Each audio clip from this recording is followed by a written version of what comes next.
Case 1. Jerry Sandusky. He seemed like everything a coach should be. Jerry Sandusky spent 32 years as Penn State's defensive coordinator, building a reputation as one of the most respected assistants in college football. He won Assistant Coach of the Year awards in 1986 and 1999.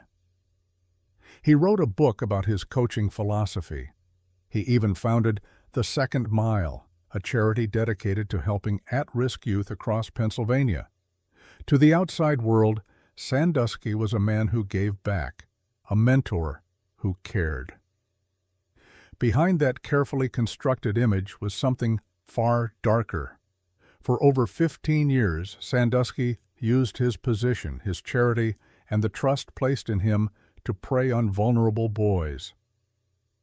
What made the case stand out wasn't just the crimes themselves, but how completely he fooled everyone around him and how thoroughly the institution he served protected him even when the truth began to surface. Sandusky joined Penn State's football program in 1969 and quickly established himself as a defensive mastermind. Under head coach Joe Paterno, he helped build one of the most successful programs in college football history. By the 1980s and 1990s, Penn State football wasn't just a team. It was an institution with its own culture, its own power structure, and its own rules. In 1977, Sandusky founded The Second Mile. The charity's mission was simple and admirable: provide support and opportunities for children from disadvantaged backgrounds.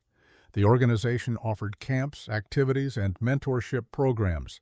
It drew support from prominent figures across Pennsylvania. On paper, it represented the best of what youth programs could offer. For Sandusky, it represented something else entirely. The charity gave him direct access to boys who often came from troubled homes, single-parent households, or families struggling with poverty. These were children who craved attention, who needed positive role models, and who were less likely to be believed if they ever spoke up. They were, in the cruelest sense, perfect victims. The abuse followed a predictable pattern. Sandusky would identify a boy through the second mile or through his connections to the football program. He would befriend the child, lavishing attention and gifts. He would invite boys to Penn State football games, giving them access to the sidelines and locker rooms. He would take them on trips. He would gradually isolate them from their families and other adults who might question what was happening. Then came the showers. Sandusky had an office and access to Penn State's athletic facilities even after his retirement in 1999.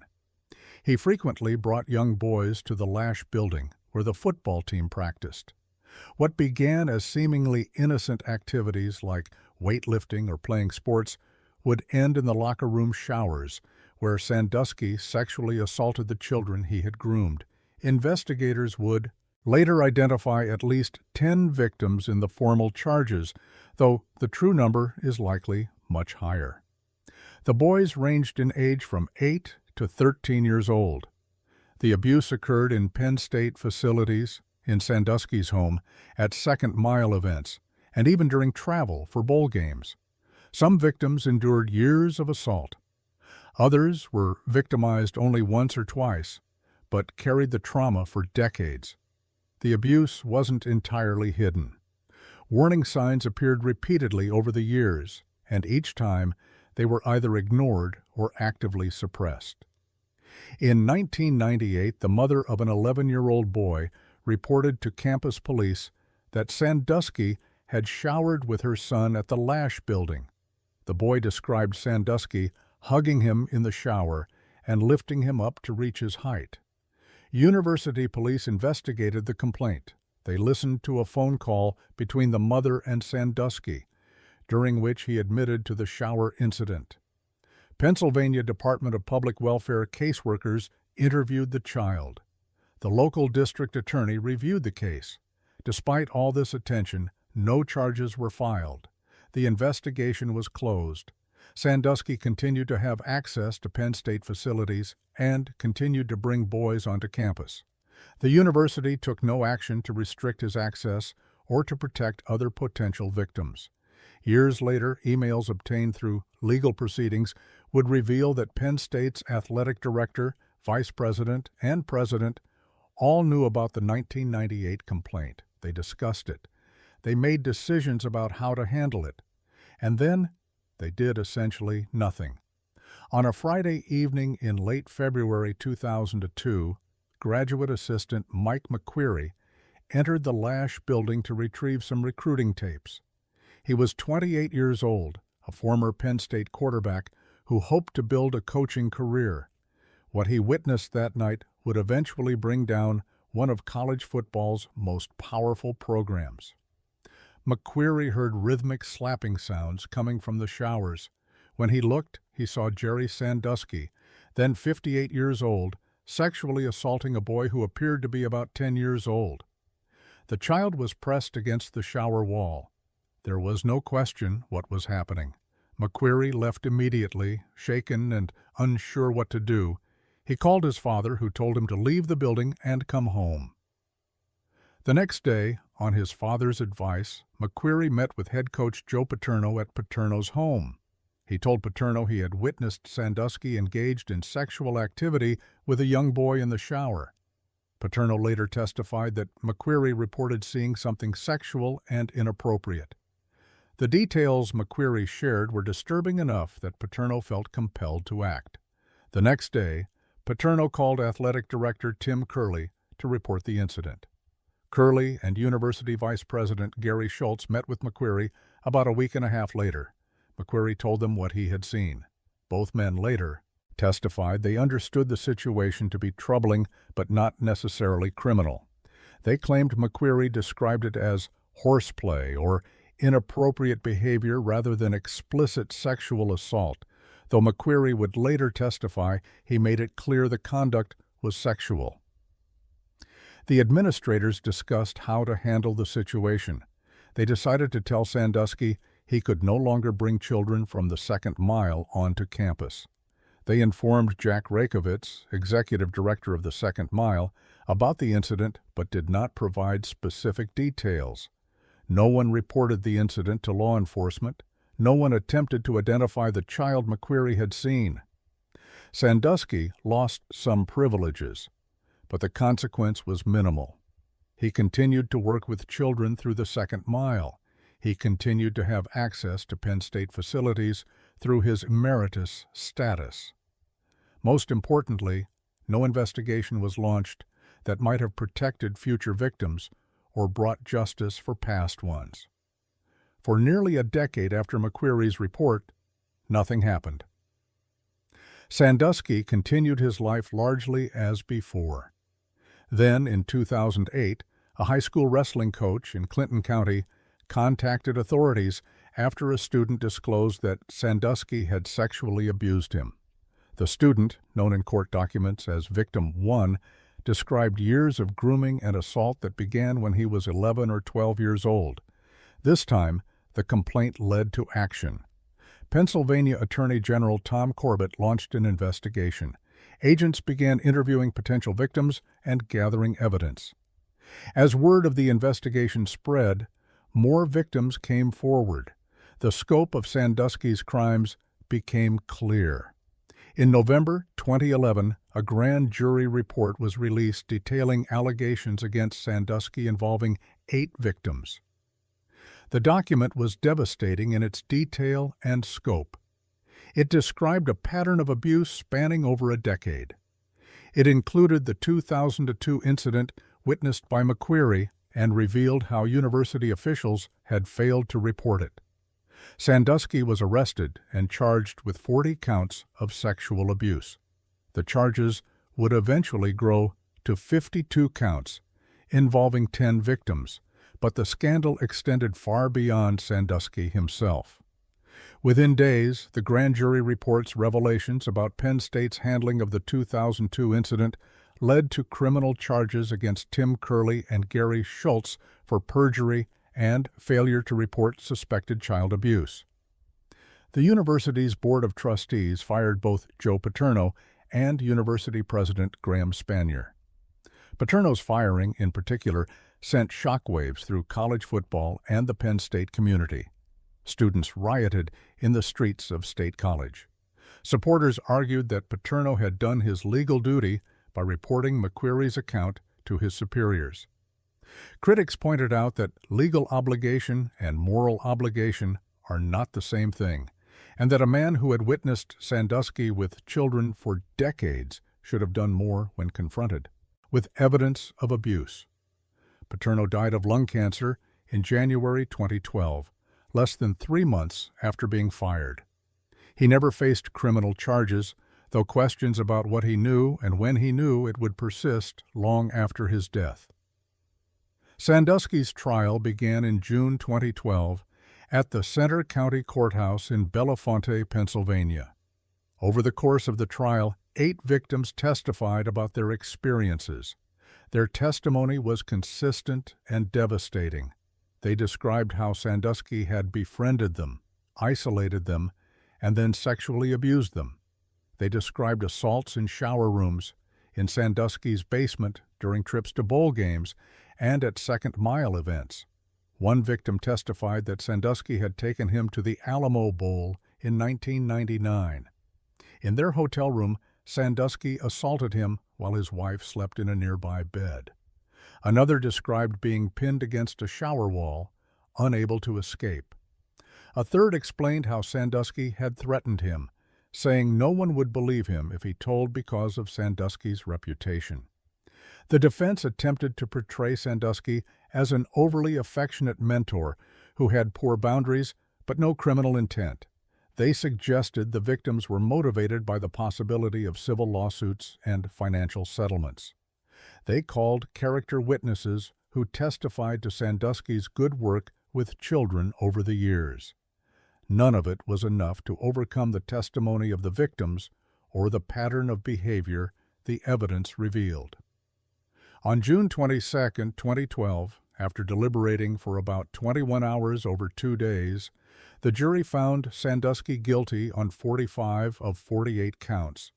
The verdicts covered sexual abuse against 10 different victims over a 15-year period.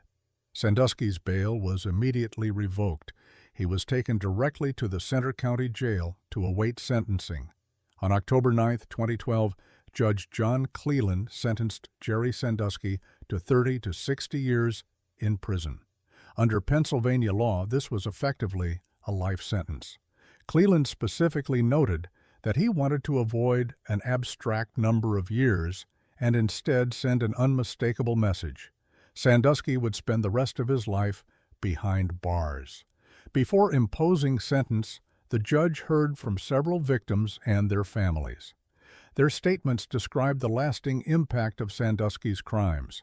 They spoke of depression, relationship problems, difficulty trusting others, and years of silence because they feared no one would believe them over a famous coach. One mother described how her son's childhood had been stolen. Another victim explained how the abuse had derailed his entire life. Sandusky read a statement maintaining his innocence. He claimed he was the victim of a conspiracy. He suggested his victims were lying for financial gain. The statement only reinforced for many the calculating nature of his crimes. Here was a man who had fooled so many people for so long, still trying to manipulate even as he faced justice. Judge Cleland called Sandusky a particularly dangerous predator precisely because he had hidden behind a respectable facade. The judge noted Sandusky's ability to conceal his true nature was what made his crime so heinous. He declared Sandusky a sexually violent predator under Pennsylvania's version of Megan's Law, meaning if he were ever released, he would face stringent reporting requirements for the rest of his life. Given his age, Sandusky will not be eligible for parole until 2042, when he will be 98 years old. For all practical purposes, he will die in prison. The legal proceedings didn't end with Sandusky's conviction. The case forced a broader reckoning with how Penn State had failed to protect children and how its pursuit of reputation and football glory had enabled a predator. In July 2012, former FBI Director Louis Freeh released a report commissioned by Penn State's Board of Trustees to investigate the university's handling of abuse allegations. The Freeh report was damning. It concluded that Paterno, Spanier, Curley, and Schultz had demonstrated a total disregard for the safety and welfare of Sandusky's child victims and had actively concealed Sandusky's activities to avoid bad publicity. The report revealed emails showing the administrators had initially planned to report the 2001 incident to child welfare authorities, but changed course after discussions with Paterno. The decision to handle it internally, to simply tell Sandusky not to bring children to campus anymore, prioritized the university's image over the safety of vulnerable children. That same month, the NCAA imposed unprecedented sanctions on Penn State's football program. The penalties included a $60 million fine, a 4-year postseason ban, scholarship reductions, and the vacating of all wins from 1998 to 2011. The sanctions were later reduced following legal challenges, but the message was clear: institutional failures have consequences. Criminal charges against the administrators moved forward. Tim Curley and Gary Schultz eventually pleaded guilty to misdemeanor child endangerment. Graham Spanier was convicted of the same charge after a trial. All three received jail time, fines, and probation. During Spanier's sentencing in 2017, the judge expressed disbelief that no one had simply called the police after McQuarrie's report. Penn State also faced a wave of civil lawsuits from Sandusky's victims. The university ultimately agreed to pay settlements totaling over $109 million to 36 victims as of 2016, with some cases still pending. The $60 million NCAA fine was directed toward programs fighting child abuse in Pennsylvania. The Second Mile charity, its reputation destroyed, and its founder exposed as a predator, shut down in 2016. The organization that Sandusky had created as his hunting ground ceased to exist. Even with Sandusky behind bars and the various officials held accountable, difficult questions remain. How many victims were there beyond the 10 identified at trial? Some estimates suggest dozens more boys may have been abused over the decades Sandusky had access to children. Many may never come forward carrying their trauma in silence. Why did so many people fail to act when warning signs appeared? The 1998 investigation should have ended Sandusky's access to children.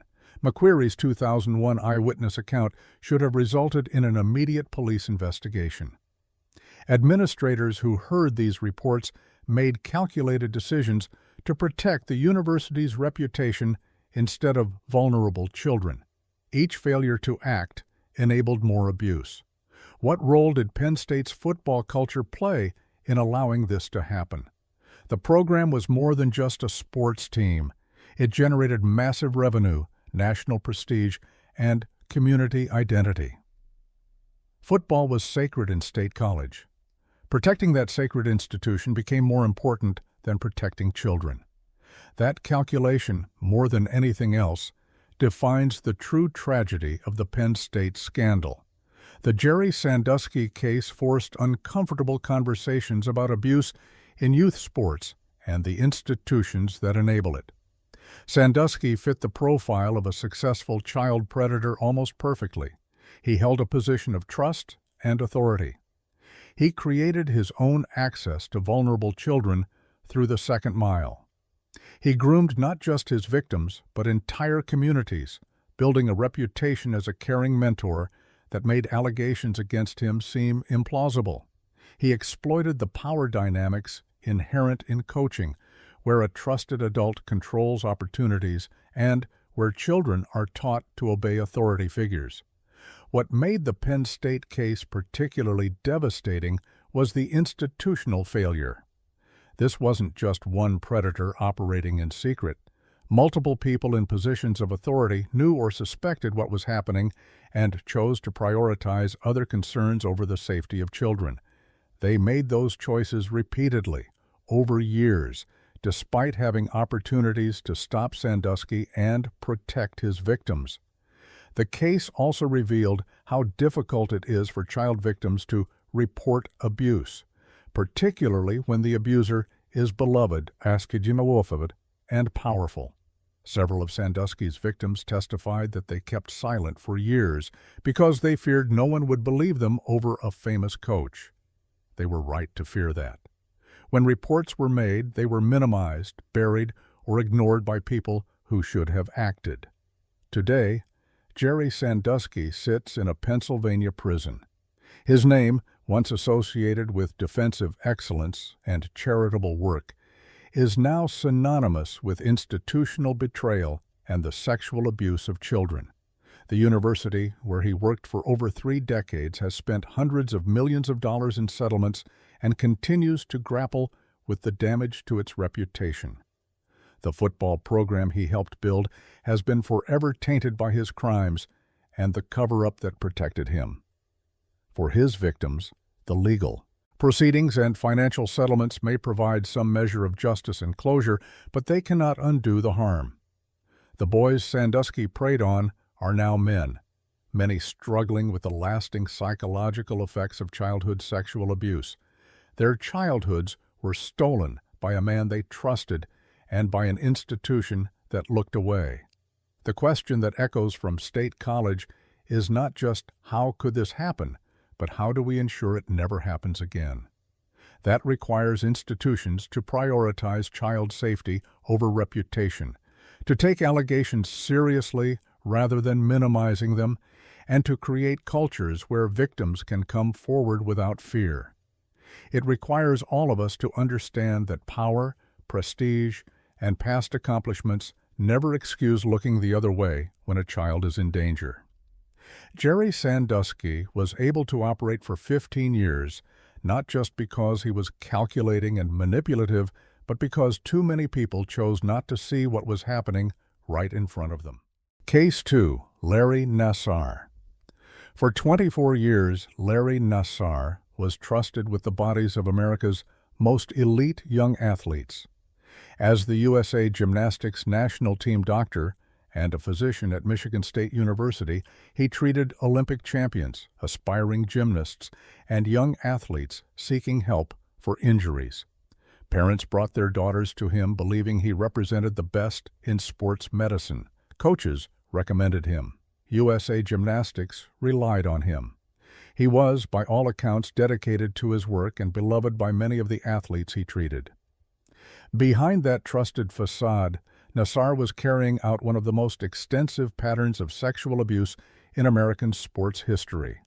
Over more than 2 decades, he assaulted at least 265 young women and girls under the guise of medical treatment. His victims included some of the most famous gymnasts in the world, and when warnings about his conduct began to surface, the institutions that employed him chose to protect their reputations instead of the athletes in their care. Larry Nassar joined the USA Gymnastics medical staff in 1986 as an athletic trainer while he was still in medical school. By 1996, he had become the national team doctor, a position that gave him access to the country's top gymnasts. He also worked as a physician at Michigan State University's Sports Medicine Clinic and regularly treated athletes at Twistars Gymnastics Club in Dimondale, Michigan. Nassar cultivated an image as a doctor who truly cared about his patients. He was friendly and approachable in a sport known for harsh coaching methods and intense pressure. While many coaches in elite gymnastics maintained strict, sometimes abusive relationships with their athletes, Nassar presented himself as different. He listened to the young gymnasts. He gave them candy and gifts. He befriended their families. He made himself available at all hours. Parents felt fortunate when their daughters could see him. Getting an appointment with the USA Gymnastics national team doctor meant receiving what they believed was the highest level of care. Coaches trusted him to keep their athletes healthy and competing. The gymnasts themselves often viewed him as one of the few adults in their training environment who seemed genuinely kind. That trust was precisely what made his crimes possible. Nassar claimed to perform a treatment he called pelvic floor therapy for a variety of complaints, including back pain, hip pain, and other musculoskeletal issues. He told athletes and their parents that the treatment involved internal manipulation and that it might be uncomfortable but was medically necessary. He positioned himself as one of the few doctors who truly understood how to treat elite gymnasts. The treatment was sexual assault.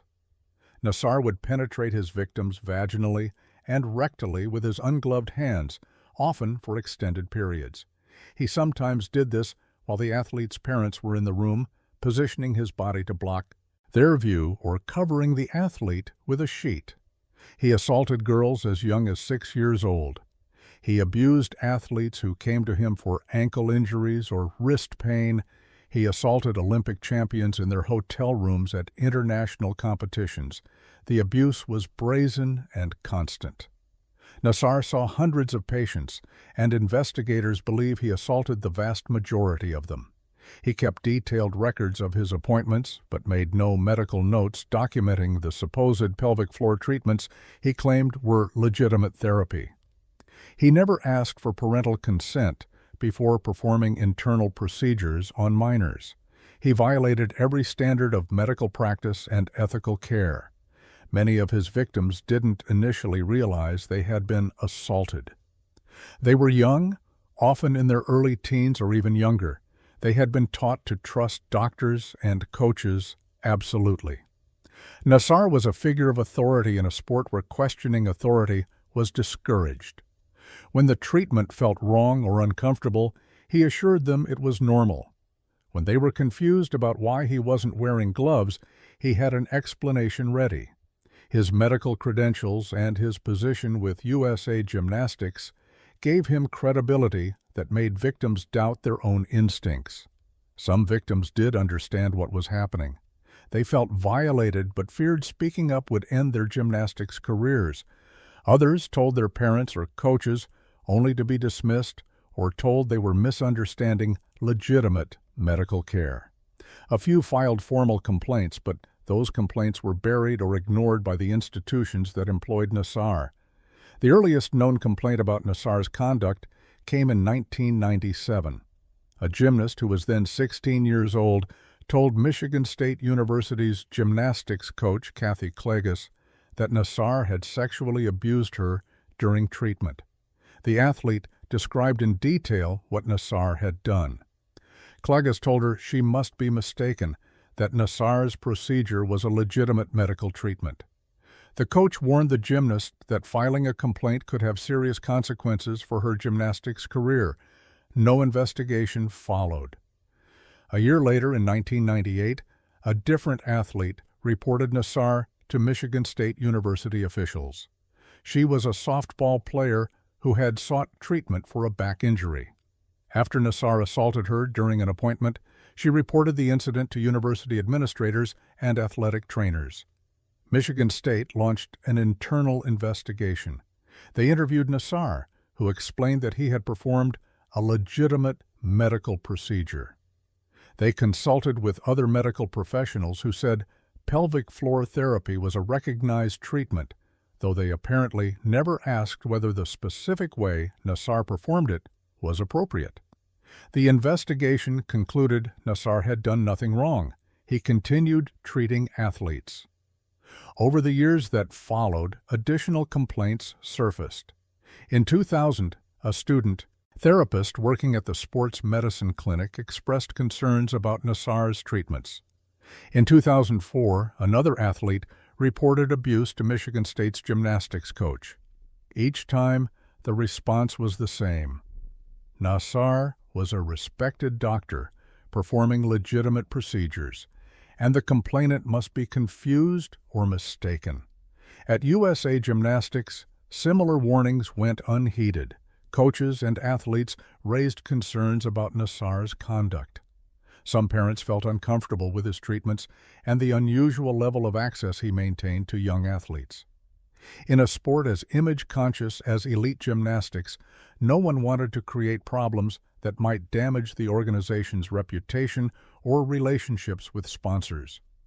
The institutions that employed Nassar had multiple opportunities to investigate and stop him. They chose not to see what was happening. Meanwhile, Nassar continued to work at the highest levels of gymnastics. He traveled with the USA Gymnastics national team to World Championships and Olympic Games. He treated athletes at Karolyi Ranch, the remote training facility in Texas, where the national team trained under legendary coaches Bela and Martha Karolyi. He maintained his practice at Michigan State and saw patients at Twister's Gymnastics Club. His victims during these years included some of the most famous names in American gymnastics. Simone Biles, widely considered the greatest gymnast of all time, would later reveal that Nassar abused her. Ali Raisman, a three-time Olympic gold medalist and captain of the 2012 and 2016 U.S. teams, was among his victims. Michaela Maroney, whose not impressed facial expression at the 2012 Olympics became an internet meme, endured years of abuse that began when she was 13 years old. Gabby Douglas, the 2012 Olympic all-around champion. Maggie Nichols, a world champion who would become known as Athlete A, the first to report Nassar to USA Gymnastics in 2015. Jordan Weber, another Olympic gold medalist. The list went on. Elite athletes who had won medals on the world stage. College gymnasts at Michigan State. Young girls training at local clubs who dreamed of making it to the Olympics. Nassar assaulted them in treatment rooms at Michigan State. He assaulted them in hotel rooms at international competitions. He assaulted them at Karolyi Ranch with coaches and other adults nearby.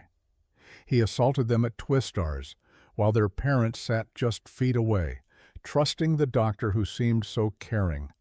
The culture of elite gymnastics made it particularly difficult for victims to speak up. The sport demands absolute obedience to coaches and complete dedication to training. Gymnasts are taught from a young age to ignore pain, to push through injuries, to sacrifice everything for their sport. Many train 6 or 7 days a week for hours each day. Their coaches have enormous control over their careers, deciding who competes, who makes national teams, who gets noticed by college, recruiters. In that environment, challenging a trusted team doctor seemed impossible. John Geddert, the gymnastics coach at Twisters, who would later face his own criminal charges, created a particularly harsh training environment.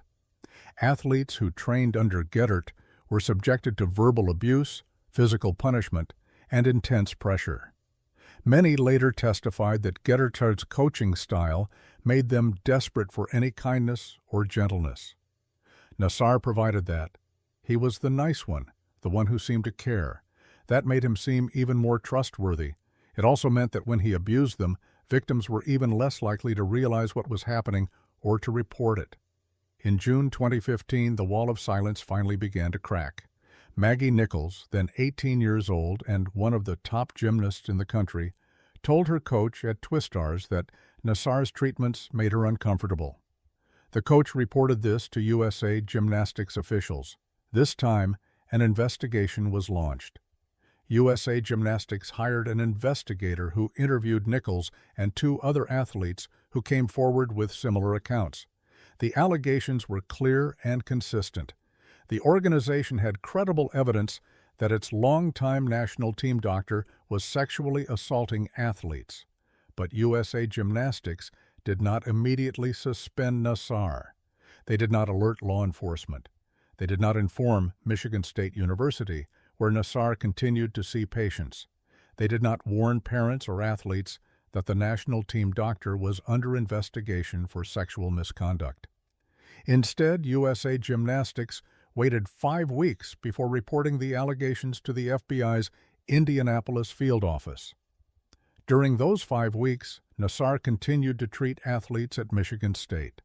He continued to have access to young gymnasts. He assaulted more victims, while USA Gymnastics delayed taking action that might have protected them. When the FBI finally received the report in July 2015, the response was equally troubling. FBI Special Agent W.J. Abbott, who supervised the Indianapolis field office, was assigned to lead the investigation. Abbott had a personal relationship with Steve Penny, the CEO of USA Gymnastics.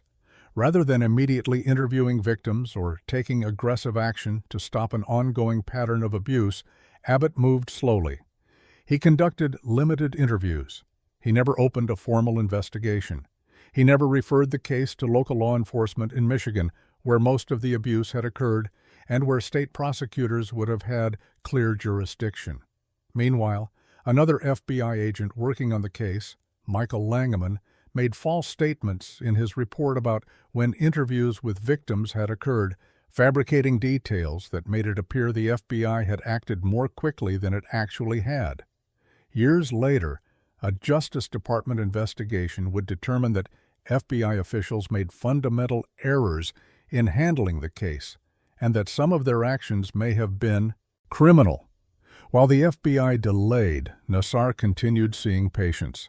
It wasn't until September 2016, more than a year after USA Gymnastics first reported the allegations, that Michigan State finally placed Nassar on administrative leave. By then, the Indianapolis Star had published an investigation into USA Gymnastics' handling of sexual abuse complaints. The article didn't name Nassar, but described systemic failures by the organization to protect athletes. Michigan State Police launched their own investigation into Nassar based on separate complaints from university patients. In September 2016, police executed a search warrant at Nassar's home. They found tens of thousands of images of child pornography on his computers and hard drives. He was arrested on federal child pornography charges. The criminal case that would eventually expose the full scope of his abuse had finally begun. Once Nassar's arrest became public, victims began coming forward in larger numbers. The dam broke. Gymnasts who had kept silent for years, who had been told they were confused or mistaken, who had blamed themselves or tried to forget what happened, finally had permission to speak. They realized they weren't alone. They saw that the doctor they had trusted had betrayed not just them, but hundreds of others. Rachel Denhollander was the first to go fully public. An attorney and former gymnast, she published a detailed account in the Indianapolis Star in September 2016 describing how Nassar had abused her 16 years earlier when she was 15 years old. Her decision to come forward publicly, using her name and her story, gave courage to countless others. Within days, dozens more victims contacted authorities. The numbers kept growing. The scope of Nassar's crimes became clear through multiple investigations. Michigan State Police and prosecutors built a case involving victims he had assaulted at the university. Eaton County prosecutors brought charges related to abuse at Twistars. The federal case focused on child pornography charges. Collectively, prosecutors identified over 265 victims, though investigators believe the true number is likely higher.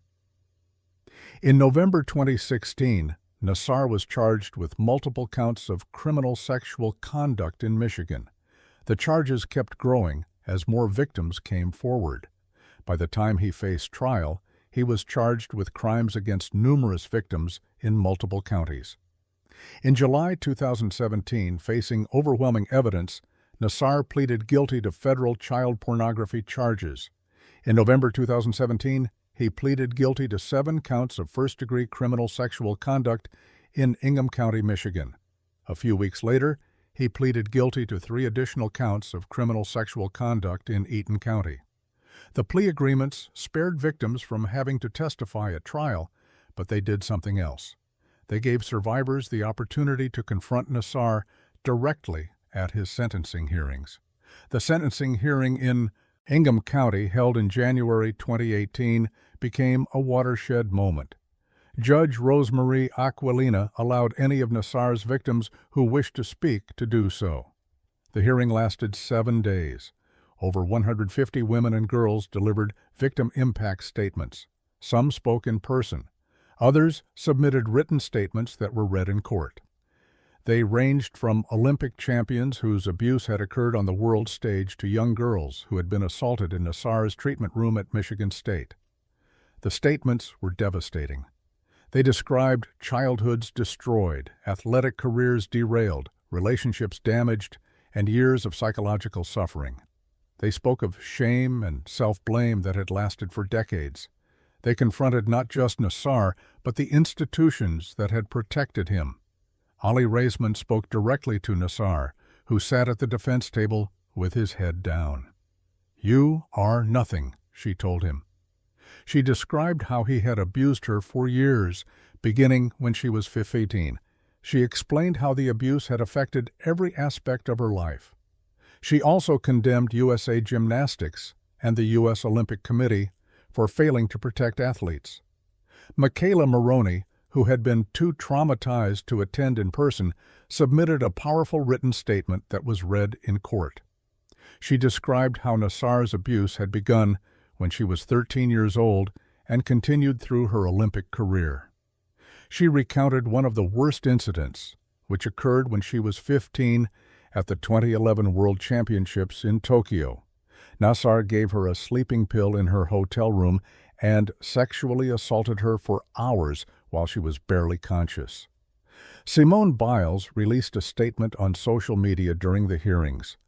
She revealed for the first time that she too was among Nassar's victims. "I blame Larry Nassar," she wrote, "and I also blame an entire system that enabled and perpetrated his abuse." Rachel Den Hollander spoke last. As the first to publicly accuse Nassar, she had opened the door for all the others to come forward. In a powerful statement, she addressed not just what Nassar had done, but what it represented. She spoke about the culture that had allowed him to operate for so long and the need for institutions to prioritize truth and justice over reputation. Judge Aquilina's response to Nassar was forceful. "I just signed your death warrant," she told him, as she imposed a sentence of 40 to 175 years in prison. Combined with the 60-year federal sentence he had received in December 2017 for child pornography, Nassar would spend the rest of his life behind bars. He would not be eligible for parole until he was well over 100 years old. A few weeks later, in Eaton County, another sentencing hearing brought additional victims forward. Judge Janice Cunningham sentenced Nassar to an additional 40 to 125 years on the charges related to abuse at Twistars. More survivors spoke, including some who had been among his youngest victims. The message was unmistakable. Nassar would never be free again. The criminal case against Nassar was only the beginning. The revelations about his abuse forced a broader reckoning with the institutions that had employed him and protected him. At USA Gymnastics, CEO Steve Penny resigned in March 2017 as pressure mounted over the organization's handling of abuse allegations. The entire USA Gymnastics Board of Directors resigned in January 2018.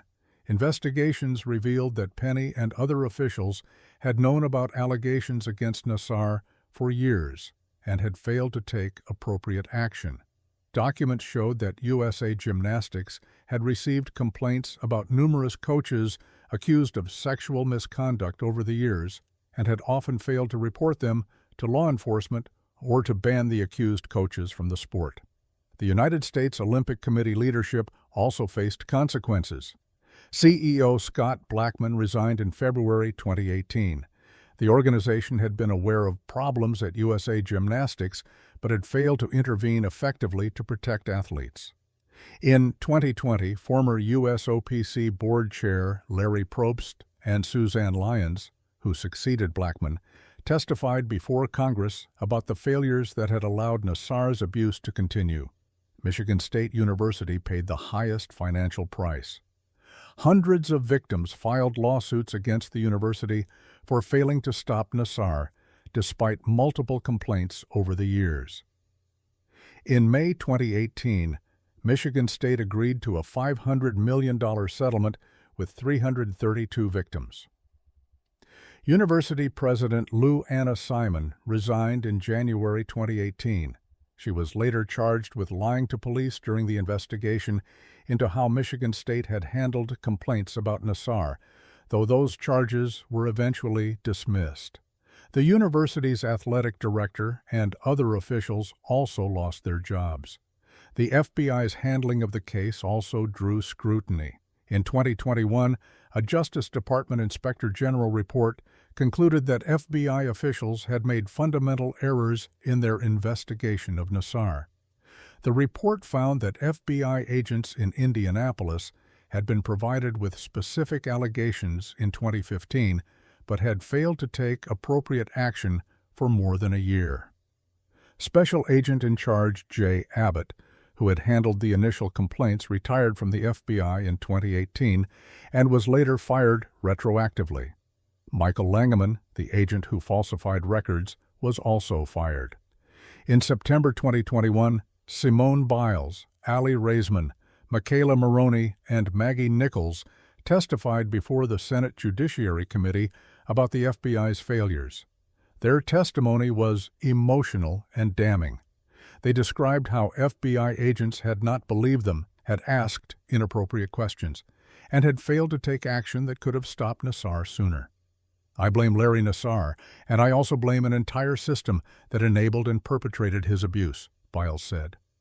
FBI Director Christopher Wray, who had taken office after the mishandling of the Nassar case, apologized to the survivors on behalf of the agency.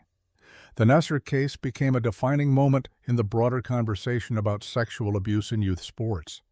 It exposed how institutions prioritize their own reputations and financial interests over the safety of the children in their care.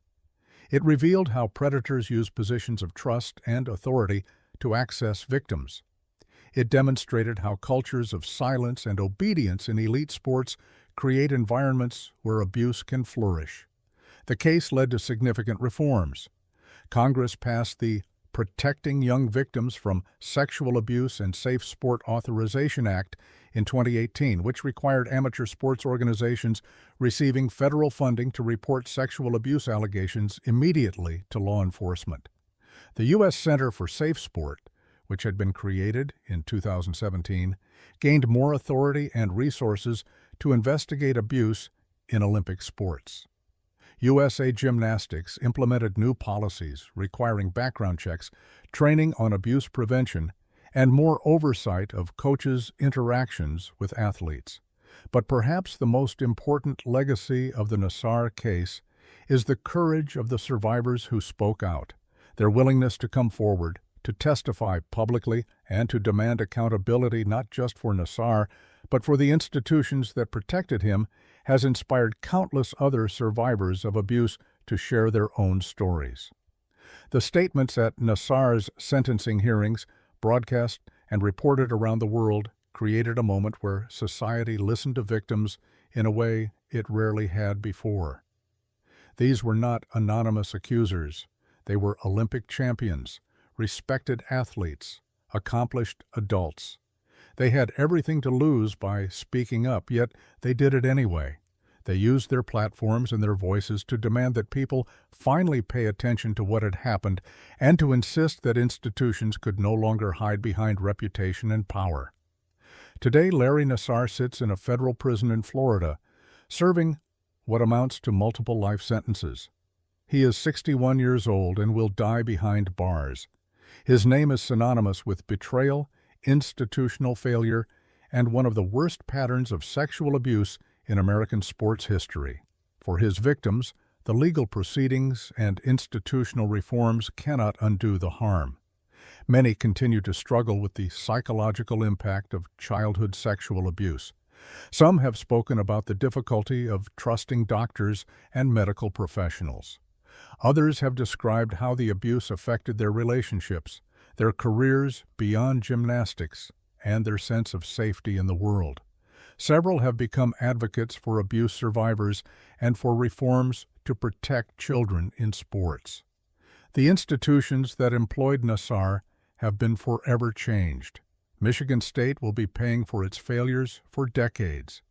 USA Gymnastics filed for bankruptcy in 2018, overwhelmed by lawsuits and unable to continue operating under the weight of the scandal. The organization that had produced so many Olympic champions was brought down by its failure to protect the athletes it claimed to serve. The case also exposed uncomfortable truths about the culture of elite gymnastics.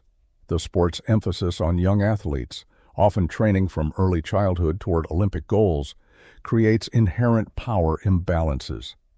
The demanding nature of training and the complete authority coaches wield over their athletes' careers makes it difficult for young people to question adults or to advocate for themselves.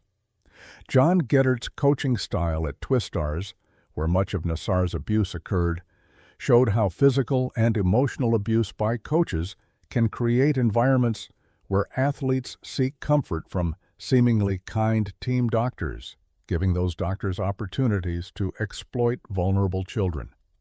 The case raised questions that extend far beyond gymnastics. How do we create youth sports environments that prioritize athlete safety over winning and reputation? How do institutions balance supporting accused individuals with protecting potential victims? How do we teach young athletes to trust their instincts about inappropriate behavior even when authority figures tell them everything is fine? How do we ensure that complaints are taken seriously and investigated thoroughly rather than dismissed to protect powerful people or prestigious programs?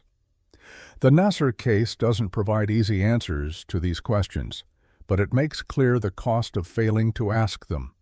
Over 265 young women and girls were sexually assaulted because a predator was allowed to operate freely for 24 years.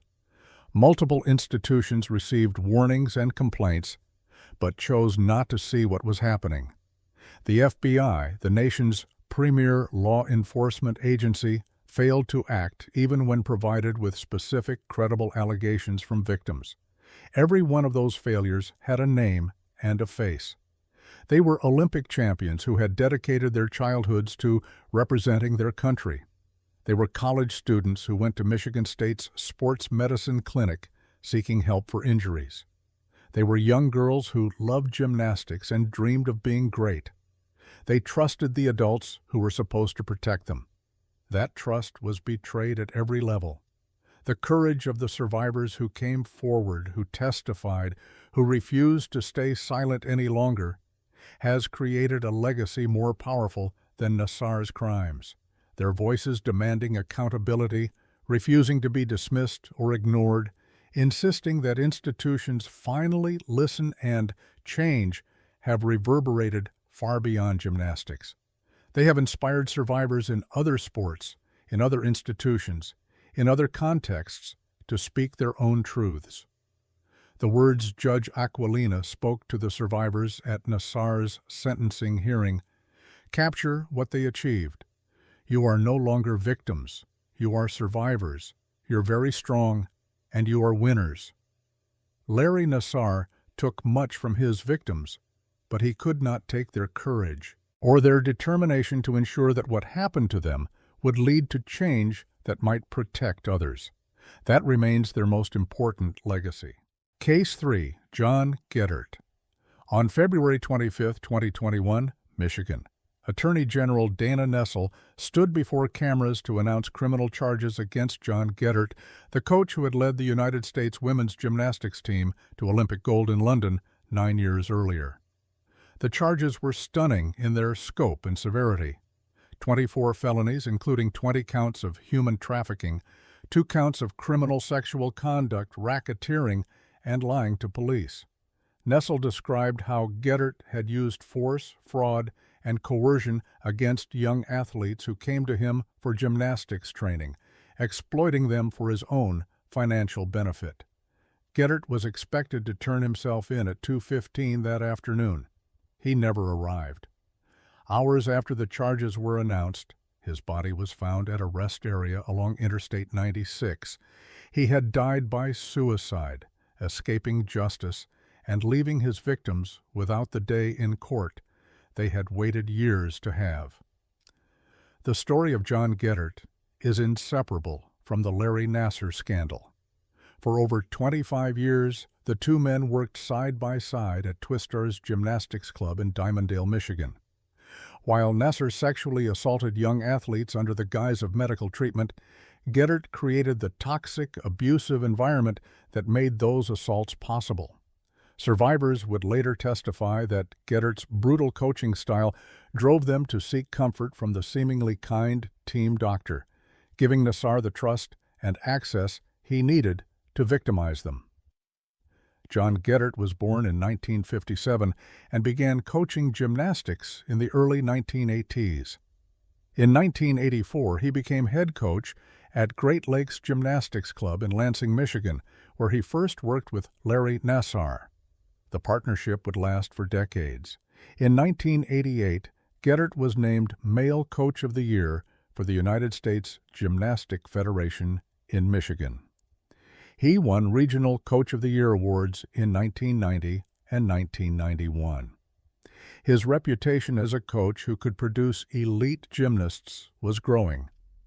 In 1996, Geddert founded his own gym, Twistars USA Gymnastics Club. Located in Dimondale, just outside Lansing, Twistars quickly became known as an elite training facility. Geddert had a gift for identifying talented young gymnasts and pushing them to the highest levels of competition. His athletes won national championships. They made world championship teams. In 2012, one of his athletes, Jordan Weber, would win the individual all-around world championship and then compete at the London Olympics. Larry Nassar became a regular presence at Twistars.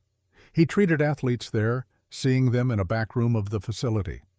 Parents trusted him because he was the USA Gymnastics national team doctor. Gymnasts saw him because Geddert sent them to him. The partnership worked seamlessly. Geddert broke the athletes down physically and psychologically. Nassar built them back up with kindness and special attention. And behind closed doors, Nassar sexually assaulted them while Geddert created the conditions that made reporting it nearly impossible. But Geddert wasn't just enabling Nassar's crimes. He was committing his own. Former gymnasts who trained at Twistars describe an environment of constant fear and abuse. Geddert's coaching style was intense, demanding, and often violent. He screamed at athletes during practice. He threw objects across the gym when angered. He called young girls fat, stupid, and worthless. He told multiple gymnasts they should kill themselves. The physical abuse was documented in incident after incident. During one practice, Geddert became enraged at a gymnast and shoved her forcefully enough that she struck the uneven bars. The impact ruptured lymph nodes in her neck, gave her a black eye, and tore muscles in her stomach. The gymnast, Michaela Thrush, would later testify about the incident at Larry Nassar's sentencing hearing, explaining how Geddert's abuse had made her vulnerable to Nassar's manipulation. Other gymnasts described similar violence. Geddert grabbed athletes by their hair or their leotards. He yanked them off equipment. He forced them to continue training through serious injuries because he needed them to compete at upcoming meets that would bring attention and income to Twistars. The gym's success depended on producing high-level competitors. Individual athletes were expendable as long as the medals kept coming. The verbal and emotional abuse was equally damaging. Geddert told gymnasts they were nothing without him. He convinced them that questioning his methods would end their gymnastics careers. He isolated athletes from their parents during the numerous hours of weekly practice, maintaining absolute control over the training environment. When parents raised concerns about injuries or his treatment of their daughters, he dismissed them or told them to find another gym. Former gymnasts consistently described feeling trapped. They had dedicated years of their lives to gymnastics, training 6 or 7 days a week for hours each day.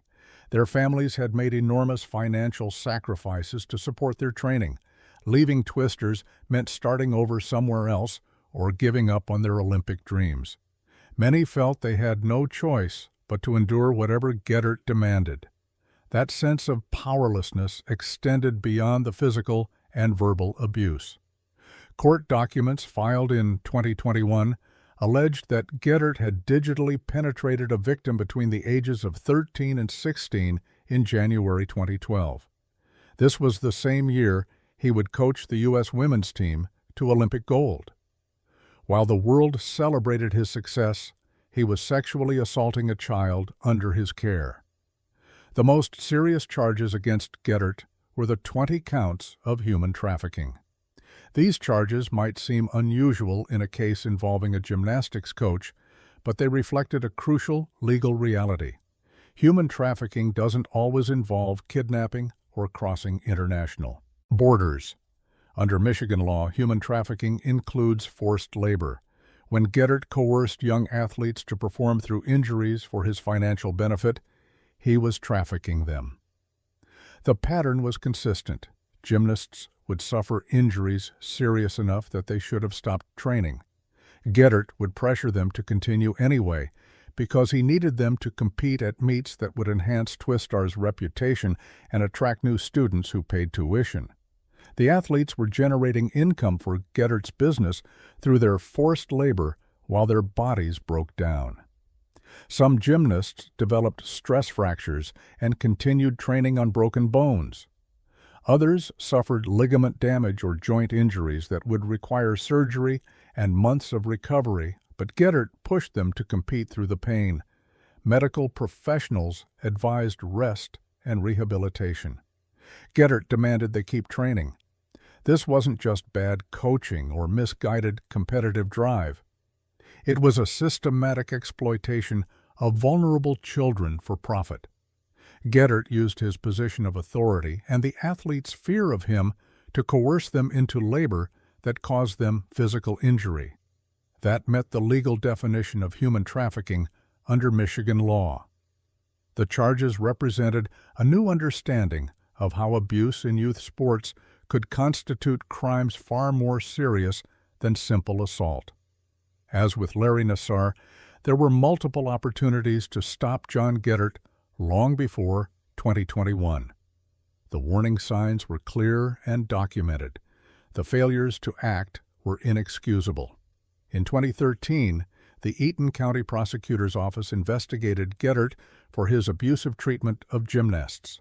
Witnesses provided statements.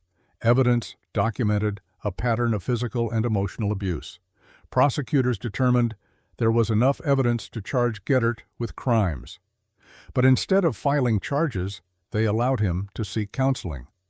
The rationale seemed to be that rehabilitation was preferable to prosecution. Geddert remained at Twistars. The abuse continued. In December 2013, a former employee of Twistars contacted USA Gymnastics to report Geddert's abuse of his athletes. The complaint detailed specific incidents of physical violence and emotional abuse. USA Gymnastics stated they addressed the concerns with Geddert directly, though they never made public what specific actions they took. No suspension followed. No public investigation was announced. Geddert continued coaching at the elite level.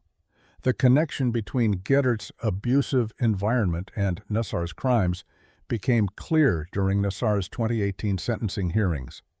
Victim after victim described how Geddert's coaching had driven them to Nassar for comfort and care. In the harsh world of elite gymnastics training, Nassar seemed kind by comparison. He listened to the athletes. He gave them candy and gifts. He seemed genuinely concerned about their well-being. That made his betrayal even more devastating. But it also revealed how Geddert's brutality had created the perfect conditions for a predator like Nassar to operate. Lindsay Lemke, a former Michigan State gymnast who had trained at Twistars, testified at Nassar's sentencing hearing that Geddert deserved to be behind bars alongside Nassar. "The body of this has two heads and one monster," she said, describing how the two men's crimes were interconnected. Other survivors echoed this sentiment. Geddert had created a culture where abuse was normalized, where athletes couldn't trust adults to protect them, and where speaking up seemed impossible. Several gymnasts testified that Geddert walked in on supposed medical treatments while Nassar was penetrating them with his fingers. In at least one case, Geddert joked about the athlete's injury and left the room without questioning what was happening. Some survivors believed Geddert knew exactly what Nassar was doing and allowed it to continue because Nassar's presence at Twisters brought legitimacy to the gym and kept injured athletes training when they should have been resting. The close personal and professional relationship between Geddert and Nassar had lasted over 25 years. They worked together at Great Lakes Gymnastics before Twistars. They socialized together. Their families knew each other. It seemed implausible to many that Geddert could have been unaware of Nassar's abuse when it was happening so frequently in his gym, sometimes in spaces where Geddert was present. After the revelations about Nassar during his January 2018 sentencing hearing, USA Gymnastics finally suspended Geddert. The organization cited the numerous accusations made by former gymnasts about his abusive coaching style. The suspension was long overdue, but it came only after public pressure made it impossible to ignore the testimony being delivered in court.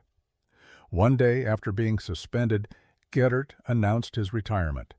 In a message to families at Twistars, he claimed he was stepping away from coaching, but maintained that he had always acted in the best interests of his athletes. He handed ownership of the gym to his wife, Catherine. The facility continued operating under her management, though it would eventually be sold to new owners who rebranded it as Capital City Flips. But retirement didn't end the legal scrutiny. Law enforcement had been investigating Geddert since February 2018, shortly after the testimony at Nassar's sentencing. Prosecutors spent 3 years building a case, interviewing victims, gathering evidence, and working with medical experts to document the injuries Geddert's coaching had caused. The investigation revealed a pattern of abuse far more extensive than what had been publicly known. Prosecutors identified multiple victims of sexual assault. They documented the forced labor that constituted human trafficking. They uncovered how Geddert had lied to police during the Nassar investigation, claiming he had been unaware of any inappropriate behavior when evidence suggested otherwise. On February 25, 2021, Attorney General Nessel held a press conference to announce the charges. She stood before reporters and outlined 24 felony counts, 14 counts of human trafficking resulting in injury, 6 counts of human trafficking of a minor for forced labor, 1 count of continuing criminal enterprise, 1 count of first-degree criminal sexual conduct, 1 count of second-degree criminal sexual conduct, and 1 count of lying to a police officer. The human trafficking charges focused on Geddert's systematic exploitation of young athletes for profit. The continuing criminal enterprise charge reflected how his gym had become, in the state's view, an operation built on abuse. The sexual assault charges detailed specific incidents, including the January 2012 assault of a minor. The lying to police charge stemmed from false statements Geddert made during the Nassar investigation. If convicted, Geddert faced the possibility of life in prison for the first-degree criminal sexual conduct charge alone. The human trafficking charges carried sentences of up to 20 years each. Even with some sentences running concurrently, he would have spent decades behind bars. Nessel made clear in her press conference that the charges represented accountability not just for individual acts of abuse, but for a systematic pattern of exploitation. These allegations focus around multiple acts of verbal, physical, and sexual abuse perpetrated by the defendant against multiple young women, she said. I am grateful for these survivors coming forward to cooperate with our investigation and for bravely sharing their stories. The press conference was scheduled for late morning. Geddert was expected to turn himself in at the Eaton County Sheriff's Department at 2:15 p.m.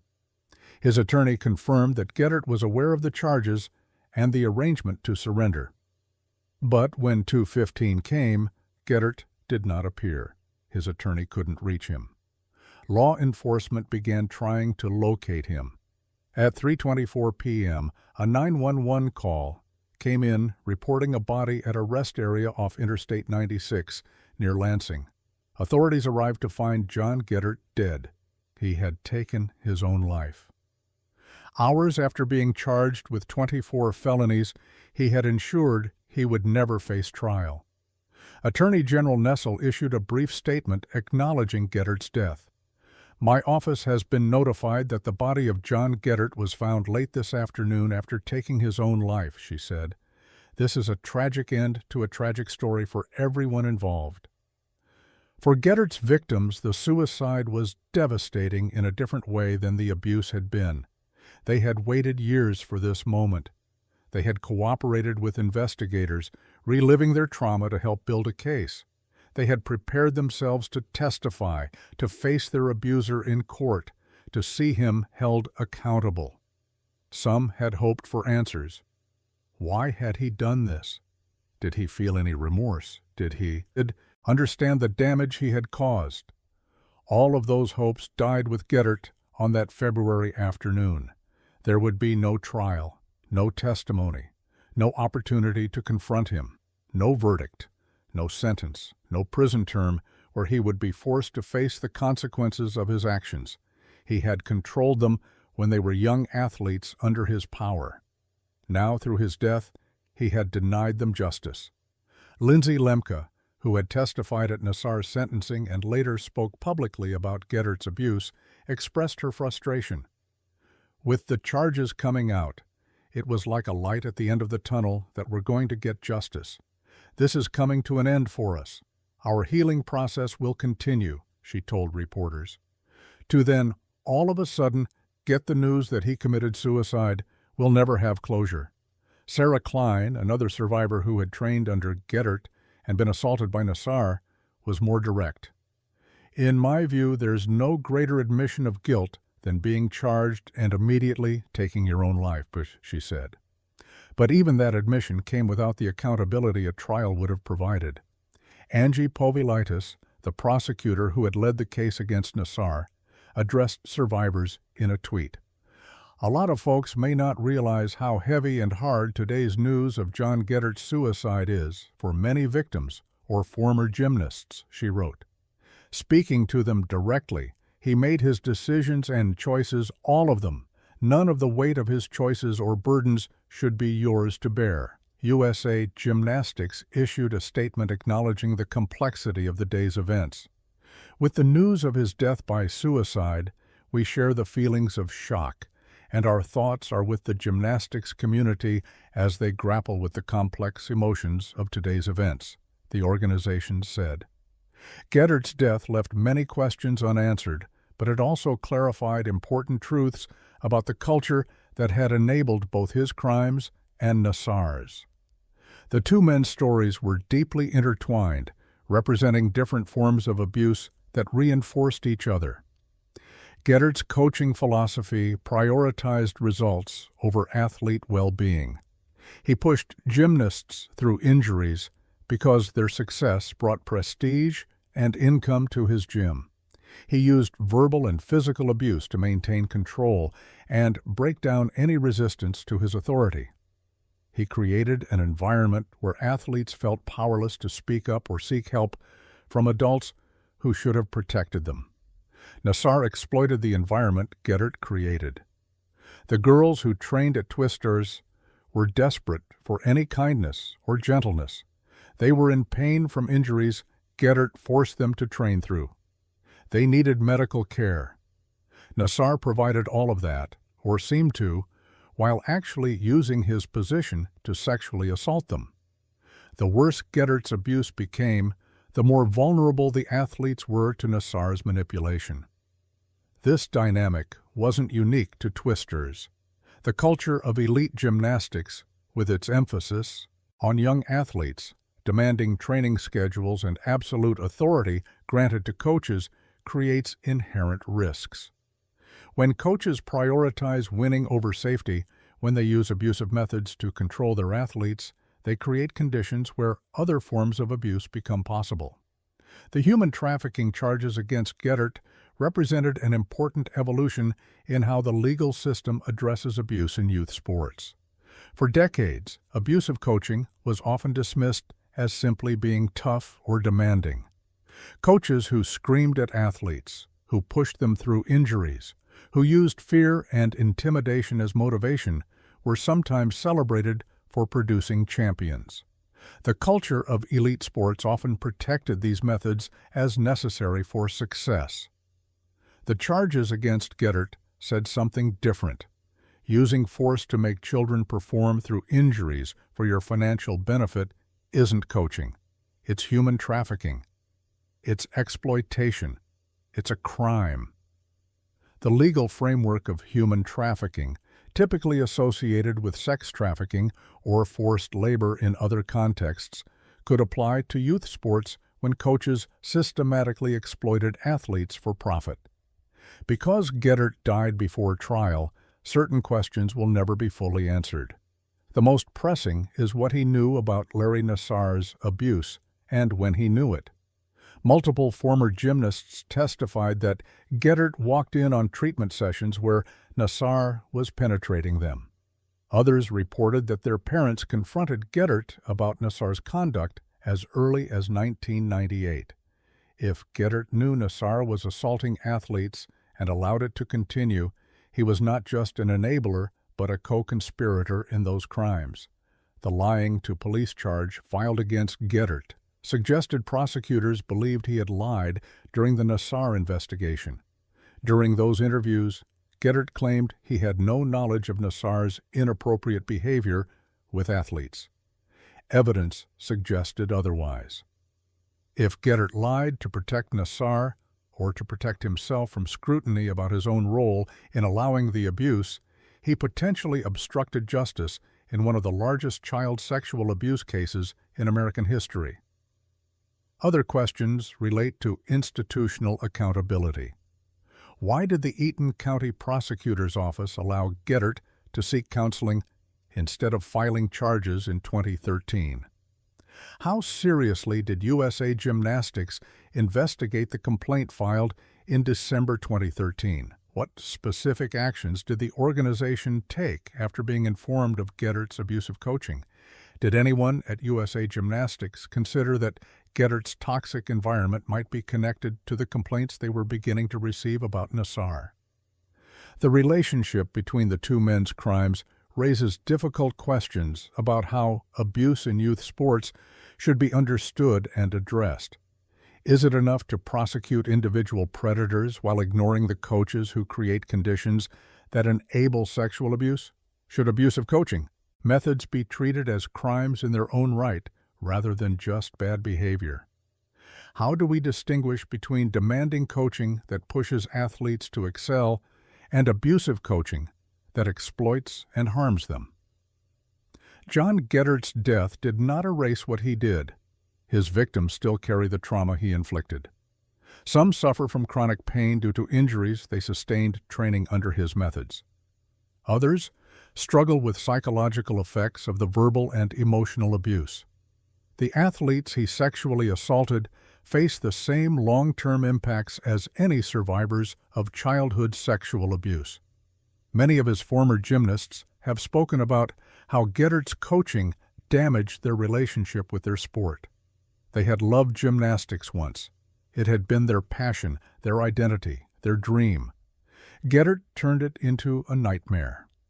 Some quit the sport entirely because they couldn't separate it from the abuse. Others continued but struggled with anxiety, depression, and the physical toll of injuries that were never properly treated. The survivors also face the unique burden of having their abuser escape accountability through suicide. In victim impact statements and interviews, many described feeling robbed of the justice they deserved. They wanted to confront Geddert. They wanted him to hear what he had done to them. They wanted a jury to hold him accountable. They wanted him to spend years in prison facing the consequences of his crimes. His suicide denied them all of that. Attorney John Manley, who represented many of the Fierce Five gymnasts from the 2012 Olympics, spoke about what Gedert's charges and subsequent death revealed. Also guilty are his enablers, including the top officials at USA Gymnastics and the U.S. Olympic and Paralympic Committee who promoted him, enabled him, and allowed him to coach Team USA, Manley said. The bravery of Gedert's many victims will stand for all time in stark contrast to his cowardice. That contrast is perhaps the most important part of Gedert's story. He spent decades using fear and intimidation to control young athletes. He used his position of authority to abuse and exploit them. When finally faced with accountability, he took his own life rather than answer for what he had done. But the survivors he left behind have shown remarkable courage. They came forward, they cooperated with investigators, they spoke publicly despite knowing it would be painful. They demanded accountability not just for Gedert, but for the institutions that protected him. The legal system is designed to provide justice through trials, verdicts, and sentences. Victims of crimes are supposed to have their day in court.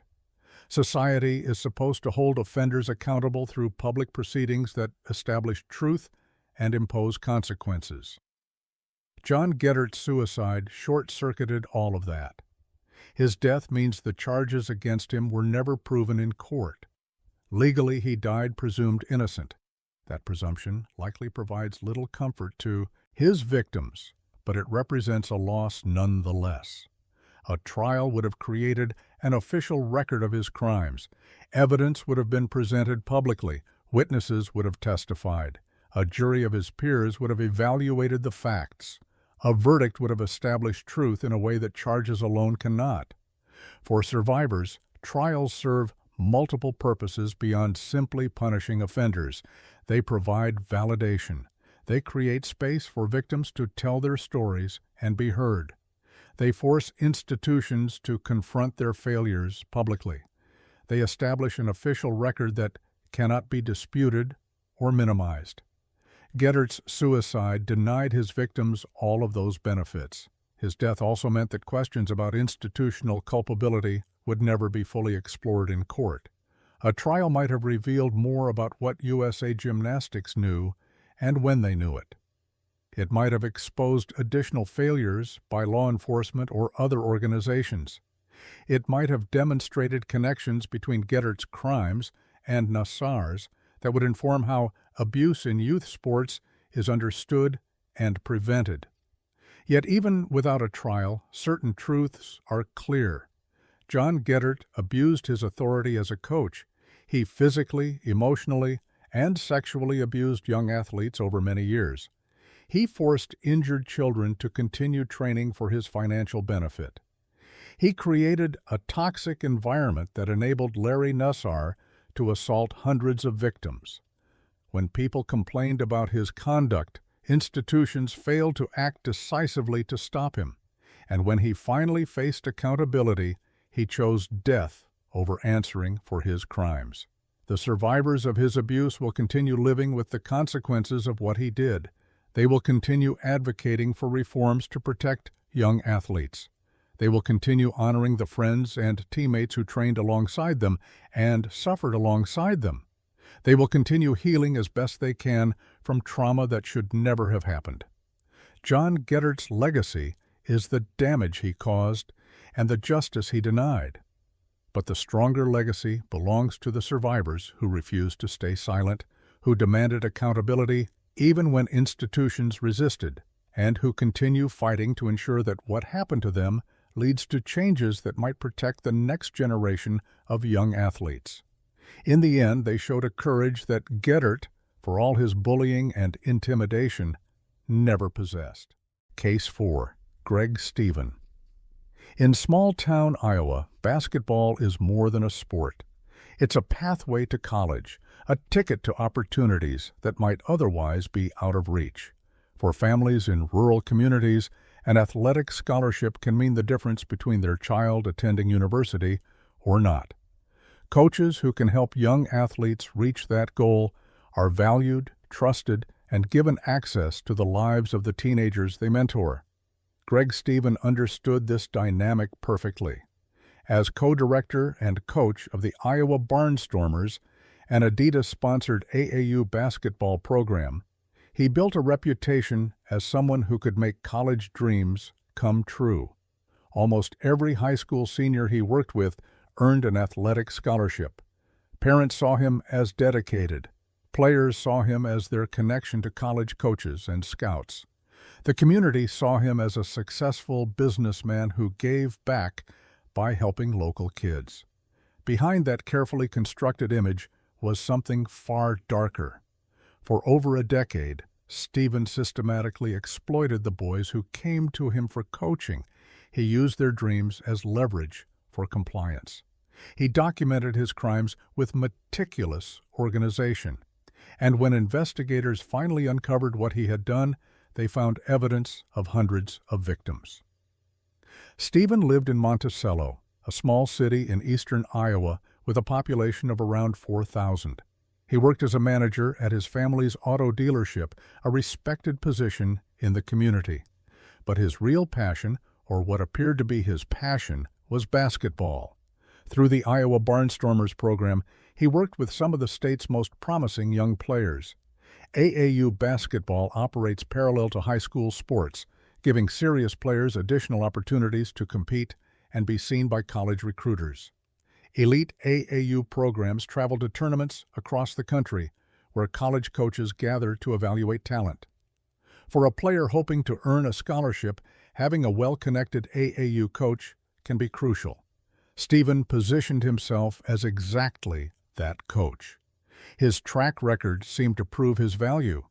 The players he worked with consistently earned college scholarships. Some went to Division I programs.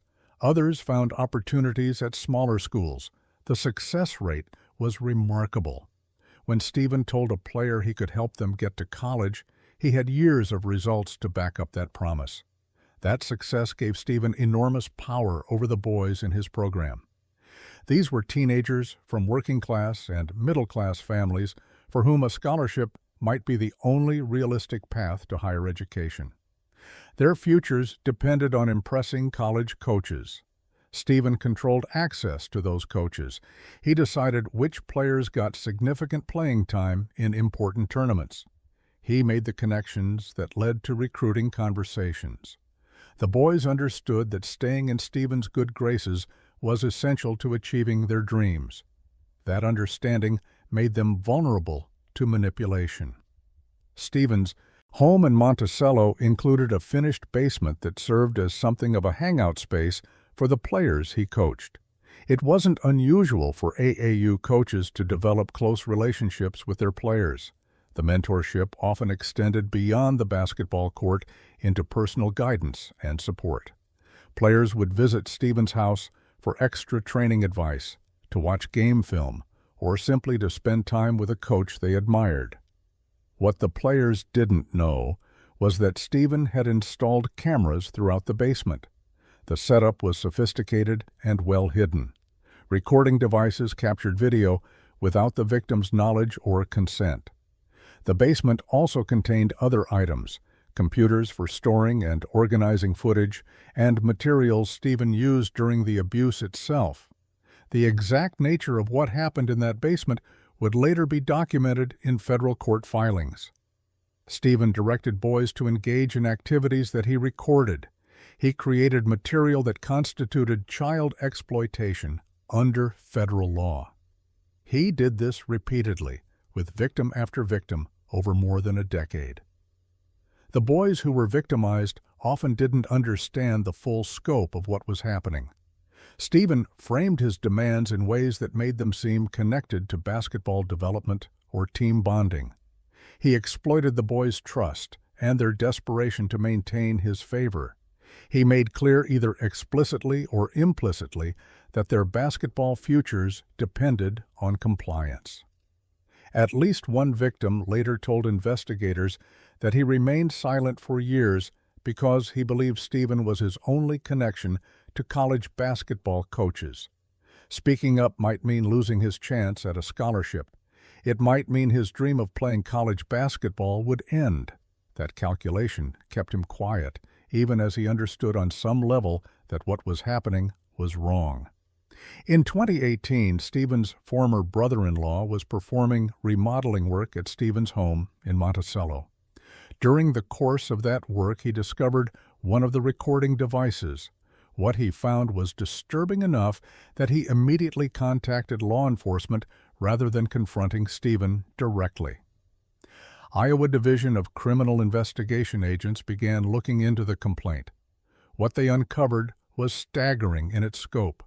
When investigators obtained a search warrant and examined Stephen's computers and storage devices, they found a hard drive containing more than 400 file folders. Each folder was labeled with a different name. Each name corresponded to a different boy who had been through Stephen's basketball program. Inside those folders were thousands of images collected over more than a decade. The meticulous organization revealed a predator who had been documenting his crimes with systematic precision. This wasn't opportunistic behavior or isolated incidents. This was calculated, methodical exploitation carried out over years with hundreds of victims. The investigation also revealed additional material that was waiting to be organized and stored in named folders. The scope of Stephen's crimes extended even beyond the 400 boys whose folders had already been created. Investigators faced the difficult task of identifying victims and determining how many boys had been affected. As word of the investigation spread, more information came to light. Other victims came forward to report their experiences. The picture that emerged was of a coach who had used his position of authority and his control over players' basketball futures to systematically exploit vulnerable teenagers. Iowa Division of Criminal Investigation agent Ryan Kedley became one of the lead investigators on the case. His testimony would later reveal the devastating impact Stephen's crimes had on victims. Kedley interviewed boys who described the psychological toll of the abuse and the impossible position Stephen had placed them in. One victim explained that he had made a conscious decision to swallow that experience and not tell anyone, because he believed Stephen held the keys to his basketball future. The phrase "swallow that experience" captured the terrible choice these boys faced: endure the abuse in silence or risk losing everything they had worked for. The investigation also uncovered the methods Stephen used to maintain control over his victims. He exploited the natural hierarchy that exists between coaches and players. He leveraged his reputation as someone who could make college dreams come true. He created an environment where questioning his authority seemed impossible and where reporting his behavior might mean the end of a basketball career. Parents had trusted Stephen with their sons.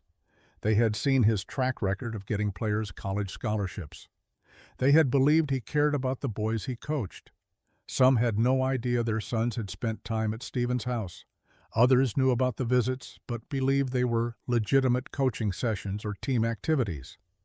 None suspected what was actually happening in that basement. The betrayal extended to the entire community. Monticello is a small town where people know each other. Stephen's family ran a local business. He was involved in youth sports. He seemed like a pillar of the community. The revelation of his crime shattered that image and forced difficult questions about how such extensive abuse could have occurred without detection.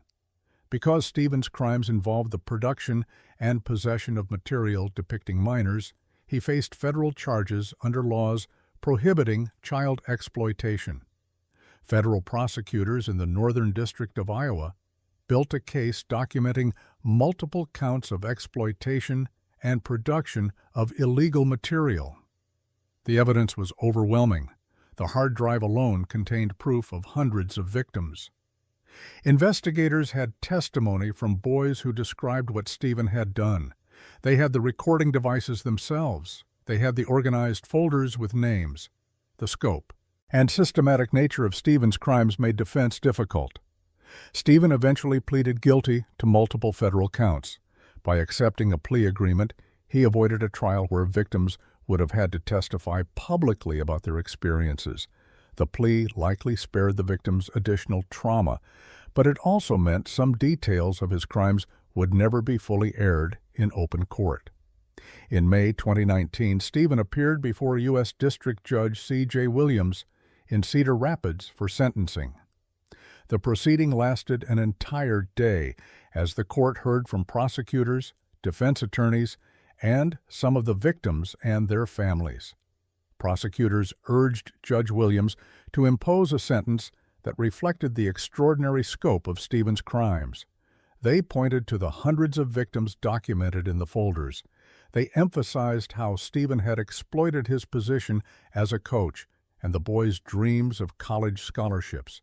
They argued that his crimes had damaged not just individual victims, but entire families and communities. The mothers of two victims addressed the court directly. Their statements, delivered in the formal setting of federal court, described the impact of Stephen's crimes on their sons and families. One mother spoke about how her son had trusted Stephen, viewing him as a mentor and role model. She described how that trust had been betrayed in the worst possible way. "He believed you held the keys to the basketball kingdom," she told Stephen directly. "My son trusted you, and you destroyed that. How dare you use basketball for your selfish, despicable, disgusting, self-seeking motivation."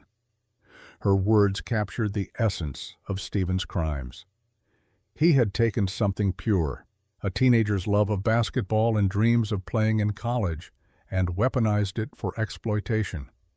He had positioned himself as the gatekeeper to those dreams, and then demanded terrible prices for access.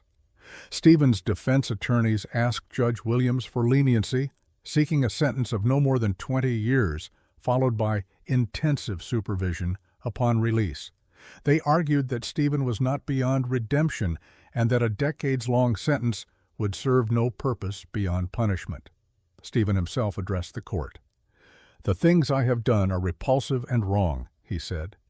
He claimed his greatest regret was that his accomplishments as a coach were now tarnished. It was a remarkable statement given the circumstances. Standing before a judge about to sentence him for crimes against hundreds of boys, Stephen's expressed regret focused on damage to his own reputation as a coach. Judge Williams rebuked that sentiment directly.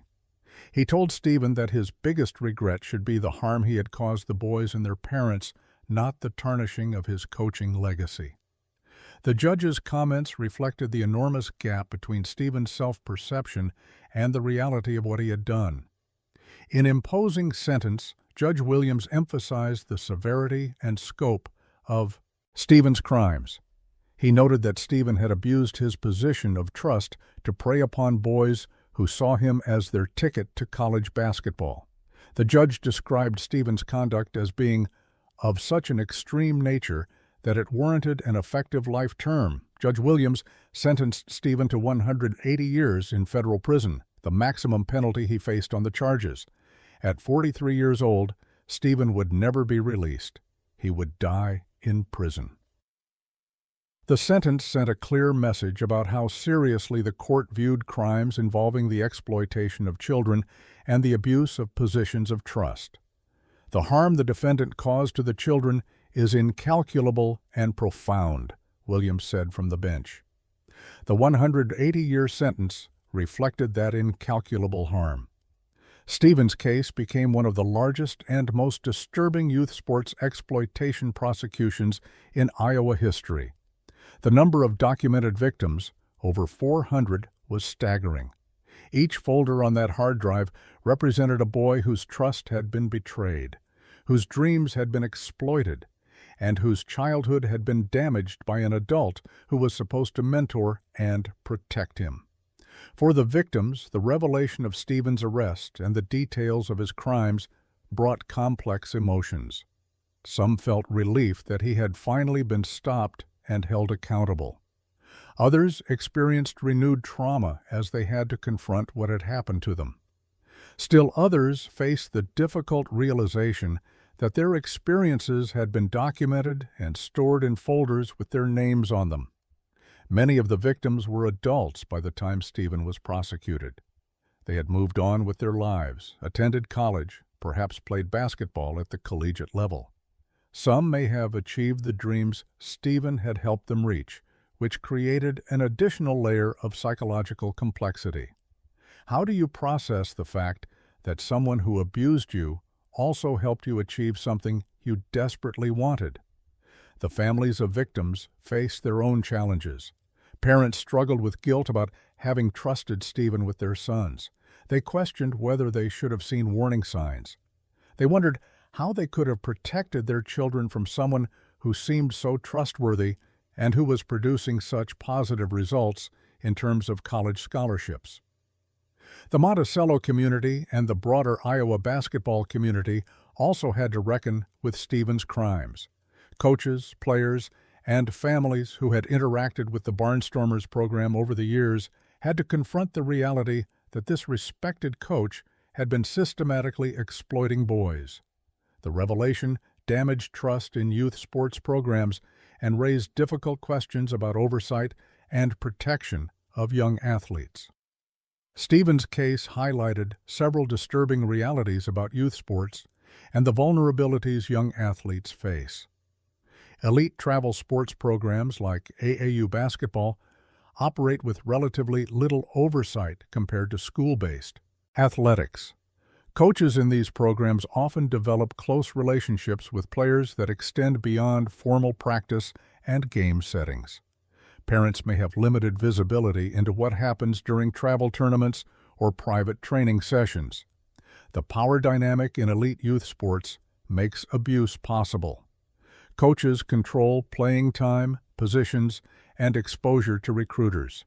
For athletes serious about playing in college, maintaining a good relationship with their coach isn't just important, it can feel essential to their future. That power imbalance creates opportunities for exploitation by adults who are willing to abuse their authority. Stephen's use of college scholarships as leverage revealed how dreams themselves can become tools of manipulation. The boys in his program desperately wanted to play college basketball. Many came from families where scholarships were the only realistic path to higher education. Stephen understood that desperation and exploited it systematically.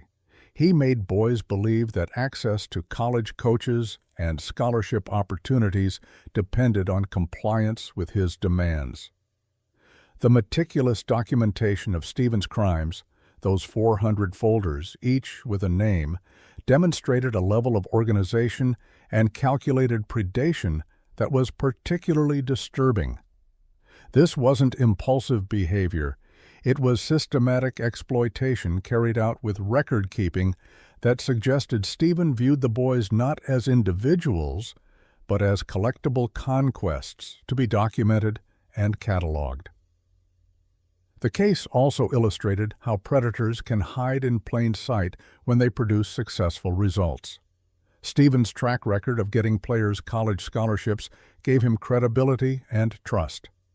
Parents and players overlooked potential warning signs because the outcomes seemed so positive. The scholarships his players earned became a kind of shield protecting him from scrutiny. Stephen's crimes raised urgent questions about how to protect young athletes in elite sports programs. Unlike school-based athletics, which operate under educational institutions with established safeguards and oversight, travel sports programs often function with minimal regulation. Coaches may operate independently or through loosely organized clubs with limited accountability structures. Background checks, while important, have limitations. Stephen had no criminal record before his arrest. He would have passed a standard background check. The discovery of his crimes came not through systematic oversight, but through a chance encounter when his brother-in-law found a recording device during renovation work. The power coaches wield over young athletes' futures in elite sports creates inherent risks. When a coach controls access to college opportunities, athletes may be reluctant to report inappropriate behavior for fear of jeopardizing their dreams. That fear kept at least one of Stevens' victims silent for years. How do sports organizations address this power imbalance while still allowing coaches to mentor and advocate effectively for their players? The isolation of one-on-one interactions between coaches and athletes presents another challenge. Many of Stevens' crimes occurred when boys visited his home individually. Private training sessions, individual mentoring meetings, and social interactions between coaches and players are common in elite sports. These interactions can be valuable for player development, but they also create opportunities for abuse away from the oversight of other adults. The case underscored the importance of education for young athletes about appropriate boundaries with coaches. Many of Stevens' victims were unsure whether what was happening was wrong or whether they had a right to refuse demands from a coach. Clear education about boundaries, consent, and the right to report inappropriate behavior might help some young athletes recognize abuse and seek help sooner. Today, Greg Stevens sits in federal prison serving a 180-year sentence. At 43, when sentenced, he will spend the rest of his life incarcerated. The man who once helped boys reach their basketball dreams now has no dreams of his own beyond prison walls. For his victims, the impact continues. The boys who are now men carry the trauma of what Stephen did to them. Some may struggle with relationships, trust issues, or psychological effects of childhood exploitation. Others may have buried the experience, trying to move forward without confronting what happened. The revelation of Stevens' arrest may have forced some victims to acknowledge experiences they had tried to forget. The documentation of Stevens' crimes, those hundreds of folders with names, means victims must live with the knowledge that their abuse was recorded and organized with clinical precision. That violation extends beyond the original crimes. Even after Stevens' imprisonment, victims know their images existed, were stored with their names attached, and documented their victimization. The families who trusted Stephen with their sons must live with questions about whether they could have or should have protected their children differently. That guilt, even when unwarranted, can be a heavy burden. Parents who saw Stephen as a positive influence, who were grateful for the college opportunities he provided, must now reconcile that gratitude with the terrible truth of what he was doing. The Iowa basketball community lost something irreplaceable: the ability to trust without reservation. Coaches who work with young athletes ethically and honorably now operate under additional scrutiny. Parents may be more hesitant to allow their children into situations that previously seemed benign. Young athletes themselves may be more guarded with mentors. That loss of innocence and trust is another casualty of Stevens' crimes. The Greg Stevens case stands out not just for the number of victims, but for the specific mechanism of exploitation he employed. He identified what his victims wanted most: college basketball scholarships, and used those dreams as leverage for compliance. The more desperately a boy wanted to play college basketball, the more power Stephen had over him. This pattern of exploitation extends beyond sports. Predators often identify what their victims need or want, and then position themselves as gatekeepers who can provide it. In youth sports, that might be college scholarships.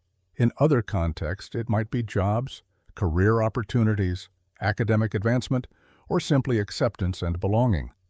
The specific currency changes, but the dynamic remains the same: create dependency, offer access to something desperately desired, and extract terrible prices for that access. Stevens' methodical documentation of his crimes, organizing hundreds of victims by name in folders, revealed a predator who viewed his victims not as human beings, but as conquests to be collected and cataloged. That level of organization and planning demonstrated that his crimes were not impulsive mistakes, but calculated exploitation carried out with systematic precision. The courage of the victims who came forward to cooperate with investigators and to speak at sentencing deserves recognition. These were young men who had to relive traumatic experiences to help build a case against Stephen. They had to acknowledge publicly what had happened to them. Some faced the prospect of being identified in their communities as victims. They did it anyway because holding Stephen accountable mattered more than protecting their privacy. The discovery that led to Stephen's exposure, his brother-in-law finding a recording device and immediately reporting it to police, reminds us that preventing abuse requires vigilance from everyone in a community. That single act of recognizing something wrong and taking it seriously triggered an investigation that stopped Stephen from creating additional victims and brought him to justice for his past crimes. Greg Stephen used basketball to exploit hundreds of boys over more than a decade.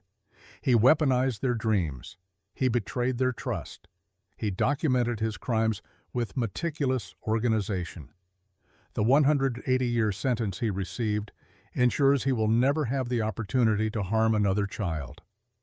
But the damage he caused will extend far beyond his lifetime, carried by the victims who survived his abuse and by the communities that must grapple with how someone who seemed so dedicated to helping young athletes could have caused such profound harm. Case 5. Carlos Francisco Juarez. In the competitive world of Southern California youth basketball, private coaching sessions are common. Parents pay for one-on-one training to give their daughters an edge, to refine specific skills, to get individualized attention that isn't possible during team practice. The best club coaches are in high demand, and families consider themselves fortunate when their daughters can secure private lessons with someone who has connections to top programs and high schools. Carlos Francisco Juarez positioned himself as exactly that kind of coach. He worked with multiple prominent club teams in Orange County, including SoCal Swoosh and the OC Mustangs. He had connections to several high schools known for strong basketball programs: Aliso Niguel, Costa Mesa, Mater Dei, and Tustin. Parents who wanted their daughters to succeed in basketball sought him out. Young athletes trusted him to help them improve and advance to the next level. Between 2005 and 2010, Juarez used that trust to sexually assault at least 4 young girls, ranging in age from 11 to 17. He isolated them during private training sessions. He exploited their dedication to basketball and their family's investment in their athletic development. And in a particularly disturbing pattern, he gave some of his victims envelopes of cash after assaulting them, turning abuse into a transactional arrangement that added another layer of violation to his crimes. Southern California is one of the most competitive regions for youth basketball in the country. The concentration of talent, the quality of club programs, and the proximity to major college programs make it an intense environment for young athletes with serious aspirations. Girls who want to play at the collegiate level know they need to stand out in a crowded field. Juarez understood this landscape. His involvement with multiple club teams and high schools gave him credibility. He could speak knowledgeably about what college coaches were looking for. He had connections that could help a player get noticed. For families investing thousands of dollars in club fees, tournament travel, and training, Juarez seemed like someone worth working with. Private coaching sessions became Juarez's primary method for accessing victims. During team practices, other coaches, parents, and players were present. But in private lessons, Juarez was alone with a young athlete, often in a gym where few other people were around. That isolation created opportunities for abuse. Parents who arranged these sessions believed they were investing in their daughter's basketball development. They paid Juarez for his time and expertise. They trusted him because of his coaching credentials and his work with respected programs. Many had no reason to question whether private lessons were appropriate or safe. Individual skill development was a normal part of serious athletic training. For the young athletes themselves, private lessons with a club coach felt like a sign they were being taken seriously, that their basketball dreams were achievable. Coaches don't spend individual time with players they don't believe have potential. Getting private coaching meant you were good enough to invest in. That validation made the girls eager to please and reluctant to do anything that might disappoint a coach who was giving them special attention. In 2005, Juarez was conducting a private training session with an 11-year-old girl at a gym in Tustin. During that session, he told the child to practice topless. The instruction was framed as related to her basketball training, though exactly how Juarez justified asking an 11-year-old to remove her shirt in a gym is difficult to comprehend. What is clear is that the girl complied. After the practice session, Juarez sexually assaulted her. Then he gave her an envelope containing money. The envelope of cash added a particularly disturbing dimension to the abuse. It created a transactional framework that further victimized the child. The money might have been positioned as payment for her time or a gift to help her family with basketball expenses. But its timing, immediately after an assault, transformed it into something else. It suggested payment for something other than basketball. It potentially made the victim feel complicit in what had happened. It added confusion and shame to trauma. For an 11-year-old child, processing what happened would have been extraordinarily difficult. She had gone to basketball practice with a trusted coach. She had been told to do something that felt wrong. She had been assaulted. Then she had been given money. How does a child that age make sense of such a sequence? The envelope of cash complicated her ability to understand the abuse for what it was and to recognize that she was a victim rather than a participant. This would not be an isolated incident. Over the next 5 years, Juarez targeted additional young athletes. In 2008, he sexually assaulted a 14-year-old girl during another private basketball lesson.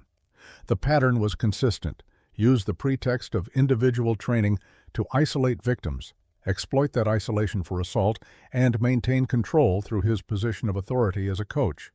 Juarez coached at multiple venues and worked with different clubs and school programs. This mobility gave him access to many young athletes across Orange County. It also made it less likely that patterns would be noticed. No single program saw his full range of interactions with athletes. Parents at one club might not know about concerning behavior at another location. The fragmented nature of club sports, where coaches move between programs and athletes train at various facilities, created conditions where predatory behavior could continue without detection.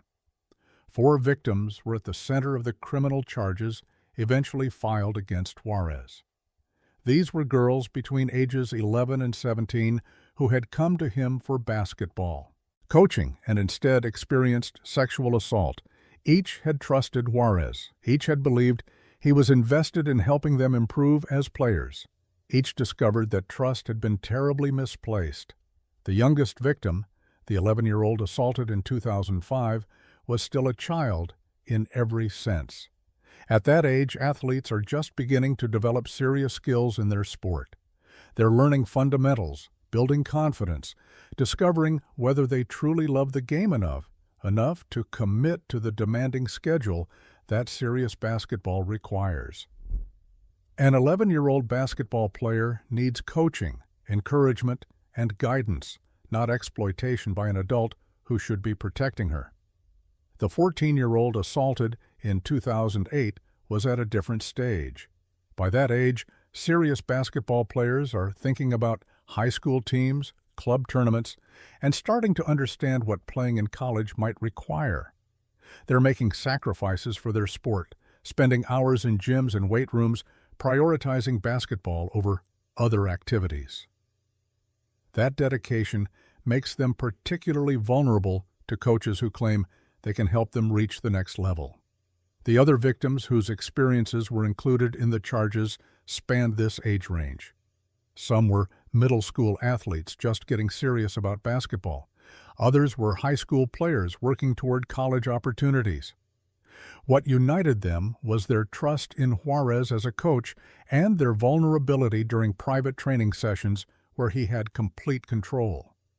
During Juarez's eventual trial, 2 additional alleged victims testified. Though charges weren't filed related to their experiences, their testimony helped establish a pattern. They described similar circumstances: private training sessions with Juarez, inappropriate behavior, and the abuse of his authority as a coach. Their willingness to testify about experiences for which Juarez wasn't being prosecuted demonstrated the importance of holding him accountable, even if it meant reliving trauma publicly. Juarez's pattern of behavior included warning signs that, in retrospect, suggested predatory intentions. His focus on private lessons with young female players created repeated opportunities for isolation. While one-on-one coaching is common in elite sports, the frequency and circumstances of Juarez's private sessions should have raised questions. The gifts and money Juarez gave to underage athletes represented another red flag. Coaches who give individual athletes money or expensive gifts are blurring professional boundaries in ways that can indicate grooming behavior. Predators often use gifts to create feelings of indebtedness, to build special relationships, and to make victims feel they owe something in return. The envelope of cash given to the 11-year-old victim fit this pattern, though its timing after an assault made it even more disturbing. Juarez's work across multiple programs and schools also fit a concerning pattern. While many coaches do work in various settings, predators sometimes move between organizations to avoid scrutiny, to access more potential victims, or because concerns raised at one location make them unwelcome. Whether Juarez's multi-program involvement was motivated by these factors isn't clear from available records, but it did give him broader access to young athletes than if he had been affiliated with only one team or school. The challenge with identifying these warning signs in real time is that many behaviors that can indicate predatory intent can also be explained innocuously. Private coaching sessions are legitimate and valuable. Some coaches do work with multiple programs. Helping families with basketball-related expenses is sometimes a kindness from a coach who wants to support a talented player whose family struggles financially. The line between appropriate mentorship and concerning behavior can be difficult to identify, especially when a coach has credentials and a reputation that make him seem trustworthy. This is why predators like Juarez can operate for years. They blend legitimate coaching activities with exploitation in ways that make each individual interaction seem explainable, while the overall pattern reveals something more sinister. The specific trigger that led to investigation into Juarez isn't detailed in public records, but at some point, allegations about his conduct with young athletes reached law enforcement. When investigators began looking into his activities, they found multiple victims with consistent accounts of abuse during private training sessions. Building a case involving crimes committed years earlier presented challenges. Some victims were now adults, processing events that had occurred during their childhoods. Physical evidence from assaults that happened years ago was unlikely to exist. The cases would rely heavily on victim testimony and establishing patterns of behavior. Prosecutors in the Orange County District Attorney's Office worked to identify all potential victims and to document Juarez's pattern of abuse across multiple years. They filed charges based on 4 victims whose cases provided the strongest evidence, while also gathering testimony from additional alleged victims who could speak to Juarez's methods and patterns. In July 2023, Juarez faced trial on multiple felony counts related to his abuse of young athletes. The trial included testimony from victims describing what Juarez had done during private training sessions. They recounted assaults that occurred when they were children, explaining how Juarez had used his authority as a coach to isolate and victimize them. The jury also heard testimony from the two additional alleged victims whose experiences, while not charged as separate crimes, helped establish that Juarez's abuse of the four primary victims wasn't aberrational, but rather part of a consistent pattern. These witnesses bolstered the prosecution's case by showing that Juarez had repeatedly used similar methods to exploit young athletes. After hearing all the evidence, the jury convicted Juarez on 21 felony counts. The convictions included 10 counts of lewd acts upon a child under 14, reflecting the especially young age of some of his victims. The jury's verdicts covered crimes committed between 2005 and 2010, documenting a 5-year period during which Juarez had used his position as a basketball coach to sexually assault girls as young as 11 years old. In September 2023, Carlos Francisco Juarez appeared before an Orange County Superior Court judge for sentencing. Now 48 years old, he faced decades in prison for his crimes. The prosecution urged the court to impose a substantial sentence that reflected the number of victims, the young age of those victims, and Juarez's abuse of his position of trust as a coach. Orange County District Attorney Todd Spitzer made a statement emphasizing the broader implications of Juarez's crimes. Youth sports should be a safe environment where neither parents nor athletes should have to worry about children being targeted by a sexual predator, Spitzer said. His words captured what Juarez's crimes had violated: the fundamental expectation that adults who work with young athletes will protect and guide them, not exploit them. Spitzer also praised the courage of the victims. As a result of the bravery of these young victims to speak out, another child molester is behind bars for the rest of his life and will no longer be allowed to prey on innocent children, he said. The statement acknowledged both the difficulty of coming forward and the importance of victims' willingness to testify in holding Juarez accountable. The judge sentenced Juarez to 150 years to life in prison. At 48 years old, this was effectively a life sentence. Juarez would never be released. He would spend the rest of his life in California's prison system, unable to access vulnerable children ever again. The 150-year sentence reflected California's sentencing structure for multiple felony convictions involving child victims. Each count carried its own potential sentence, and when those sentences were stacked consecutively, they created terms that extended far beyond a human lifespan. The purpose wasn't to literally imprison someone for 150 years, but to ensure that even with potential credits for good behavior or other factors, the offender would never be eligible for release. Juarez's attorney, Kenneth Reed, declined to comment after the conviction, but indicated that an appeal would be filed. This is standard practice in serious criminal cases, but given the strength of the evidence and the jury's clear verdicts, any appeal faced significant obstacles. For the victims at the center of the case, the trial and sentencing brought a measure of justice but couldn't undo the harm Juarez had caused. The girls who had trusted him as a coach, who had worked hard to improve their basketball skills, who had believed private lessons were an investment in their athletic futures, had instead experienced trauma that would affect them for years. One of the most insidious aspects of Juarez's crimes was how they contaminated something the victims loved. These were girls who were passionate about basketball, dedicated enough to seek extra training, committed enough to make sacrifices for their sport. Juarez took that passion and dedication and used it against them. For some victims, basketball itself may have become a source of painful associations. The gym where they had spent countless hours might trigger memories of assault. The sport they had loved might be forever connected to trauma. The envelope of cash given to the 11-year-old victim created additional psychological damage. Money given to a child after sexual assault can create feelings of complicity and shame that compound the trauma of the assault itself. The victim might have struggled with whether she somehow participated in or enabled what happened because she accepted money. She might have felt dirty or used in ways that went beyond the assault itself.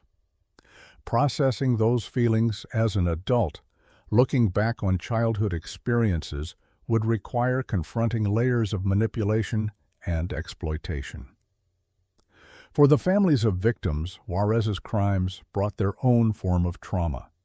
Parents who had paid him for coaching, who had arranged private lessons believing they were helping their daughters, had to confront the reality that those sessions had been opportunities for abuse. That realization came with guilt, anger, and questions about whether warning signs had been missed. The two alleged victims who testified, despite not being included in the charged crimes, showed remarkable courage. They had no obligation to participate in the trial. Coming forward meant publicly identifying themselves as victims of sexual assault and reliving traumatic experiences.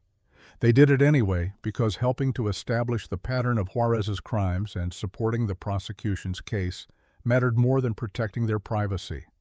The Juarez case highlighted specific vulnerabilities in how club sports operate. Unlike school-based athletics, which function under educational institutions with established oversight and mandatory reporting requirements, club sports programs often operate with minimal regulation. Coaches may work independently or through loosely organized clubs that lack formal accountability structures. Private coaching sessions, while valuable for skill development, create inherent risks when they involve one-on-one interactions between adult coaches and young athletes in settings where oversight is limited. Juarez's exploitation of private lessons to isolate and assault victims demonstrated how these sessions can become opportunities for abuse rather than coaching. The case also illustrated how predators exploit the financial investments families make in youth sports. Parents paying for club fees, tournament, travel, equipment, and private coaching have substantial money invested in their children's athletic development. That investment can make families reluctant to question a coach's methods or to raise concerns about interactions that seem unusual. The fear of disrupting a child's athletic progress or wasting money already spent can keep parents from acting on instincts that something isn't right. Juarez's movement between multiple clubs and schools showed how predators can avoid detection by spreading their activities across different organizations. No single program saw his full pattern of behavior. Parents at SoCal Swoosh might not know about incidents at OC Mustangs. Coaches at Mater Dei might be unaware of concerns raised at Tucson. This fragmentation of information allowed Juarez to continue coaching even as individual incidents occurred across multiple settings. The district attorney's statement that youth sports should be a safe environment articulated what Juarez's crimes had violated, but also pointed toward what needs to change.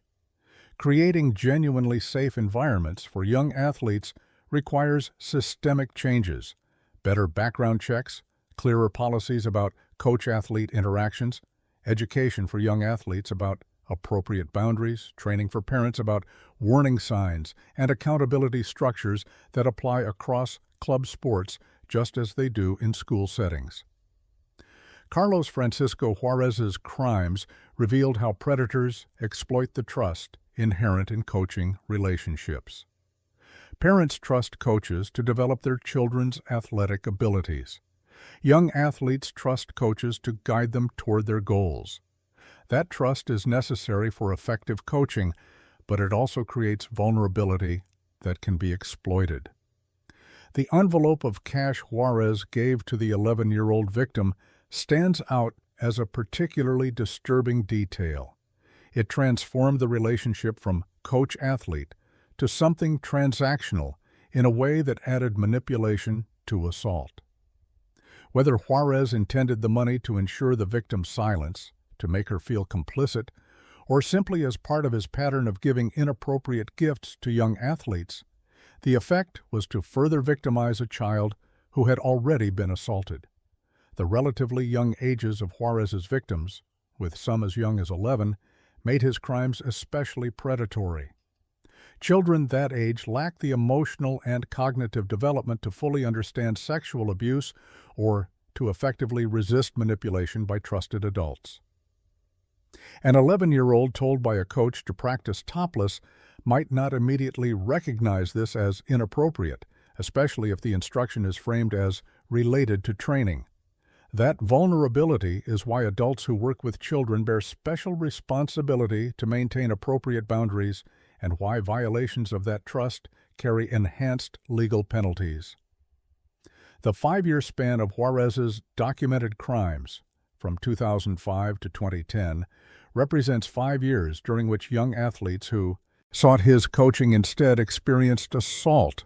Each victim during those years represents a failure of the systems that should have detected and stopped him. Each represents a family whose trust was betrayed. Each represents a childhood affected by trauma that could have been prevented. The jury's verdict convicting Juarez on 21 felony counts and the 150-year sentence imposed by the judge sent clear messages. Society will not tolerate sexual abuse of children in youth sports. Coaches who exploit their positions to harm young athletes will face severe consequences, and the number of victims and the vulnerability of those victims matter in determining appropriate punishment. Today, Carlos Francisco Juarez is incarcerated in a California state prison, where he will remain for the rest of his life. At 48, when sentenced, he likely has decades of imprisonment ahead of him. He will never coach another young athlete. He will never have unsupervised access to children. The girls he assaulted between 2005 and 2010 can know that he cannot harm anyone else. For his victims, justice in the form of his conviction and imprisonment is only part of their healing. They must continue living with the effects of childhood sexual assault.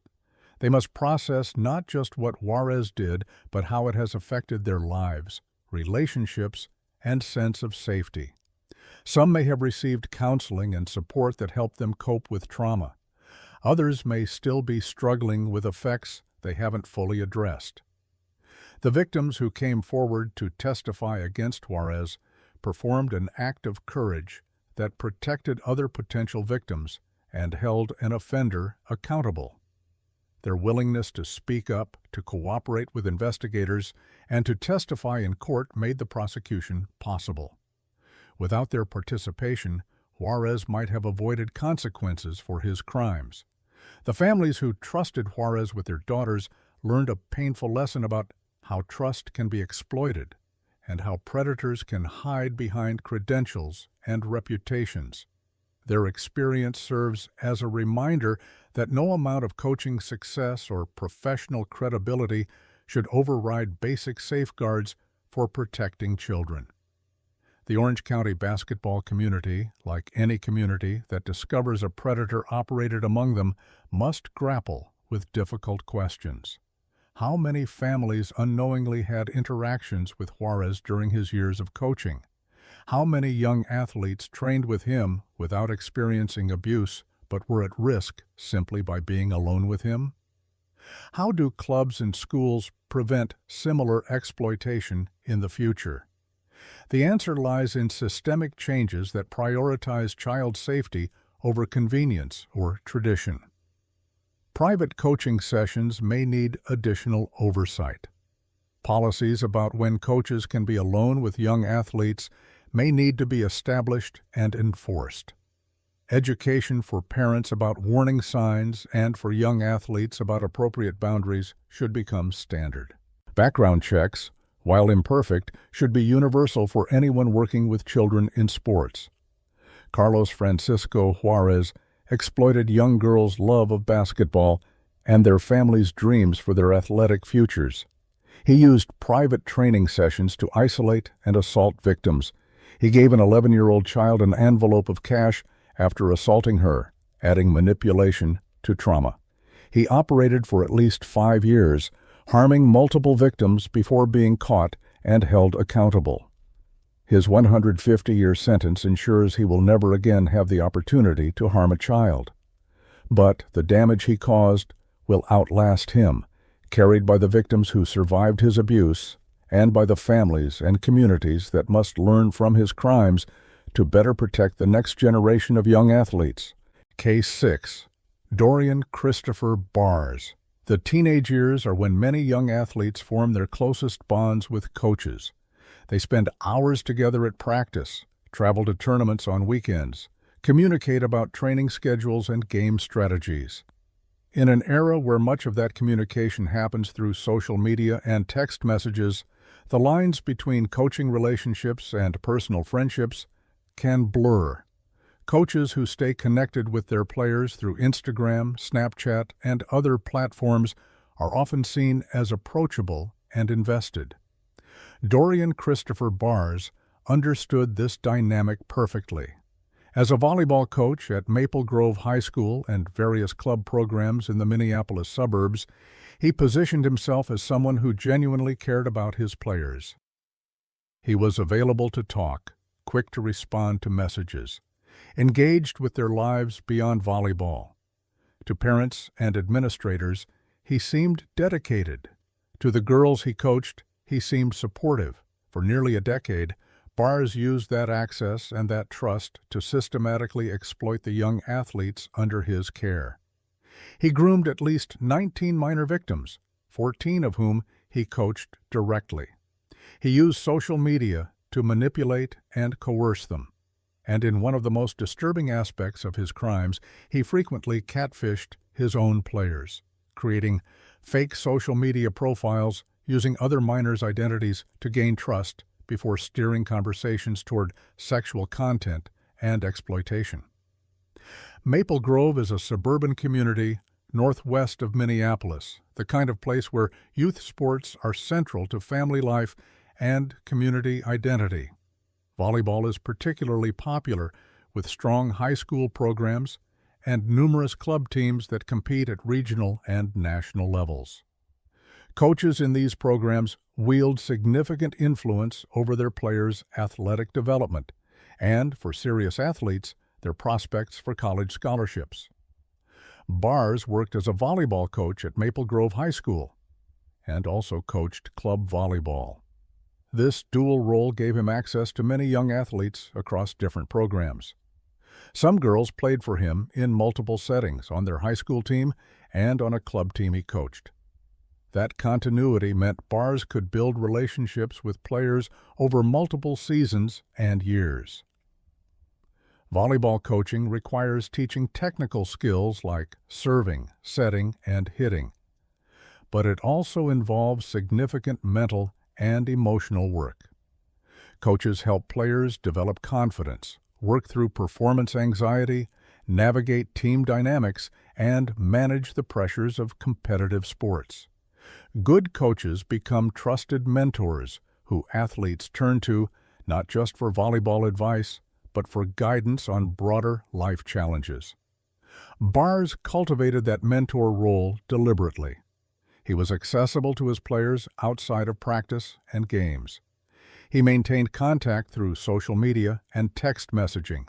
He presented himself as someone who understood the pressures young athletes faced and who was available to provide support. For girls dealing with the normal struggles of adolescence alongside the demands of competitive volleyball, having a coach who seemed genuinely invested in their well-being felt valuable. That investment, however, was not what it appeared to be. Bars was building trust for exploitation, not mentorship. Bars's method of exploiting his victims centered on social media and digital communication. He sent hundreds of messages to individual players, initiating contact through platforms where coach-athlete communication was common and expected. Initially, the conversations might focus on volleyball, discussing technique, upcoming tournaments, or team dynamics. But Bars would quickly steer these conversations in sexual directions. The grooming process followed a pattern that investigators would later document. Bars would establish frequent communication with a victim, creating a sense of special connection.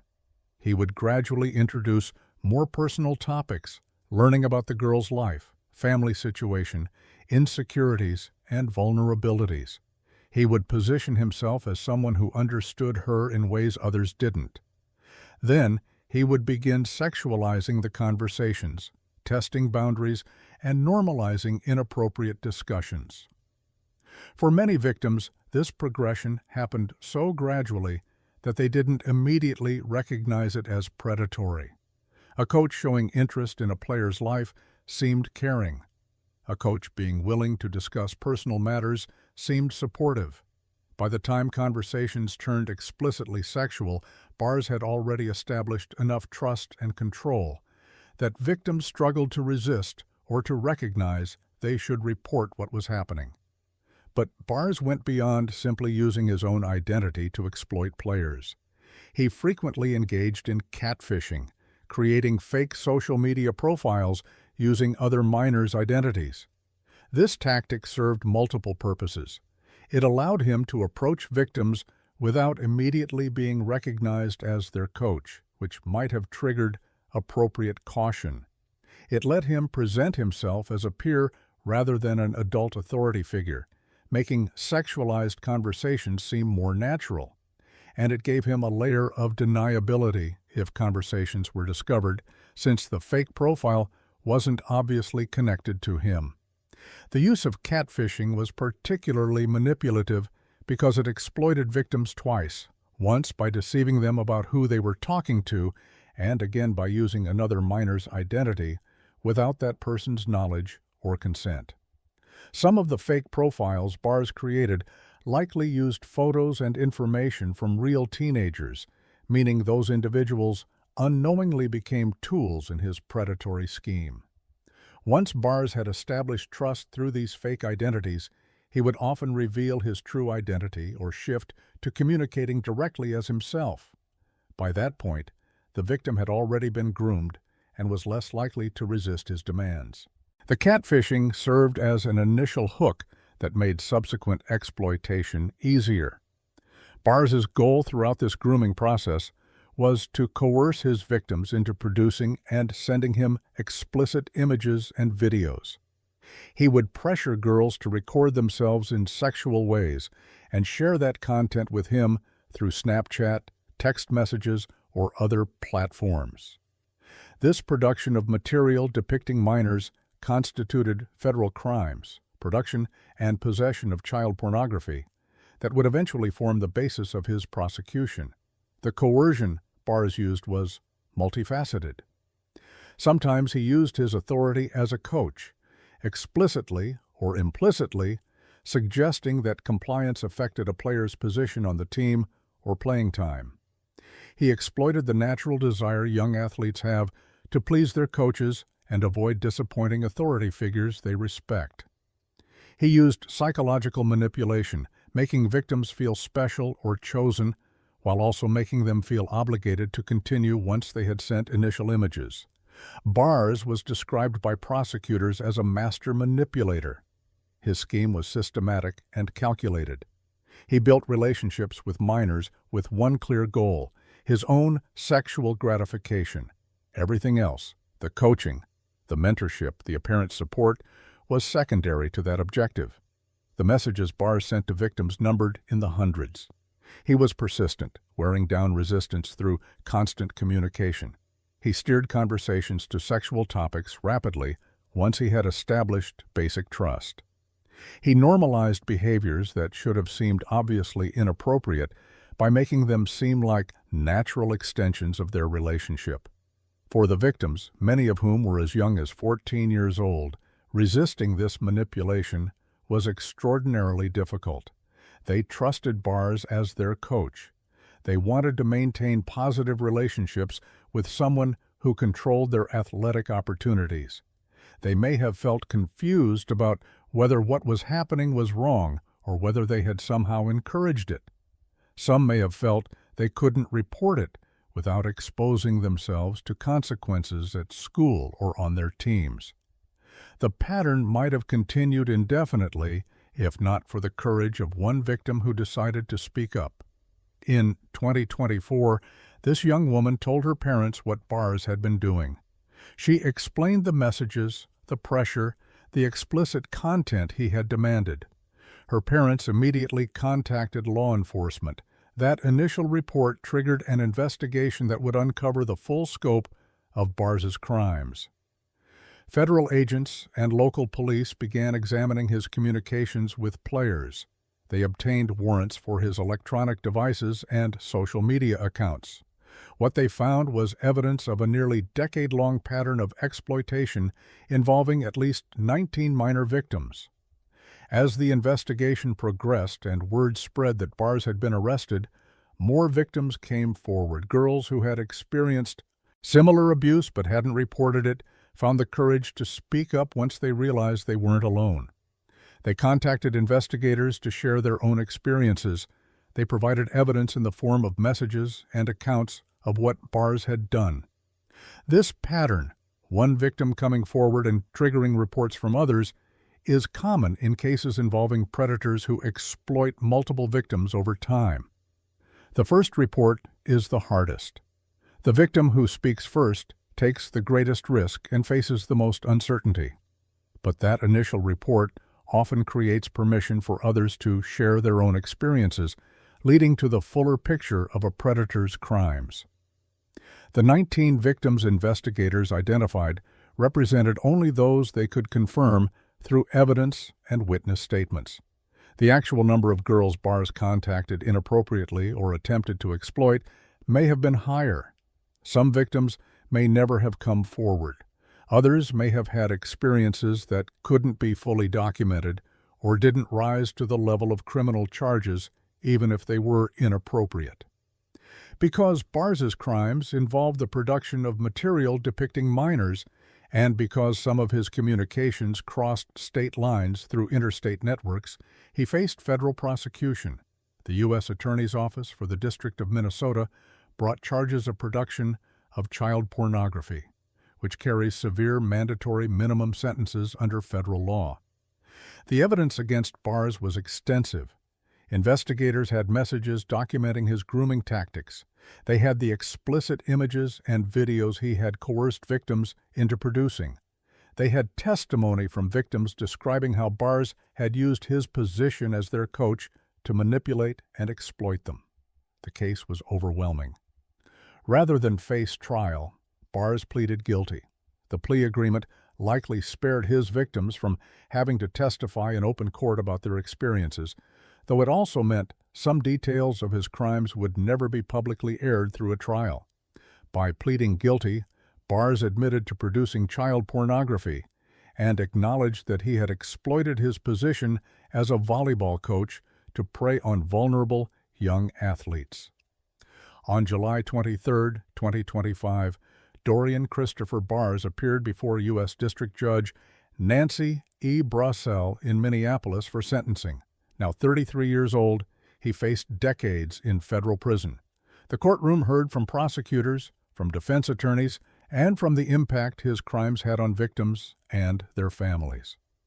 Acting U.S. Attorney Joseph H. Thompson delivered a powerful statement that placed Bars's crimes in broader context.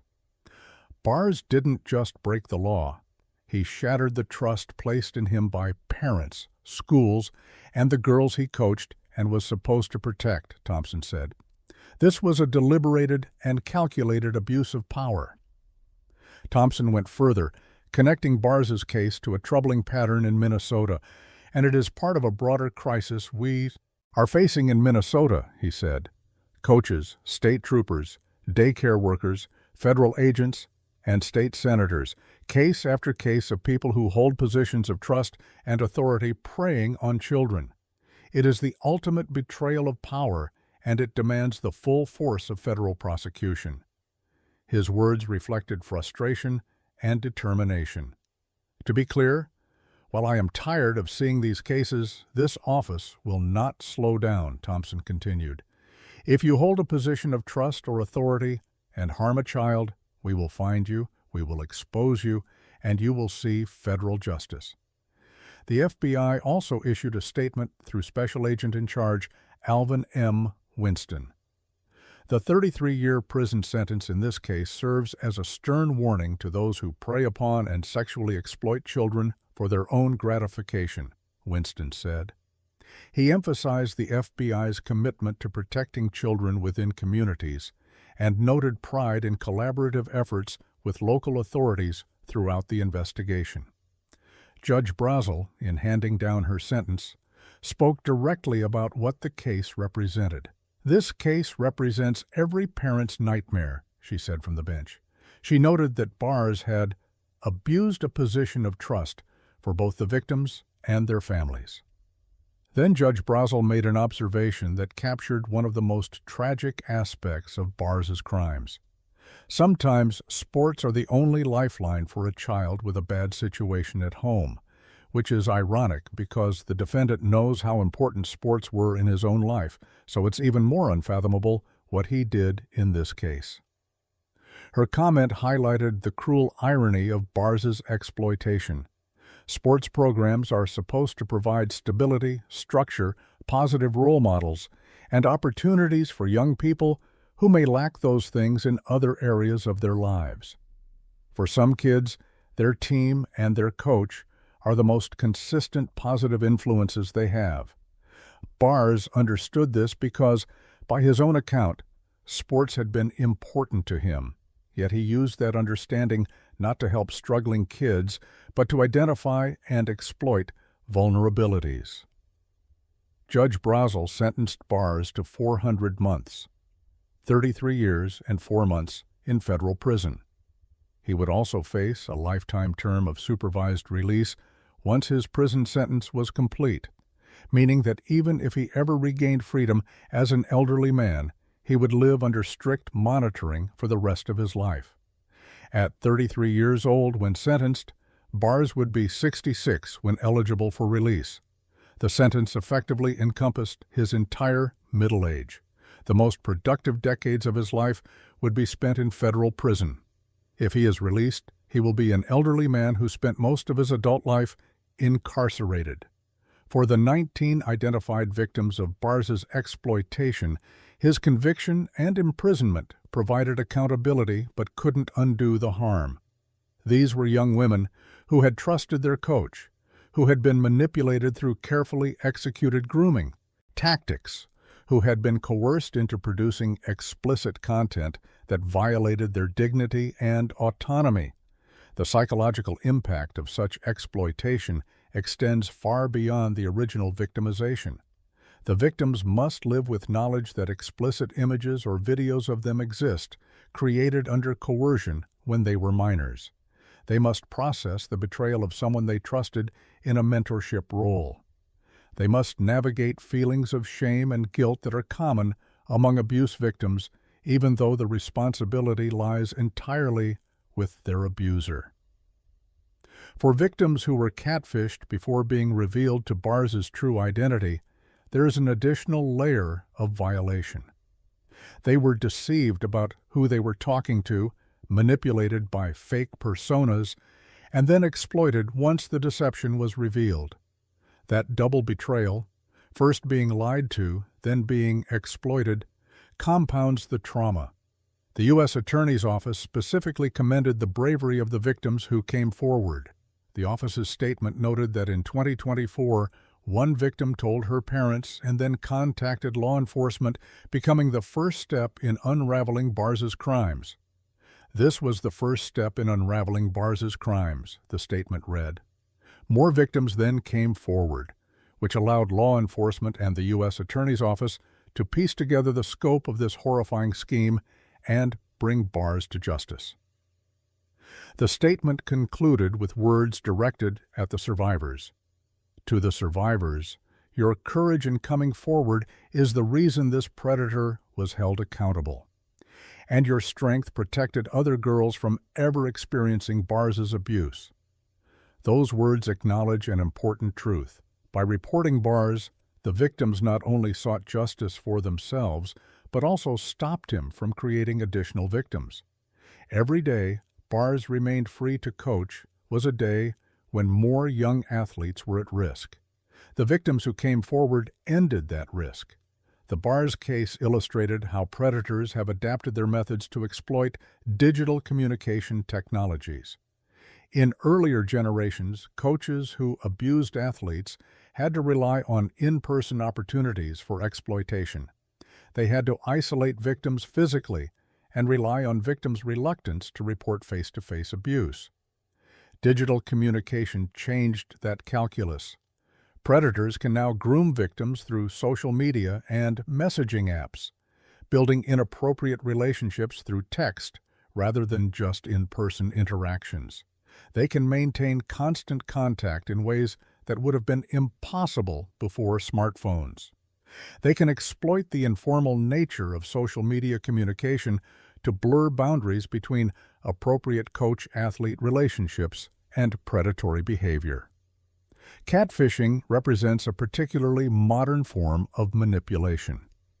The ability to create fake profiles using stolen identities, to present oneself as someone else entirely, and to establish trust under false pretenses before revealing one's true identity is enabled by social media platforms in ways that weren't possible in pre-digital eras. Bars's use of other minors' identities to catfish his own players showed how sophisticated predators have become in exploiting these technologies. The case also highlighted systemic vulnerabilities in how youth sports programs monitor coach-athlete communications. Many organizations have policies prohibiting one-on-one communications between coaches and athletes, or requiring that digital communications include parents or other adults. But enforcing such policies is difficult when so much communication happens on personal devices through apps with privacy features.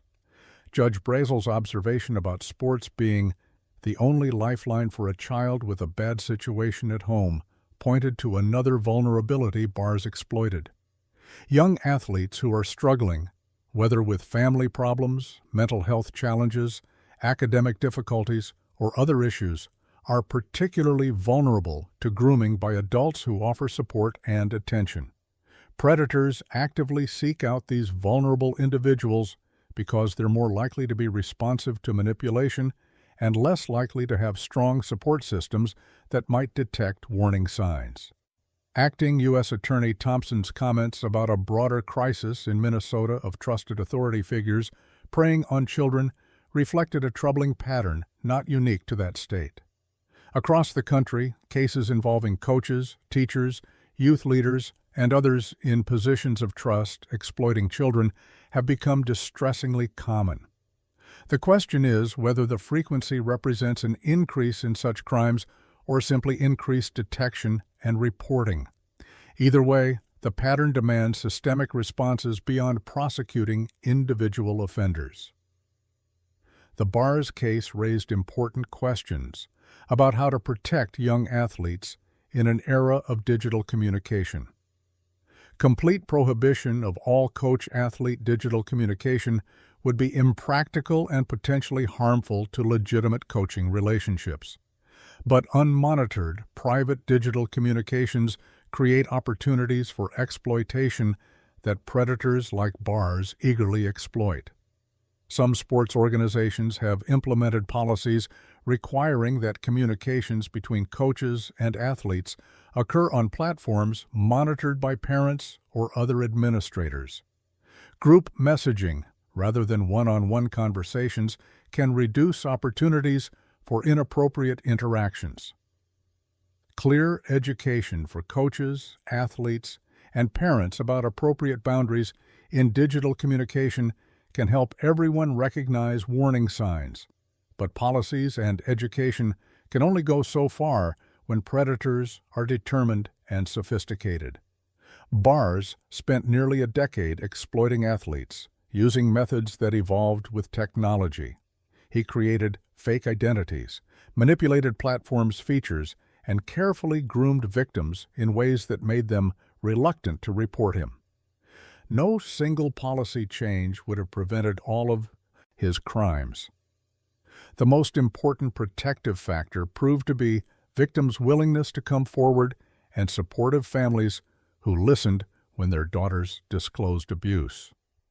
The 2024 report from the victim who told her parents saved other potential victims and triggered the investigation that held Bars accountable. That courage and that supportive family response are the foundation of any effective protection system. Dorian Christopher Bars, exploited fundamental human needs for connection, support, and belonging. The teenage athletes he preyed on were at developmental stages where peer relationships and adult mentorship are crucial. They trusted him as their coach. They valued his apparent investment in their success. They wanted to maintain positive relationships with someone who had authority over their athletic opportunities. Bars used that trust to systematically exploit them. His grooming was calculated and methodical. He sent hundreds of messages to individual victims, wearing down resistance and normalizing inappropriate behavior. He used fake identities to manipulate his own players, adding layers of deception to an already predatory relationship. He produced illegal material documenting his exploitation of minors who trusted him. The catfishing element of his crimes was particularly disturbing because it showed a predator who understood he needed to circumvent his victims' natural caution around adult authority figures. By approaching them as peers through fake teenage identities, he could establish inappropriate relationships more easily. Then, once trust was established and boundaries had been crossed, he could reveal his true identity and leverage his position as their coach to maintain control. The nearly decade-long span of his crimes, from approximately 2014 to 2024, represents a decade when young volleyball players in the Maple Grove area were at risk from someone who should have been protecting them. 19 confirmed victims mean 19 young women whose lives were affected by exploitation that occurred during their formative years.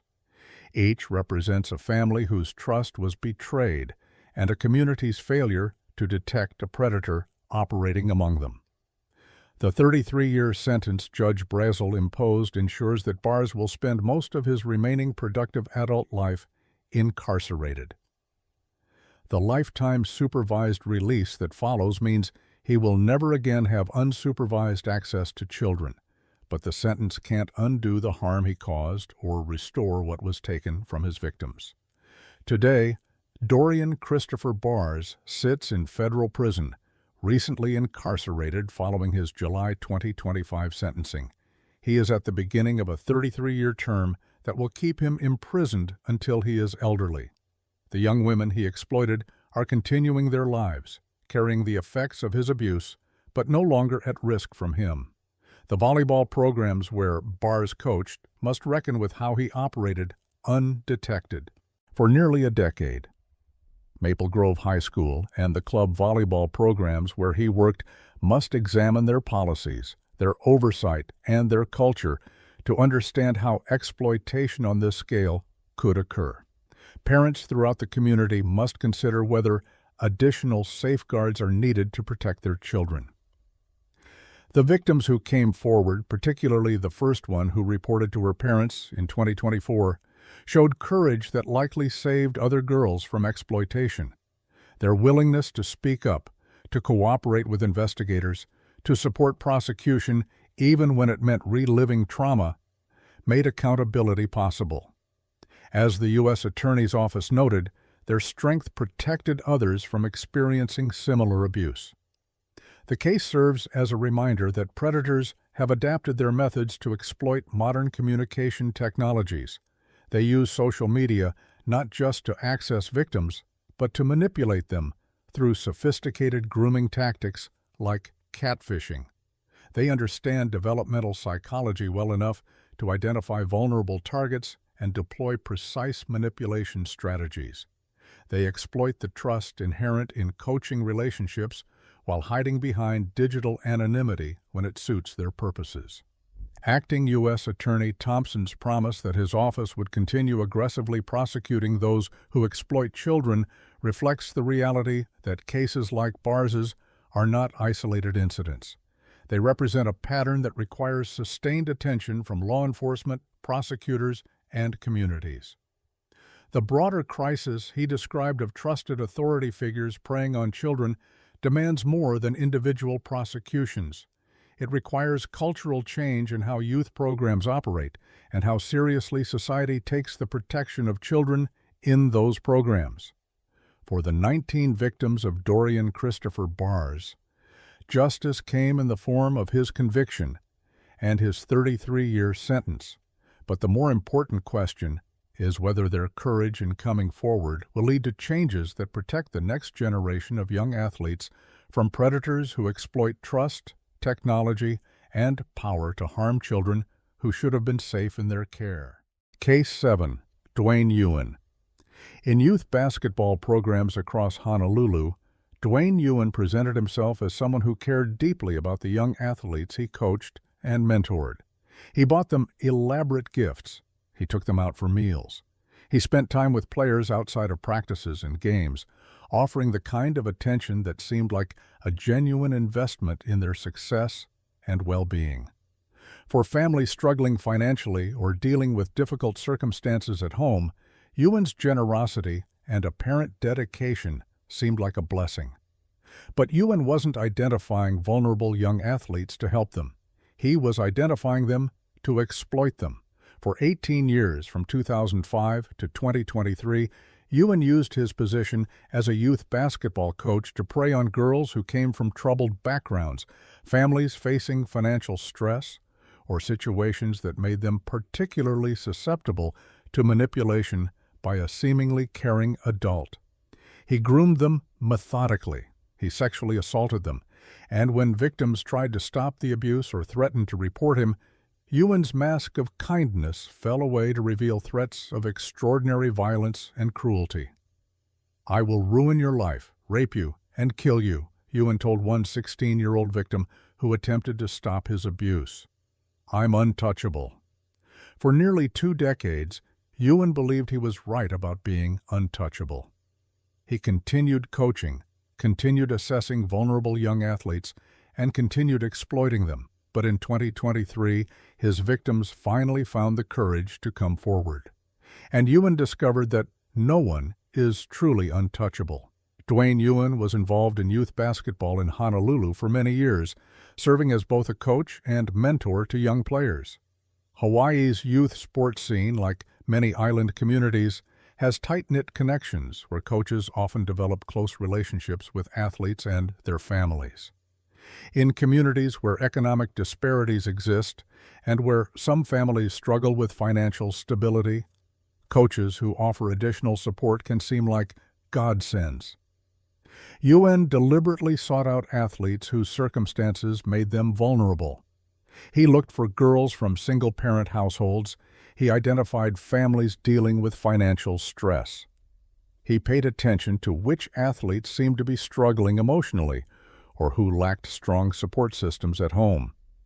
These observations weren't motivated by compassion. They were intelligence gathering to identify the most exploitable targets. Once Ewan identified a vulnerable athlete, he would begin the grooming process. He bought expensive gifts for the girls he targeted. He took them out for meals at restaurants their families might not be able to afford. He presented himself as a generous mentor who was willing to invest in their success. For young athletes whose families were struggling financially, this attention and these gifts created feelings of gratitude and obligation. Ewan also spent inappropriate amounts of time alone with his victims. He would arrange individual training sessions, offer rides, or create other opportunities to isolate girls from their families and from other adults who might question his behavior. This isolation served multiple purposes. It gave him opportunities to abuse them. It made the relationship feel special and secret, and it reduced the likelihood that warning signs would be noticed by others. The grooming process was extensive. Ewan sometimes worked on victims for years, starting when they were as young as 12 years old. He built trust slowly, establishing himself as a reliable and caring presence in their lives. He normalized inappropriate behavior gradually, testing boundaries incrementally, so that by the time overt abuse occurred, victims had already been conditioned to accept his violations of appropriate coach-athlete boundaries. For the young athletes and their families, Ewan's behavior initially seemed like mentorship. A coach who gives extra attention to a player appears dedicated. A coach who helps a family financially appears generous. A coach who spends time with athletes outside of practice appears invested in their development as people, not just as players. These interpretations aren't unreasonable. Many coaches do genuinely care about their players and do provide appropriate support and mentorship. But Ewan's attention came with prices his victims never agreed to pay. Court documents filed in federal court detailed the experiences of 10 victims, 3 of whom were subjected to the most serious sexual abuse. The cases of these 3 minors revealed the progression of Ewan's exploitation and the escalating violence he employed to maintain control. Minor victim 1 was sex trafficked by Ewan in 2005 and 2006.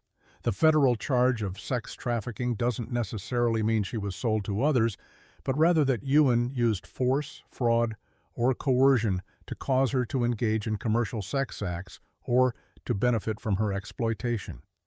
The specific details of her trafficking weren't fully disclosed in public records, but the charge indicated that Ewan had exploited her for his own gain, likely financial or sexual, when she was a minor in his basketball program.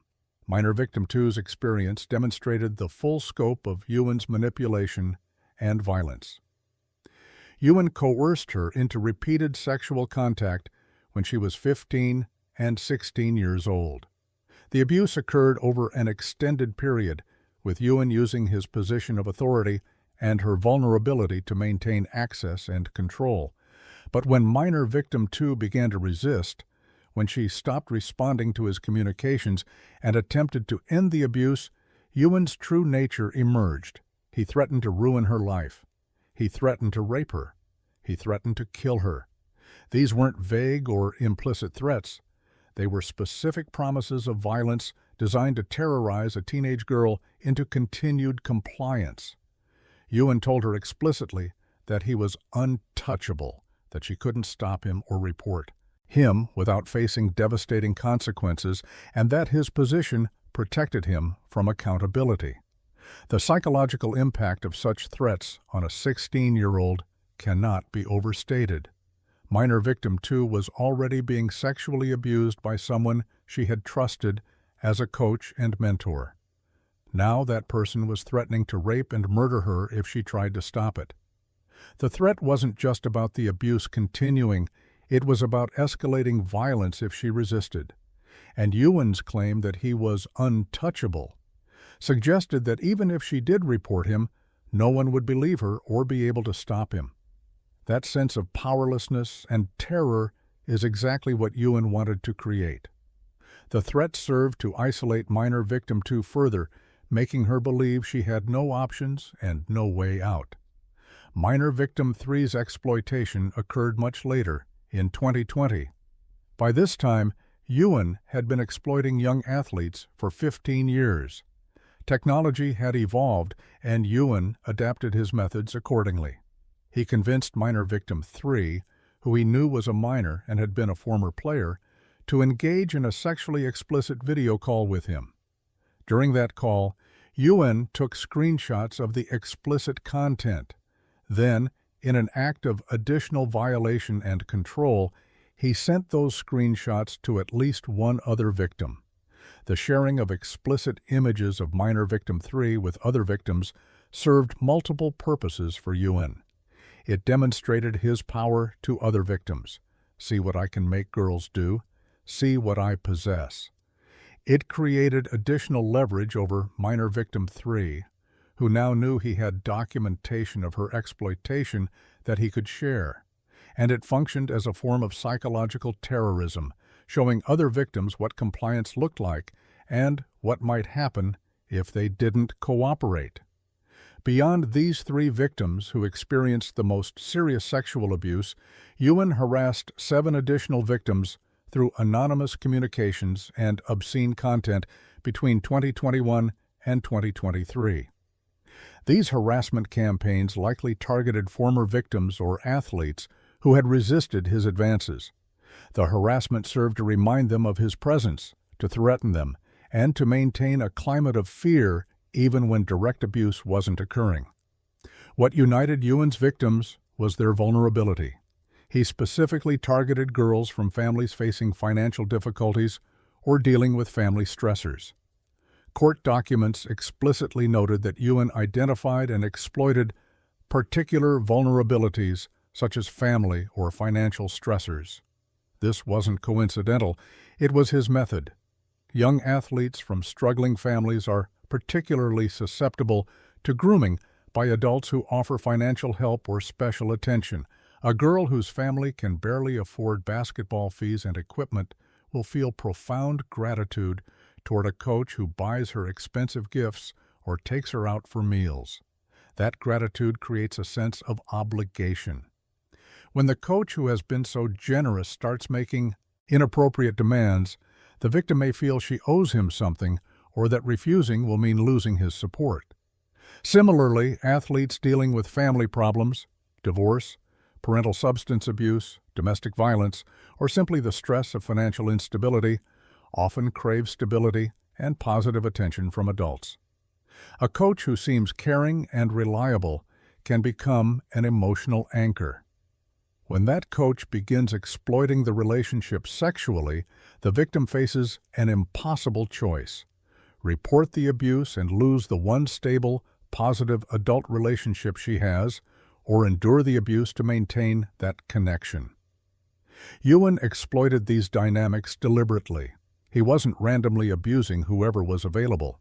He was systematically identifying the most vulnerable girls in his programs and targeting them specifically because their circumstances made exploitation easier and reporting less likely. The gifts and food Ewan provided weren't generosity. They were investments in control. The time he spent alone with victims wasn't mentorship, it was grooming. The relationships he built weren't about helping young athletes succeed. They were about positioning himself to exploit them sexually. In 2023, after 18 years of exploiting young athletes in Honolulu's basketball community, Ewan's crimes finally came to light.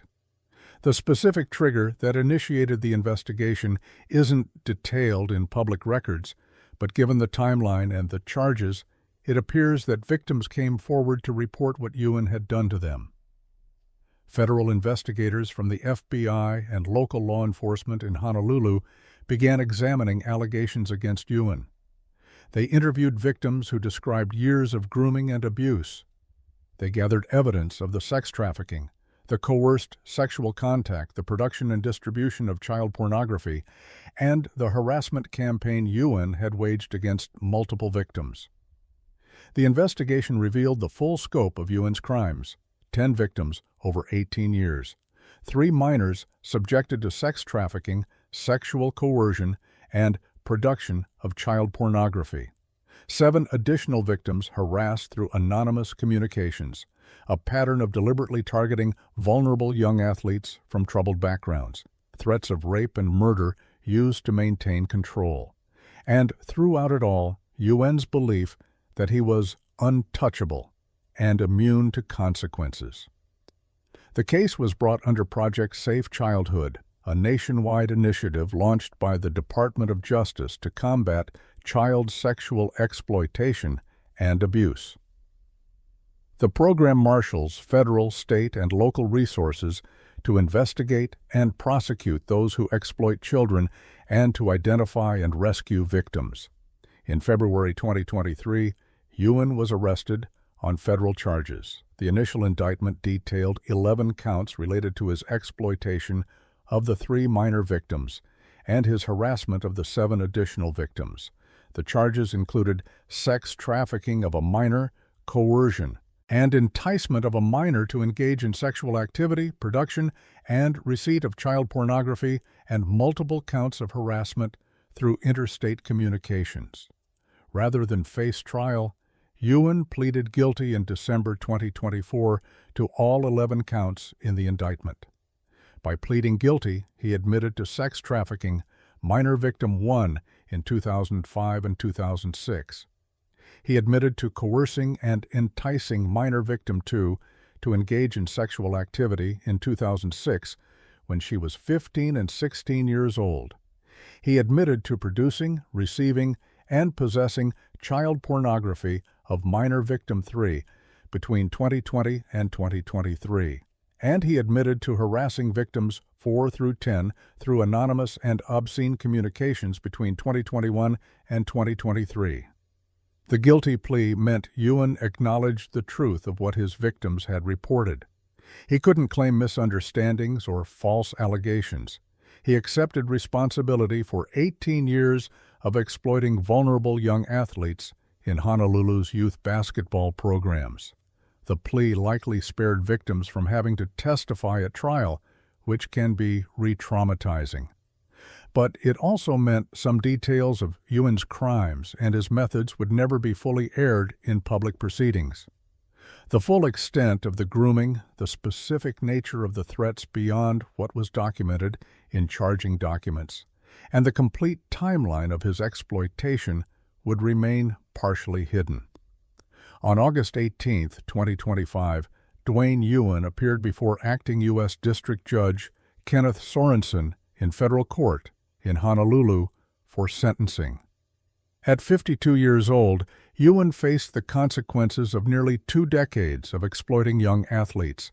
Acting U.S. Attorney Ken Sorensen delivered a statement emphasizing the severity of Ewan's crimes and their impact on the community. He used his power and position to groom and then serially exploit and victimize the young girls entrusted to his care, Sorensen said. His words captured how Ewan had weaponized the trust families placed in him as a coach.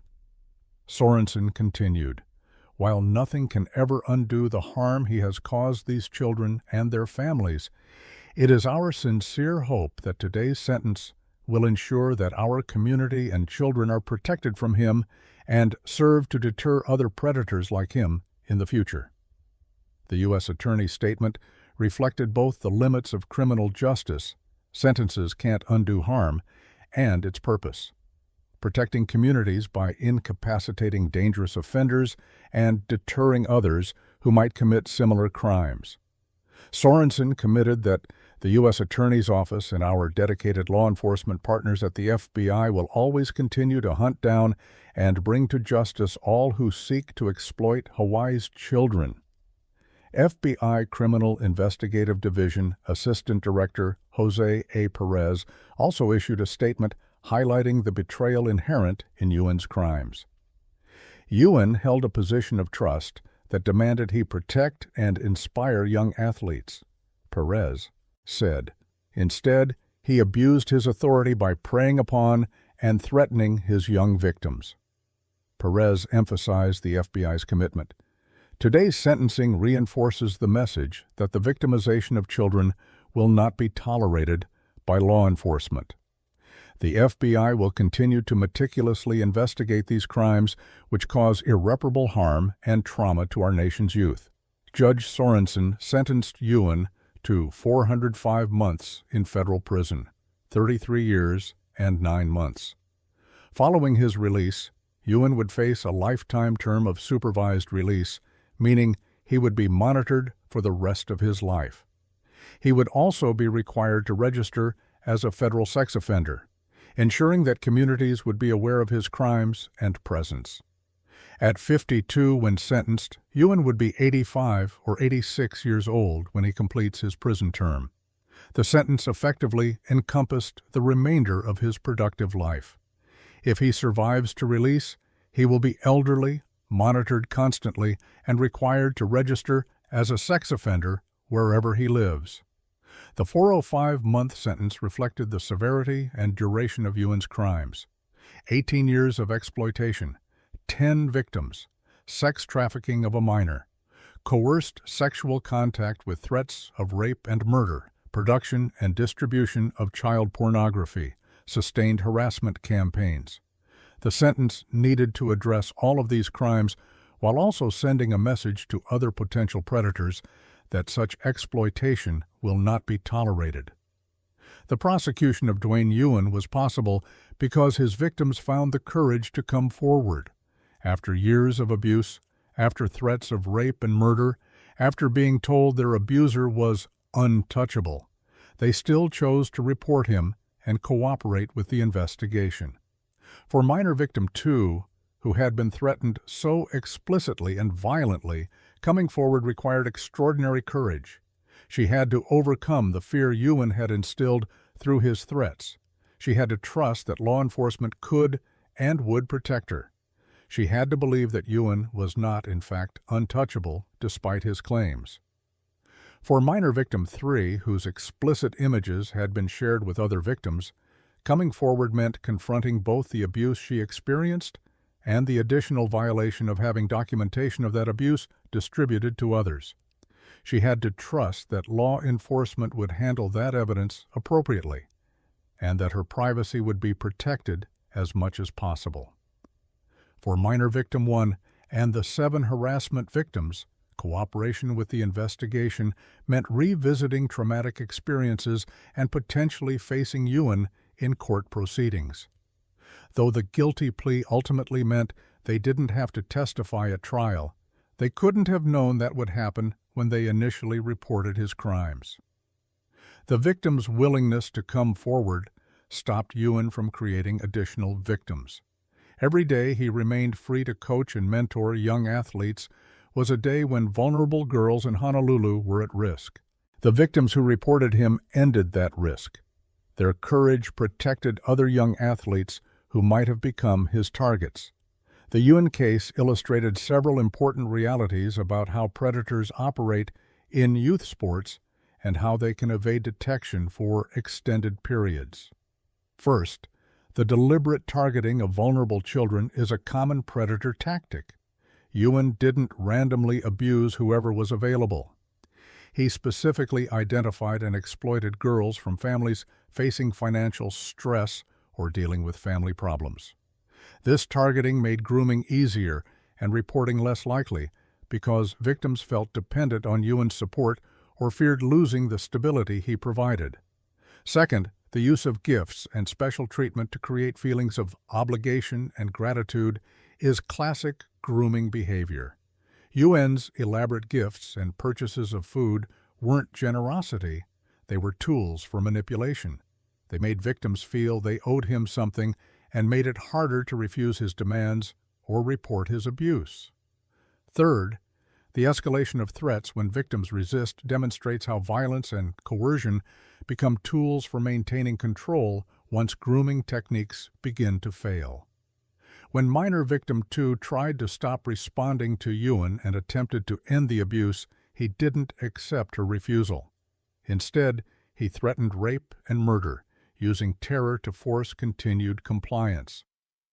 Fourth, predators' claims of being untouchable reflect their confidence that their positions of authority, their standing in communities, or their manipulation of victims will protect them from consequences. Ewan told minor victim 2 he was untouchable, suggesting he believed his position as a coach and mentor gave him immunity from accountability. For 18 years, his belief seemed justified.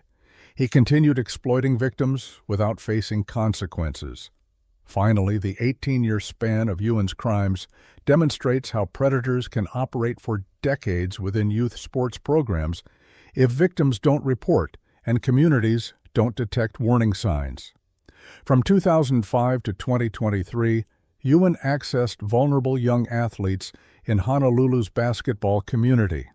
That's 18 years of girls at risk, 18 years of families trusting someone who was exploiting that trust, 18 years of a predator hiding in plain sight. The Ewan case raised difficult questions about how to protect young athletes from predators who deliberately target the most vulnerable. Background checks, while important, wouldn't necessarily have detected Ewan's crimes until after victims reported them. Policies about coach-athlete interactions, while valuable, can be circumvented by predators who operate outside formal program settings. The most effective protection against exploitation came from educating young athletes about appropriate boundaries and supporting them when they report abuse. The victims who eventually came forward and cooperated with the investigation are the reason Ewan was held accountable. Creating environments where Young people feel safe reporting inappropriate behavior, and where their reports are taken seriously is essential. Ewan's deliberate targeting of economically vulnerable families also highlights the need for financial support for youth sports that doesn't come through individual coaches or mentors.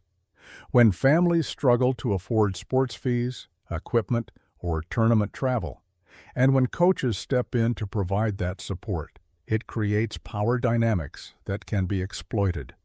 Youth sports programs that ensure all families can participate without depending on individual coaches' generosity might reduce some vulnerability to exploitation.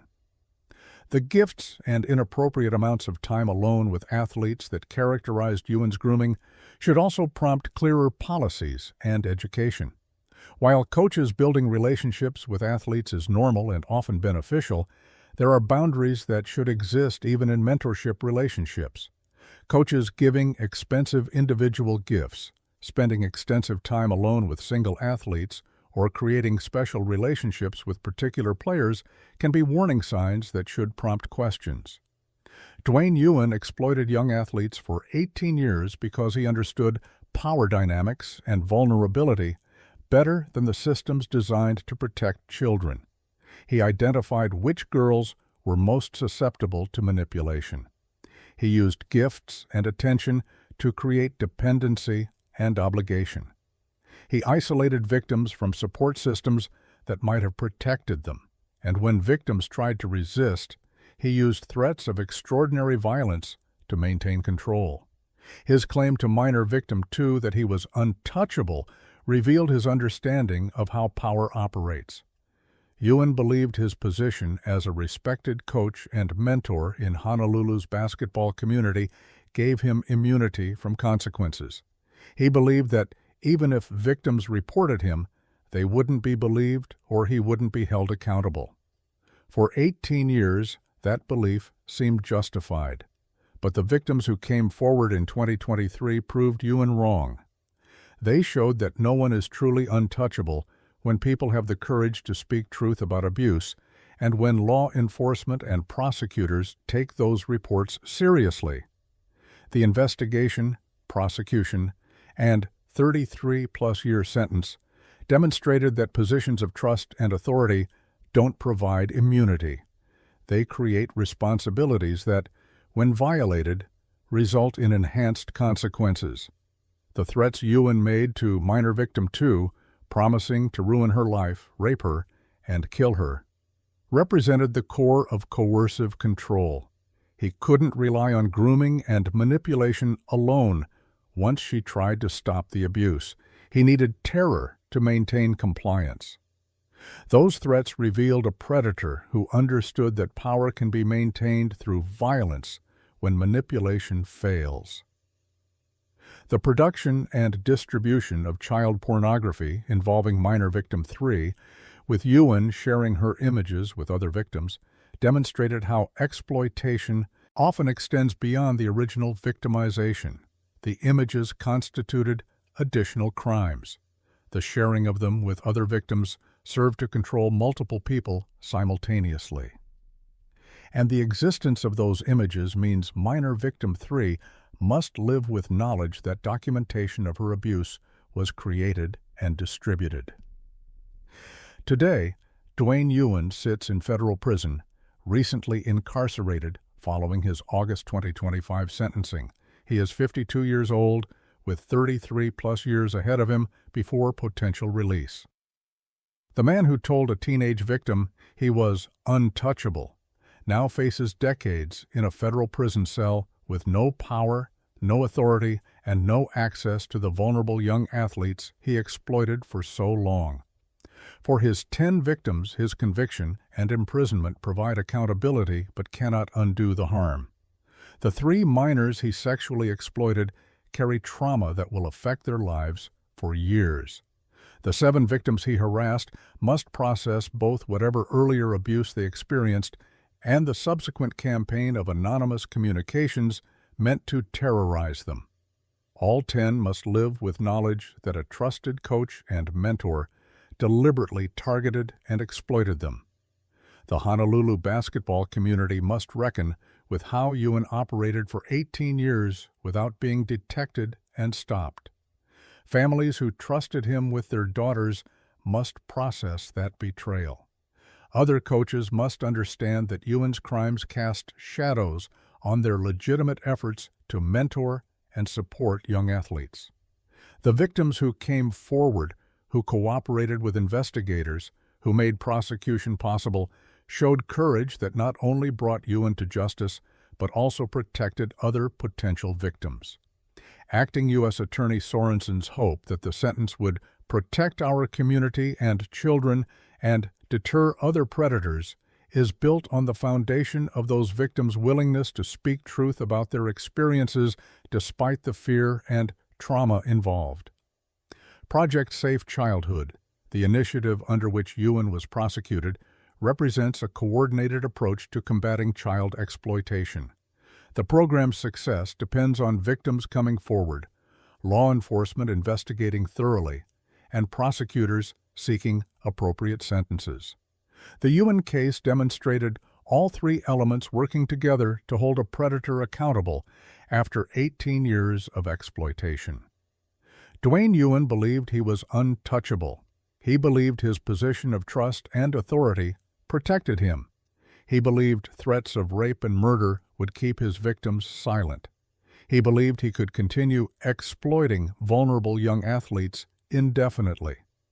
His 33-plus-year federal prison sentence proves he was wrong on every count. The young women he victimized found the courage to prove that no predator, regardless of how powerful they believe themselves to be, is truly beyond the reach of justice. Case 8. Terry Terrell. Gillard, 26 years. From 1991 to 2017, Terry Terrell Gillard coached wrestling at John H. Francis Polytechnic High School in Sun Valley, California, and at the San Fernando Boys and Girls Club. 26 years during which young wrestlers came through his programs, learned technique and discipline, competed in tournaments, and moved on to the next phases of their lives. 26 years during which generations of families in the San Fernando Valley trusted Gillard to mentor their sons in one of the most demanding and physically intimate sports in athletics. And for 26 years, Gillard used that trust and that access to sexually abuse the young athletes under his care.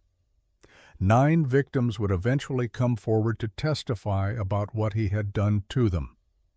But the 26-year span suggests there may have been others who never reported, who carried their trauma in silence, who perhaps didn't even fully recognize what had happened to them as abuse.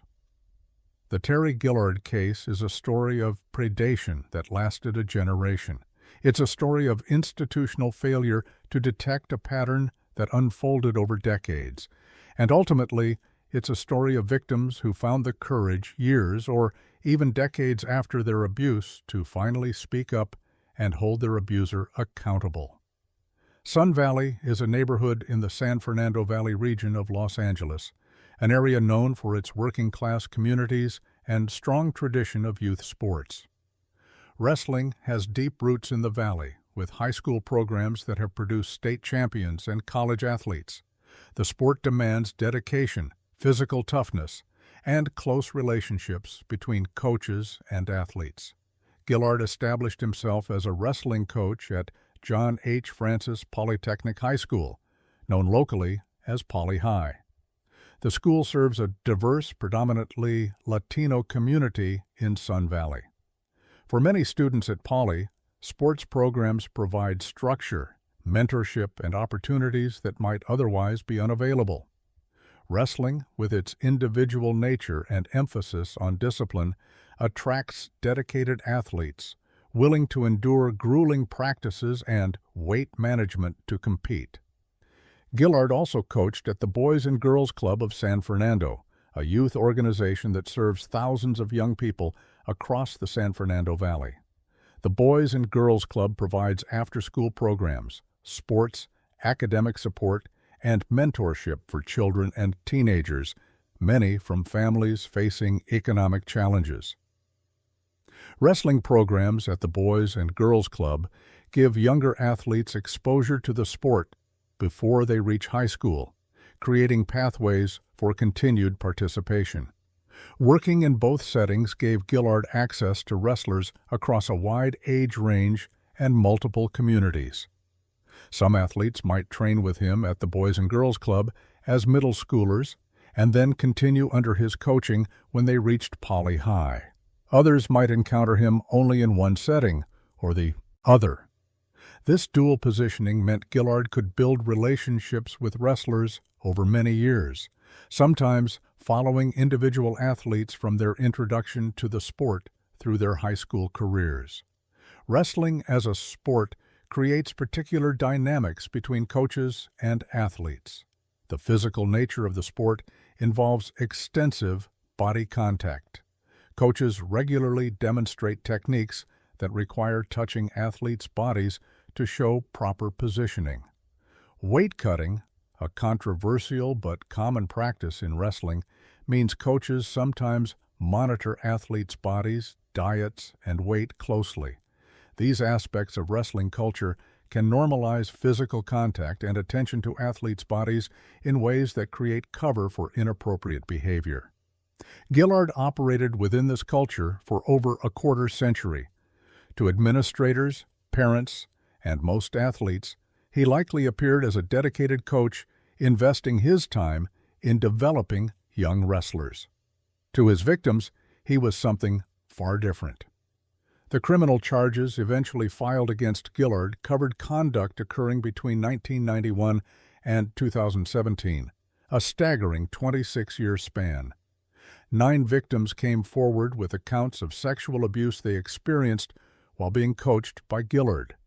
The victims were young male athletes, teenagers who had come to wrestling programs seeking athletic development, competition opportunities, and mentorship. The specific details of what Gillard did to each victim weren't fully disclosed in public records beyond the legal descriptions in the charges. He was convicted of procuring children to engage in lewd acts, committing lewd acts upon children aged 14 to 15, and oral copulation of persons under 18. These charges indicate a pattern of sexual contact between an adult coach and the minor athletes he was supposed to be mentoring and protecting. In wrestling, coaches and athletes spend significant time together. Practices can last several hours and occur 6 days a week during season. Tournaments often involve weekend travel. The intensity of training and competition creates bonds between coaches and athletes. For Gillard's victims, this closeness likely meant they trusted him, respected his authority, and were reluctant to question his behavior or report conduct that made them uncomfortable. The victims came from the communities served by Poly High and the San Fernando Boys and Girls Club. Working-class families, many Latino, many dealing with the challenges of raising teenagers in urban Los Angeles. For some families, wrestling provided structure their sons needed. For others, it was a path to potential college opportunities through athletic scholarships. The importance of maintaining good relationships with coaches would have been clear to both parents and athletes. The 26-year time frame raises difficult questions. Why did victims not report at the time? Why were no patterns detected by administrators at the high school or the Boys and Girls Club? How did Gillard continue coaching for so long without facing consequences? The answers likely involve the complex dynamics of abuse in youth sports. Young male athletes may struggle to identify what's happening as abuse, particularly in a sport where physical contact is normal. They may fear being disbelieved if they report abuse by a respected coach. They may worry about being stigmatized, especially given societal attitudes about male victims of sexual abuse. They may blame themselves or rationalize the behavior, and they may fear that reporting will end their athletic careers or create problems with teammates, administrators, or their families. For Gillard's victims, these dynamics apparently kept them silent during their years as active wrestlers. But silence during victimization doesn't mean the trauma disappeared. Many carried what happened to them for years or decades before finding the courage or circumstances that allowed them to come forward. No official reports about Gillard's abuse were filed until many years after his crimes began. This silence allowed him to continue coaching through the 1990s, the 2000s, and into the 2010s. During those decades, new generations of wrestlers came through his programs. Some experienced abuse. Others trained with him without incident, but were unknowingly at risk simply by being under his authority. The lack of reporting during this period doesn't reflect poorly on victims. Research on child sexual abuse consistently shows that most victims don't report while the abuse is ongoing or even for many years afterward. The reasons are complex: shame, fear of not being believed, self-blame, confusion about whether what happened constitutes abuse, loyalty to the abuser, concern about consequences of reporting, and the psychological defense mechanisms people use to cope with trauma. For male victims of sexual abuse, additional barriers to reporting exist. Cultural attitudes about masculinity can make boys and men reluctant to acknowledge victimization. There is stigma around male sexual abuse that doesn't exist to the same degree for female victims. Young men may fear being perceived as weak or as somehow responsible for their abuse. They may struggle with questions about their sexuality that arise from being abused by a male perpetrator. All of these factors can contribute to decades of silence. The extended time frame of Gillard's abuse also meant that victims didn't know about each other for many years. Each may have believed he was the only one, that his experience was unique, that no one else would understand or believe him. The isolation victims felt likely reinforced their silence. Only later, when reports began to surface and victims learned they weren't alone, did some find the courage to come forward with their own accounts. The institutional failures during this period are harder to explain. School administrators, Boys and Girls Club leadership, and other adults involved in the wrestling programs apparently detected no warning signs over 26 years. Either Gillard was extraordinarily careful to hide his behavior, or warning signs existed but weren't recognized or acted upon. The latter possibility is deeply troubling because it suggests that opportunities to stop Gillard and protect potential victims were missed repeatedly over more than 2 decades. At some point, victims began coming forward to report what Gillard had done to them years or decades earlier. The specific trigger that initiated reports isn't detailed in public records, but once the first reports were made, others followed. Victims who had remained silent for years learned that others had similar experiences. The isolation that had kept them quiet began to break down. Law enforcement agencies in Los Angeles began investigating allegations against Gillard. Detectives interviewed victims who described abuse that had occurred years or even decades earlier. Building criminal cases based on such old allegations presents significant challenges. Physical evidence is unlikely to exist. Memories may have faded or become less precise over time. Defense attorneys can argue that the passage of time makes it impossible for defendants to mount effective defenses.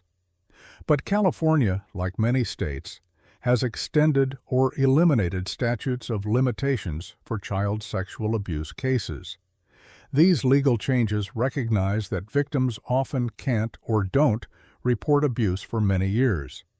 Extending the time frame for prosecution allows victims who were silent as children to seek justice as adults when they're better able to process what happened and confront their abusers.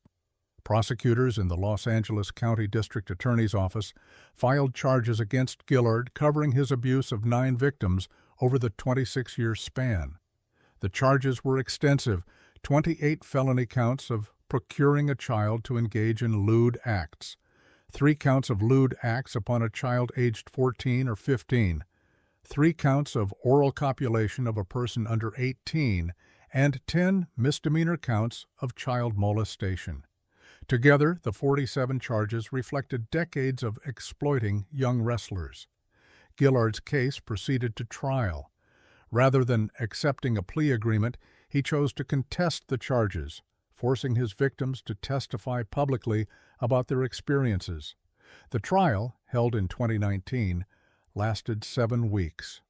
Over the course of that trial, jurors heard testimony from 9 men who described what Gillard had done to them when they were teenage wrestlers under his coaching.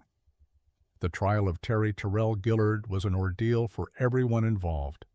7 weeks of testimony meant jurors spent nearly 2 months hearing evidence about sexual abuse of children.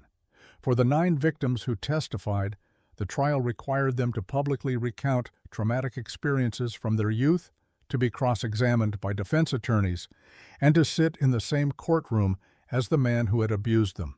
Testifying in sexual abuse cases is difficult under any circumstances. Testifying about abuse that occurred years or decades earlier adds additional challenges. Victims must recall specific details from events that may have happened 10, 15, or 20 years prior. They must answer questions designed to identify inconsistencies or gaps in their memories. They face implications that they're mistaken, lying, or motivated by desires for attention or compensation. For male victims of sexual abuse testifying publicly, there are additional burdens. They must overcome societal attitudes that question whether boys can truly be victimized sexually, or that suggest they should have resisted or reported at the time. They risk being stigmatized in their communities. They expose deeply personal experiences to public scrutiny. That 9 men were willing to go through this process speaks to their courage and their determination to hold Gillard accountable. Some had likely never told anyone outside their immediate families about the abuse before reporting to law enforcement. Now they were testifying in open court with the proceedings potentially covered by media. They did it anyway because holding Gillard accountable mattered more than protecting their privacy. The testimony established a pattern spanning 26 years. Different victims from different time periods described similar conduct by Gillard. The consistency of their accounts across such an extended time frame made clear this wasn't a misunderstanding or a few isolated incidents. This was systematic exploitation of young athletes that Gillard had carried out for more than a quarter century. Deputy Los Angeles County District Attorney Kathy Lee presented the prosecution's case, walking jurors through the evidence of each count and explaining how the testimony and other evidence proved Gillard's guilt beyond reasonable doubt. The prosecution had to prove not just that abuse occurred, but that it occurred within the time frames alleged and met the specific legal definitions of each charge. Gillard's defense attorneys contested the charges, arguing that the accusations were false, mistaken, or exaggerated. In cases involving allegations from many years earlier, defense attorneys often emphasize the unreliability of old memories, suggest that victims have been influenced by each other's accounts, or argue that financial motivations drive false allegations. The jury would have to weigh these arguments against the testimony of 9 different men describing abuse by the same coach over 26 years. On May 7, 2019, after 7 weeks of trial and deliberations, the jury returned its verdict.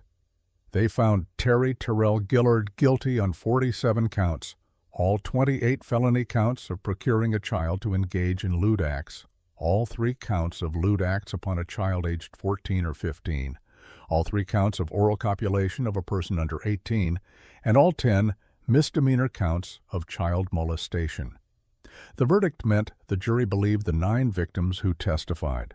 They found the testimony credible and consistent. They concluded that Gillard had indeed sexually abused young wrestlers over 26 years. 47 guilty verdicts represented accountability for decades of exploitation. In October 2019, Gillard returned to court for sentencing. Deputy District Attorney Kathy Lee asked the court to impose a substantial sentence reflecting the number of victims, the extended time frame of abuse, and Gillard's betrayal of his position of trust as a coach. The defense presumably argued for leniency based on Gillard's age, Any mitigating factors in his background or other considerations courts weigh in sentencing. The judge sentenced Terry Terrell Gillard to 71 years in California State Prison. At 58 years old when sentenced, this was effectively a life sentence. Gillard would not be eligible for parole for many decades, and given his age, he would almost certainly die in prison.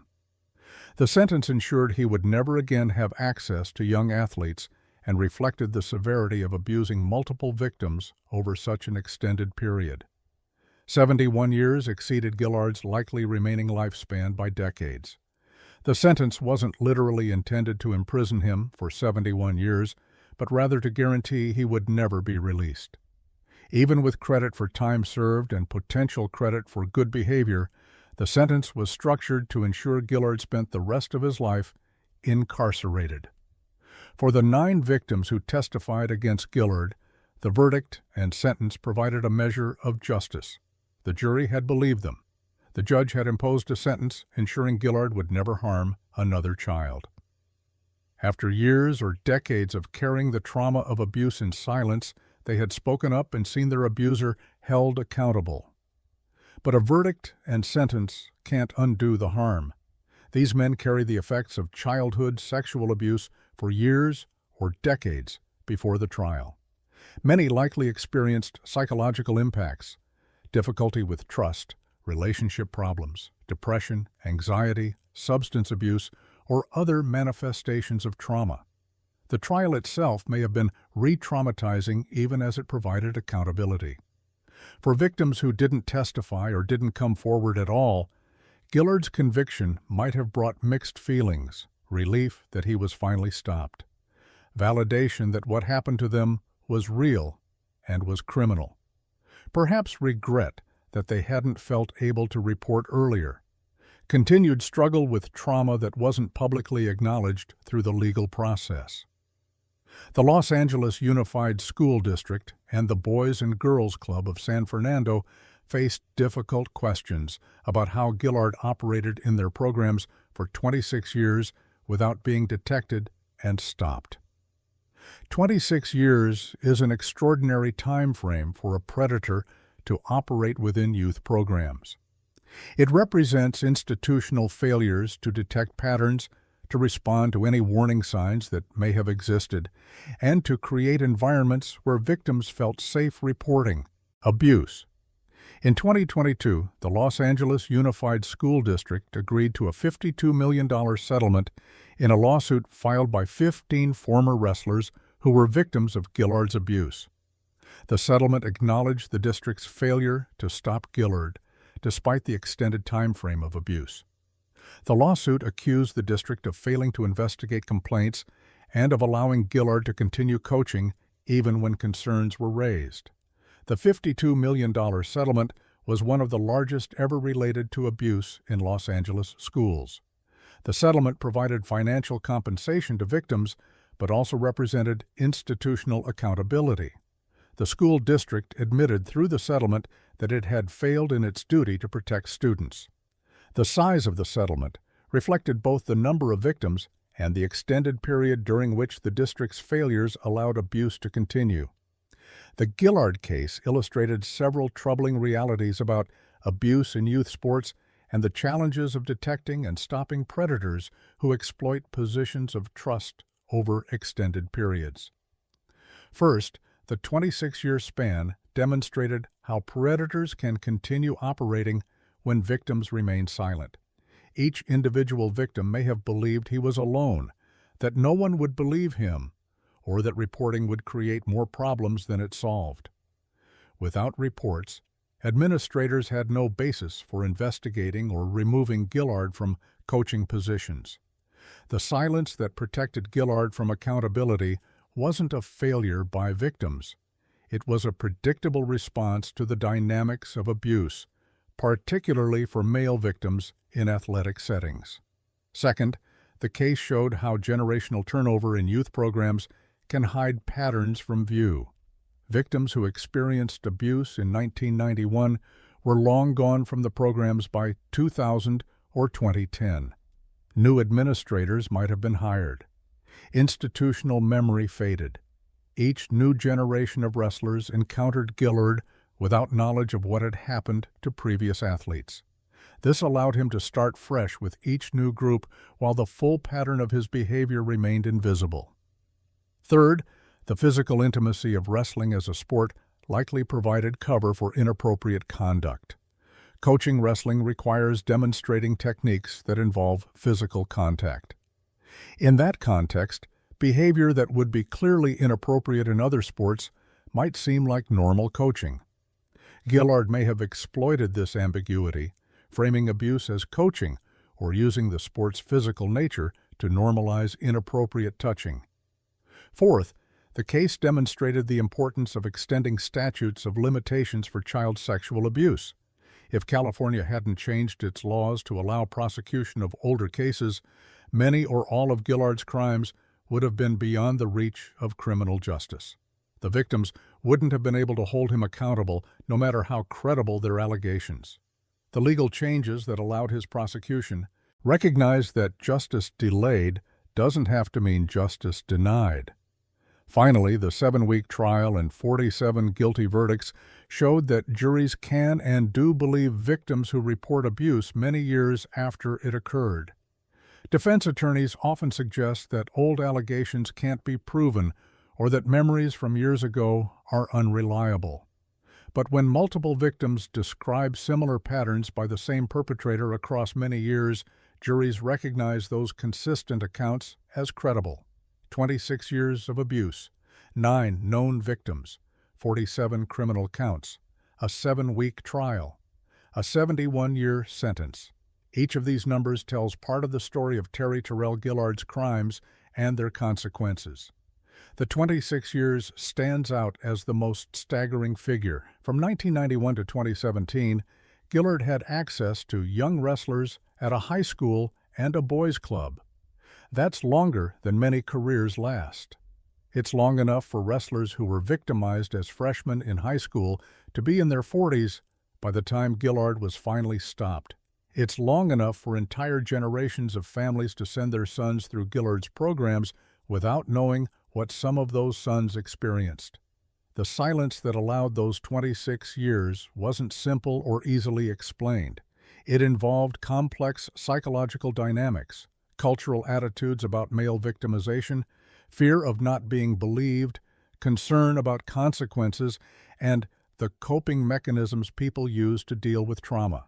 Each victim who remained silent did so for his own reasons, often very good reasons given his circumstances and understanding at the time. The courage required for victims to eventually come forward, often decades after their abuse, deserves recognition. These men had built lives, perhaps had families, established careers, and created identities separate from their experiences as teenage wrestlers. Coming forward meant risking all of that, exposing private trauma publicly, and enduring a trial where their credibility would be challenged. They did it anyway. The 7-week trial represented an ordeal for everyone involved, but particularly for the 9 men who testified. 7 weeks of reliving trauma. 7 weeks of detailed questioning about experiences they likely would have preferred to never discuss publicly. 7 weeks of facing the man who had abused them. But those 7 weeks led to 47 guilty verdicts and a 71-year sentence. The verdict was validation for the victims. The jury believed them. The legal system, despite its imperfections, worked to hold their abuser accountable. The sentence ensured Gillard would never again have the opportunity to exploit young athletes. These outcomes couldn't erase the past or undo the harm, but they provided accountability that had been absent for 26 years. Today, Terry Terrell Gillard is incarcerated in a California state prison where he will remain for the rest of his life. At 58, when sentenced in 2019, he is now in his early 60s, serving a 71-year term. He will never be released. He will die in prison, unable to harm another young athlete. The 9 victims who testified against him can know that their courage stopped Gillard and likely prevented additional victimizations.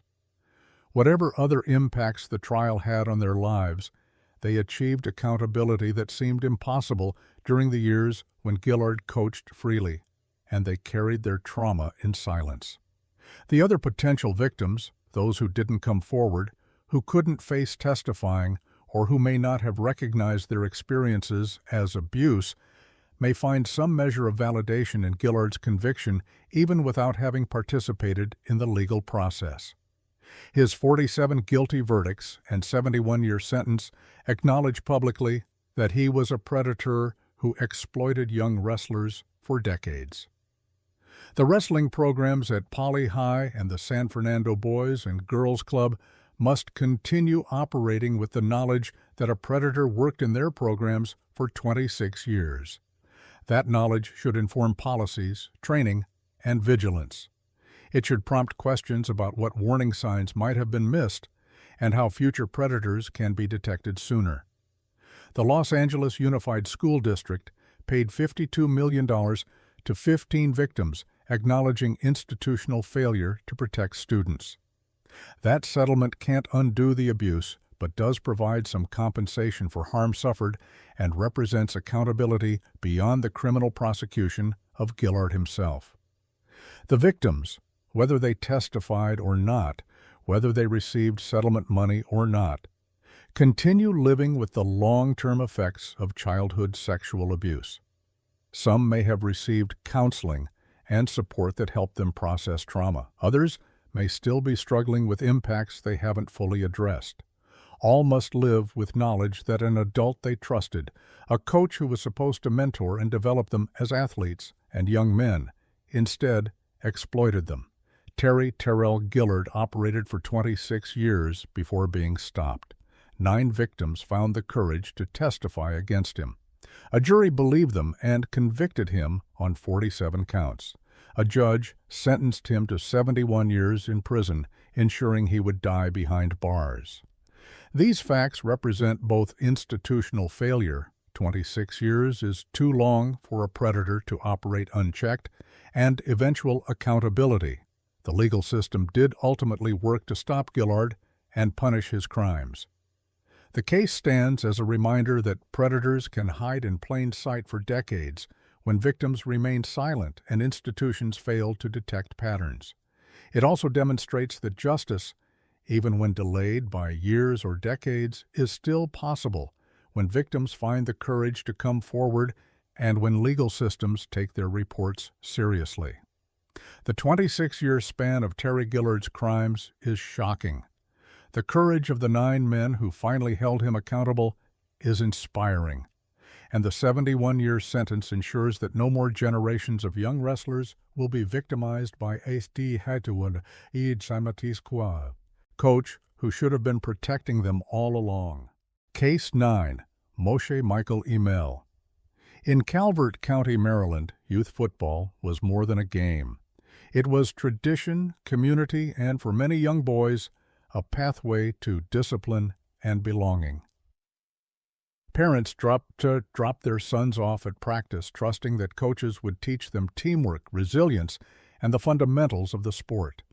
For 2 families, that trust would be shattered in the most devastating way imaginable. Moshe Michael Emel was 53 years old when his carefully constructed facade finally crumbled.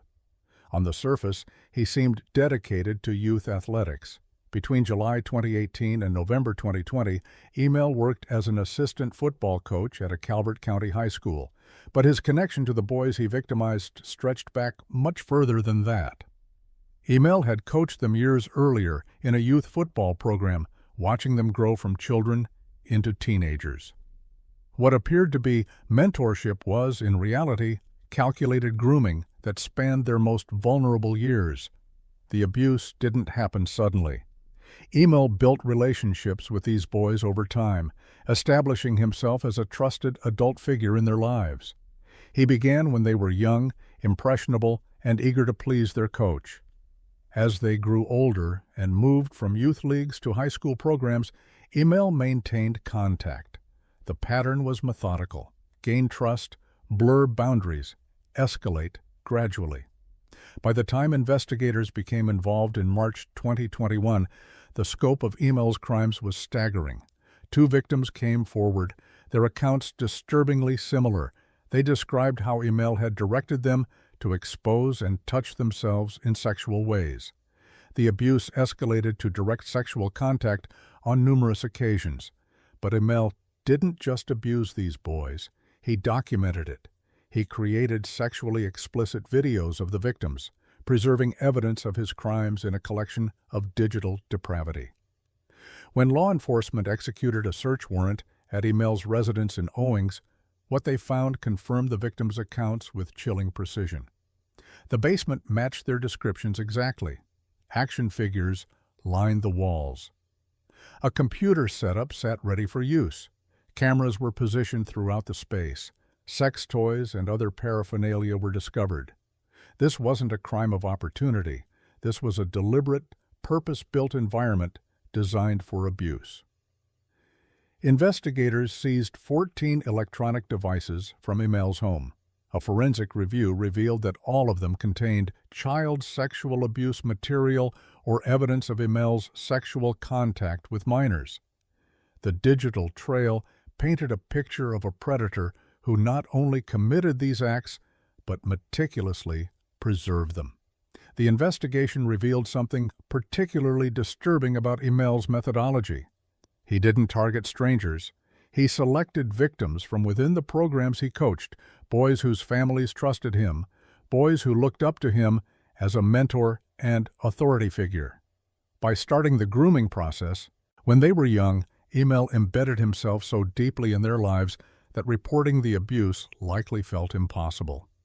Children who are groomed over years often struggle to recognize the abuse for what it is, especially when the perpetrator has positioned himself as a caring adult.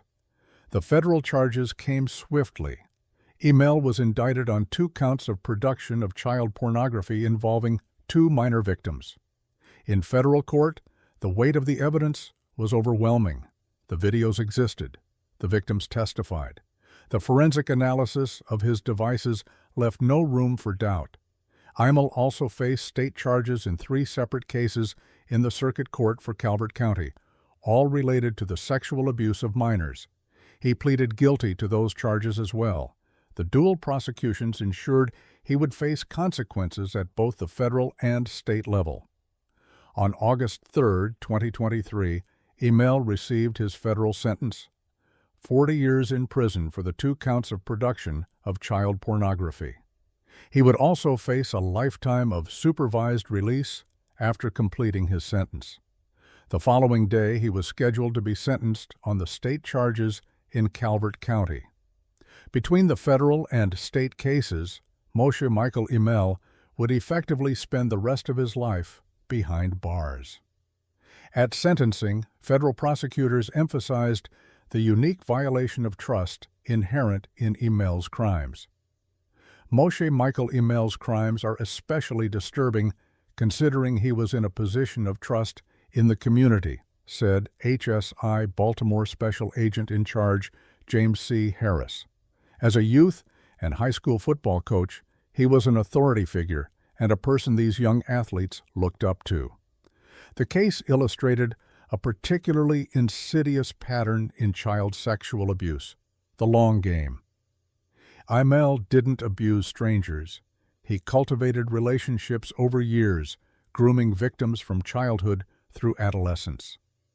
By the time the abuse became overt, these boys had known him for a significant portion of their lives. The trust was deep. The power imbalance was profound. The shame and confusion that victims experience in such situations can delay disclosure for years, if it happens at all. Youth sports programs are meant to build character, teach discipline, and provide positive male role models for developing boys. Emel perverted every aspect of that mission. He used his access to young athletes as a recruitment mechanism. He used the authority granted to coaches to create compliance. He used the closed-door environment of his home to escalate the abuse far beyond what happened in locker rooms or practice fields. The victims in this case demonstrated remarkable courage. Coming forward about sexual abuse is difficult under any circumstances. When the abuser is someone you've known since childhood, someone your family trusted, someone who occupied a role of authority and respect in the community, the barriers to disclosure multiply.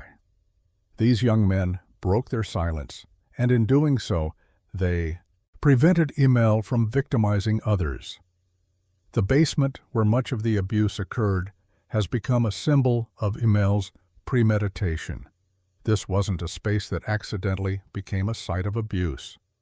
The cameras, the computer equipment, the deliberate setup all pointed to planning and intent. Emil created an environment where he could abuse and document that abuse with impunity. The action figures lining the walls added a grotesque element, a reminder that his victims were children, boys who should have been playing with toys, not being exploited by someone who was supposed to protect them. Today, Moshe Michael Emil is serving his 40-year federal sentence. With lifetime supervised release awaiting him if he ever leaves prison, and with mandatory sex offender registration, his ability to harm children again has been eliminated. His victims, now older, are left to process years of abuse that began when they were too young to understand what was happening. The case raises uncomfortable questions about youth sports and the access coaches have to children. How do we balance the positive role that coaching can play in young lives with the risk that predators will seek out these positions specifically to gain access to victims? How do parents distinguish between a coach who is genuinely invested in their child's development and one who is grooming their child for abuse? There are no perfect answers, but Emil's case offers lessons. The grooming process took years, which means there were likely warning signs along the way. Boundary violations often start small: excessive one-on-one time, special treatment, contact outside of official team activities, reluctance to have other adults present. Parents and fellow coaches who recognize these patterns early can intervene before abuse occurs. The Emil case also underscores the importance of believing children when they disclose abuse. The victims in this case eventually found the courage to report what happened to them. Their accounts were consistent, detailed, and ultimately corroborated by the physical and digital evidence found in Emil's home. Too often, when children report abuse by respected community members, adults dismiss or minimize their claims. These two young men were believed, and justice followed. The legacy of Moshe Michael Emil's crimes extends beyond his victims. Every family in Calvert County who entrusted their son to a youth football program had to grapple with the betrayal. The coaches who worked alongside him had to process that someone they knew was capable of such acts. The youth sports community had to confront how one of their own used that platform to exploit children. Emil will likely die in prison. His 40-year federal sentence ensures he will be well into his 90s before he could theoretically be released, and that's before accounting for any additional time from his state convictions. The lifetime supervision that follows means that even in the unlikely event of release, his movements would be restricted and monitored for the rest of his life. For the victims, the sentencing brings a measure of justice, but it doesn't erase what happened. The abuse they suffered began when they were children and continued into adolescence. Those are formative years when boys develop their sense of self, their understanding of boundaries, their relationship with authority. Emil corrupted all of that. The psychological impact of childhood sexual abuse is well documented: depression, anxiety, difficulties with trust and intimacy, post-traumatic stress. These young men will carry the effects of what Emil did to them for the rest of their lives. But they also carry something else: the knowledge that they stopped him. By coming forward, they ensured Emil couldn't victimize other boys. They transformed their trauma into testimony, their silence into accountability. That doesn't diminish what they survived, but it does represent a reclaiming of power that Emil tried to take from them. The case was prosecuted as part of Project Safe Childhood, a nationwide initiative launched in May 2006 by the Department of Justice to combat child sexual exploitation and abuse. The program coordinates federal, state, and local resources to identify, apprehend, and prosecute individuals who sexually exploit children. The Email prosecution demonstrated how multiple levels of law enforcement can work together to hold predators accountable and secure justice for victims. In the end, Moshe Michael Email's story is one of profound betrayal. He was given access to children because parents believed he would help their sons become better athletes and better young men. Instead, he used that access to groom and abuse them. He documented his crimes, creating a permanent record of his predation. And he did it all from a basement specifically arranged for exploitation, a space that will stand as evidence of just how calculated and deliberate his abuse truly was. Case 10. John Bieber. In the summer of 1997, John Bieber arrived in Boulder with an impressive reputation. He was an elite swim coach, the kind who could take talented teenagers and transform them into Olympic hopefuls. For families with daughters who dreamed of college scholarships or national competitions, Bieber represented opportunity. The team he took over, then called Boulder Poseidon, was co-ed and competitive. Within months of his arrival, something shifted. Male swimmers began leaving the team in unusually high numbers. What remained was a group of young female athletes and a coach who would spend the next 5 years systematically abusing them. John Michael Bieber was in his late 20s when he took the helm at Boulder Poseidon. The program changed its name to Boulder Swimming around the same time, a fresh start under new leadership. Bieber came with credentials. He had coached in New York before moving to Colorado, and his results spoke for themselves. Within just 2 years of working with the team, he successfully got swimmers to the Olympic trials. That kind of achievement doesn't happen by accident. It requires skill, dedication, and an understanding of what it takes to compete at the highest levels of the sport. But behind the accolades and the impressive meet results, Bieber was using his authority to prey on the teenage girls under his care. The abuse followed a predictable pattern, one that would be described years later by multiple victims whose accounts were disturbingly consistent. It often began with special attention. Bieber would single out certain swimmers, making them feel favored over their teammates. Victims later described feeling special in the early stages, grateful for the extra coaching, the individual feedback, the sense that they mattered to someone who could change their future. Some even felt jealous when Bieber's attention shifted to other swimmers. This is the insidious nature of grooming. It feels like affection, like mentorship, like care. Only later, when boundaries erode and abuse escalates, do victims realize they've been manipulated. Bieber gave the girls what he called massages. These were not therapeutic or professional. They were explicit and sexual in nature. He touched athletes inappropriately during stretching exercises, using the guise of coaching to make physical contact that had nothing to do with improving their performance. The abuse escalated to sexual assault. One victim told investigators that Bieber regularly gave her these massages and touched her inappropriately during stretches. Another described similar experiences. Their testimonies, given decades apart, aligned in devastating detail. Bieber structured the team environment to minimize oversight. He did not allow parents to attend the nearly dozen practices conducted each week. This was presented as standard procedure, a way to maintain focus and discipline. In reality, it meant Bieber had unsupervised access to teenage girls, for hours at a time, multiple times per week. The closed-door practices became a space where abuse could occur without witnesses. By 2002, concerns had surfaced. USA Swimming, the national governing body for the sport, received allegations about Bieber's conduct. They investigated for approximately 2 weeks. According to later court documents, it was the organization's understanding that USA Swimming turned the decision back over to the parent board after their brief investigation. But the parents were afraid. They feared what would happen if the news became public. They worried about the repercussions for their daughters, about the loss of an Olympic-level coach, about the damage to the program they had invested so much time and hope into.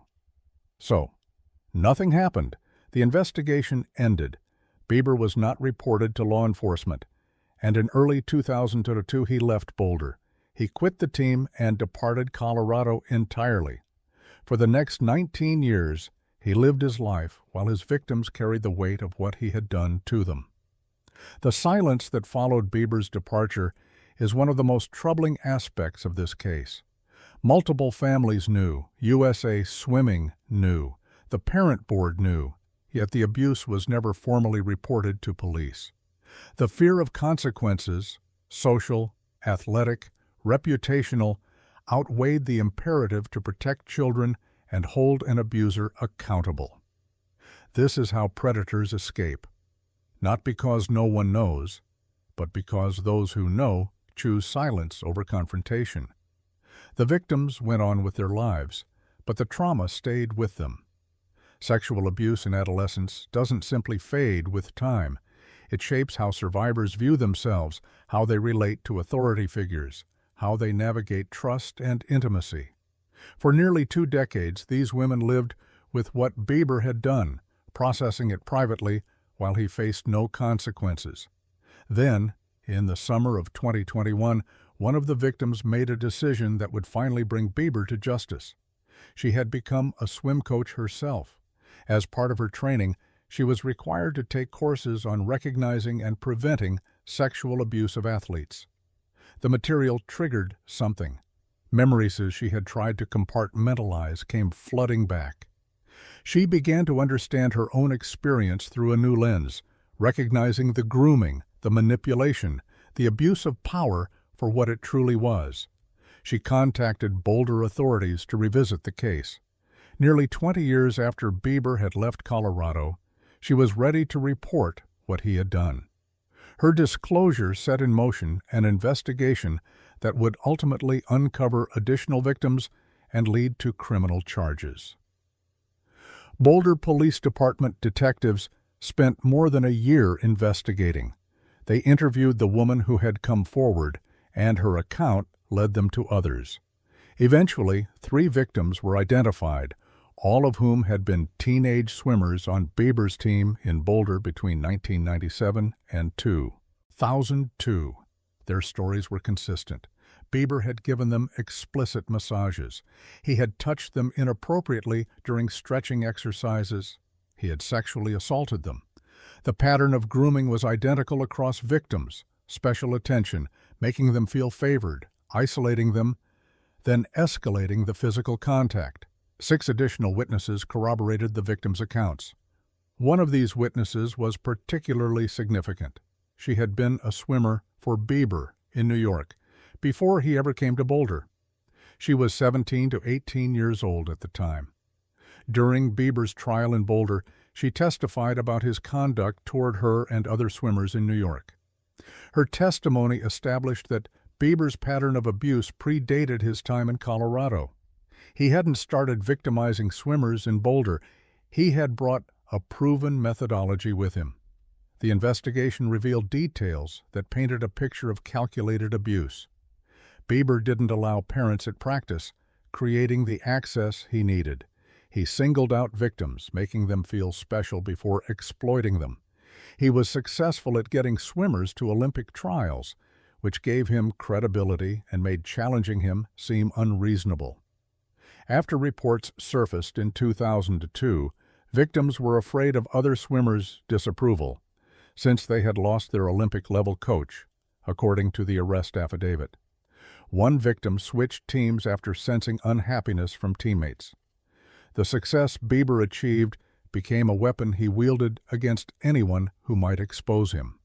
In 2022, more than 20 years after Bieber left Boulder, prosecutors in Boulder County filed charges. He was indicted on 3 felony counts: 2 counts of sexual assault on a child by one in a position of trust with a pattern of abuse, and 1 count of sexual assault on a child by one in a position of trust.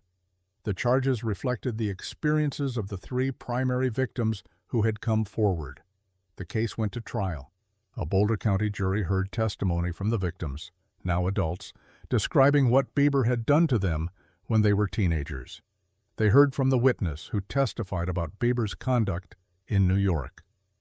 They reviewed evidence that corroborated the accounts. The trial lasted several weeks, and at the end, the jury returned guilty verdicts on all 3 counts. Sentencing came in the summer of 2024. Boulder County District Judge sentenced Bieber to 18 years to life on 2 of the counts and 6 years to life on the 3rd count. The judge ordered the sentences to be served consecutively, not concurrently. That meant a total of 42 years to life in the Colorado Department of Corrections. But there was an additional condition that made parole virtually impossible. Bieber would not be eligible for release until he completed sex offender treatment, regardless of how much time he served. This provision is significant. Sex offender treatment requires acknowledging the crimes and taking responsibility for the harm caused. For offenders who maintain their innocence or minimize their conduct, completing treatment becomes impossible. Without completion, parole remains out of reach. Given Bieber's age, he was 53 at sentencing, a 42-year minimum sentence effectively means he will spend the rest of his life in prison. At the sentencing hearing, Boulder District Attorney Michael Dougherty stated, "This lengthy prison sentence is the right outcome." As the judge noted, this type of case is every parent's worst nightmare. Parents drop kids off for practice or school and hope that the adults in charge are not abusing their position of trust. This defendant did exactly that, for years. It is only because of the victim's courage and perseverance that we were able to bring charges all these years later and secure justice for them and their families. The Bieber case is remarkable not just for what happened, but for what didn't happen for so long. Between 2002, when USA Swimming investigated, and 2021, when a victim finally reported to police, 19 years passed.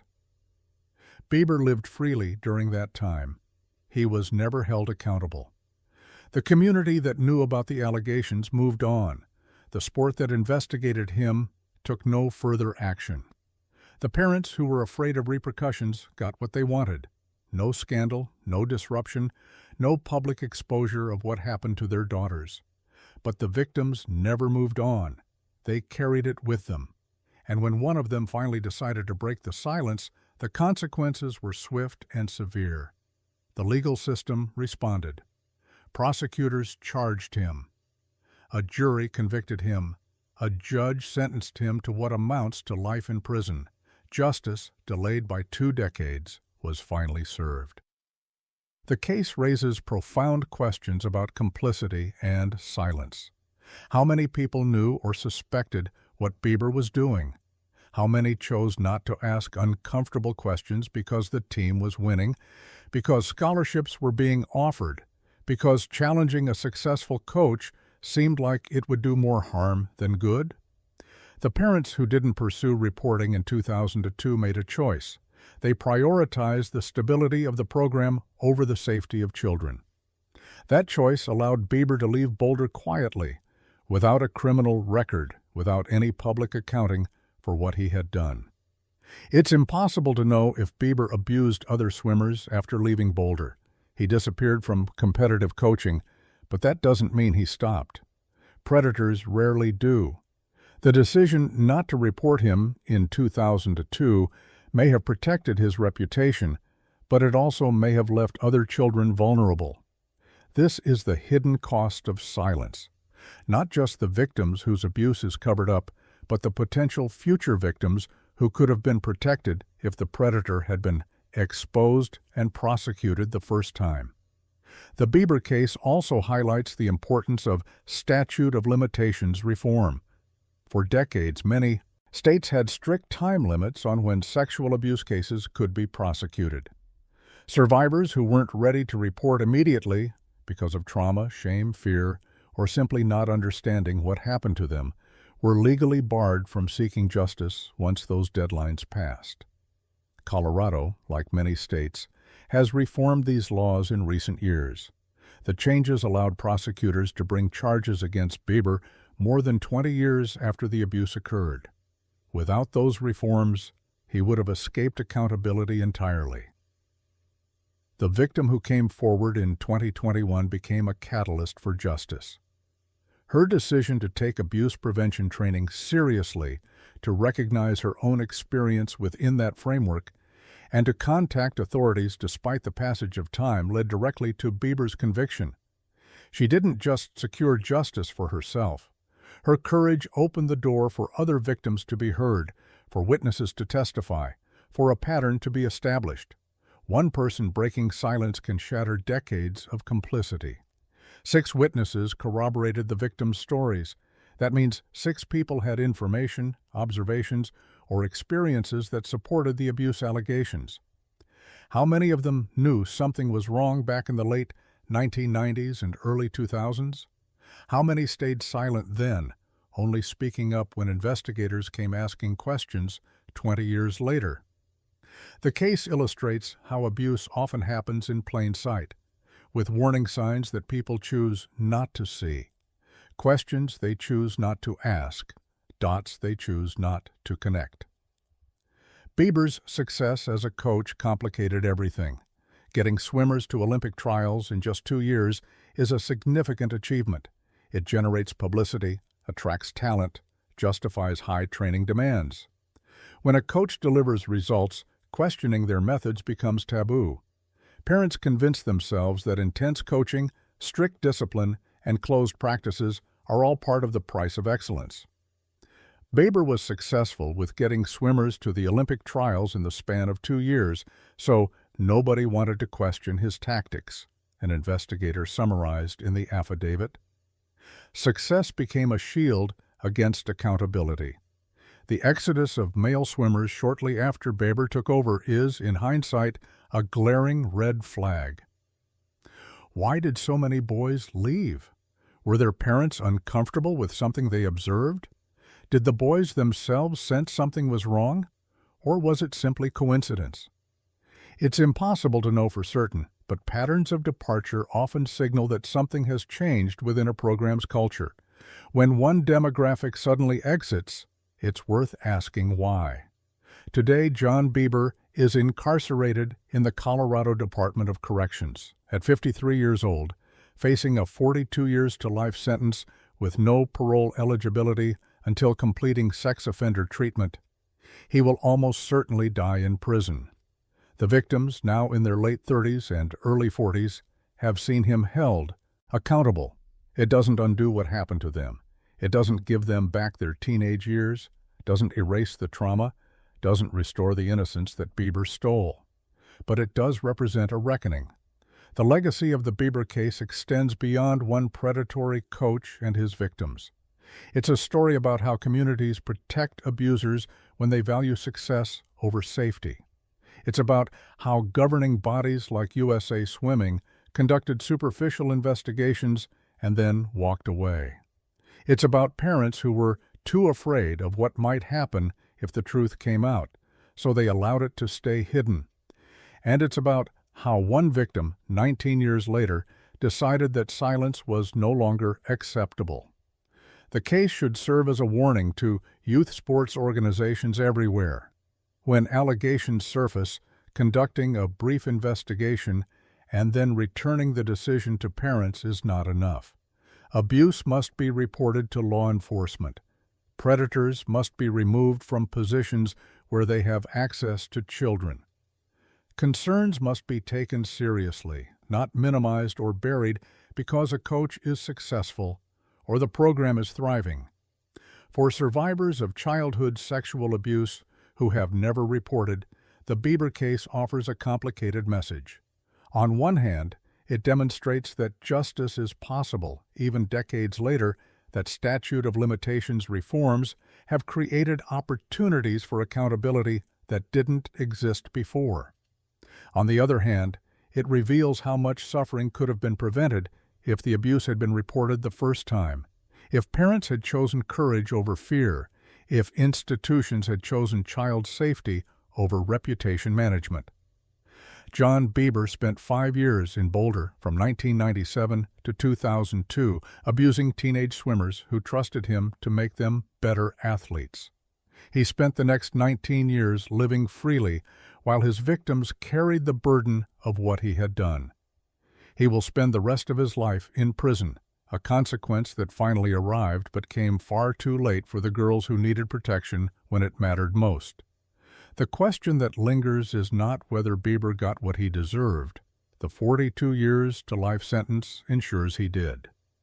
The question is, how many other John Biebers are coaching right now in programs where parents are afraid to ask questions, where success justifies secrecy, where abuse allegations are quietly investigated and then quietly buried? The Bieber case proved that silence protects predators, and justice delayed is not justice at all. But it also proved that it's never too late for survivors to come forward, and that courage, even decades later, can still change everything. These 10 cases span decades and disciplines, from gymnastics to football, swimming to basketball, but tell a single, devastating story. Coaches occupy a unique position in young lives. They shape dreams, push boundaries, and demand trust. What makes these cases particularly evil isn't just the abuse itself, but how systematically these men weaponized that trust. They exploited the very qualities we celebrate in athletes: dedication, obedience to authority, tolerance for discomfort, to ensure silence. Worse still, institutions repeatedly chose self-protection over child protection. The question we must ask isn't just how these individuals became coaches, but why so many warning signs were ignored, why so many reports went nowhere, why protecting a program's reputation mattered more than protecting its children. The legacy of these cases must be more than prison sentences. It must be a fundamental shift in how we believe children, investigate complaints, and prioritize safety over success. For every survivor who found the courage to come forward, there's a message. You were never to blame, and your voice broke a silence that protected predators for far too long. Which of these cases shocked you the most? Have you heard stories about coaches who abused their position of trust? Share your thoughts in the comments below, and don't forget to like and subscribe for more true crime deep dives into cases that changed how we protect young athletes.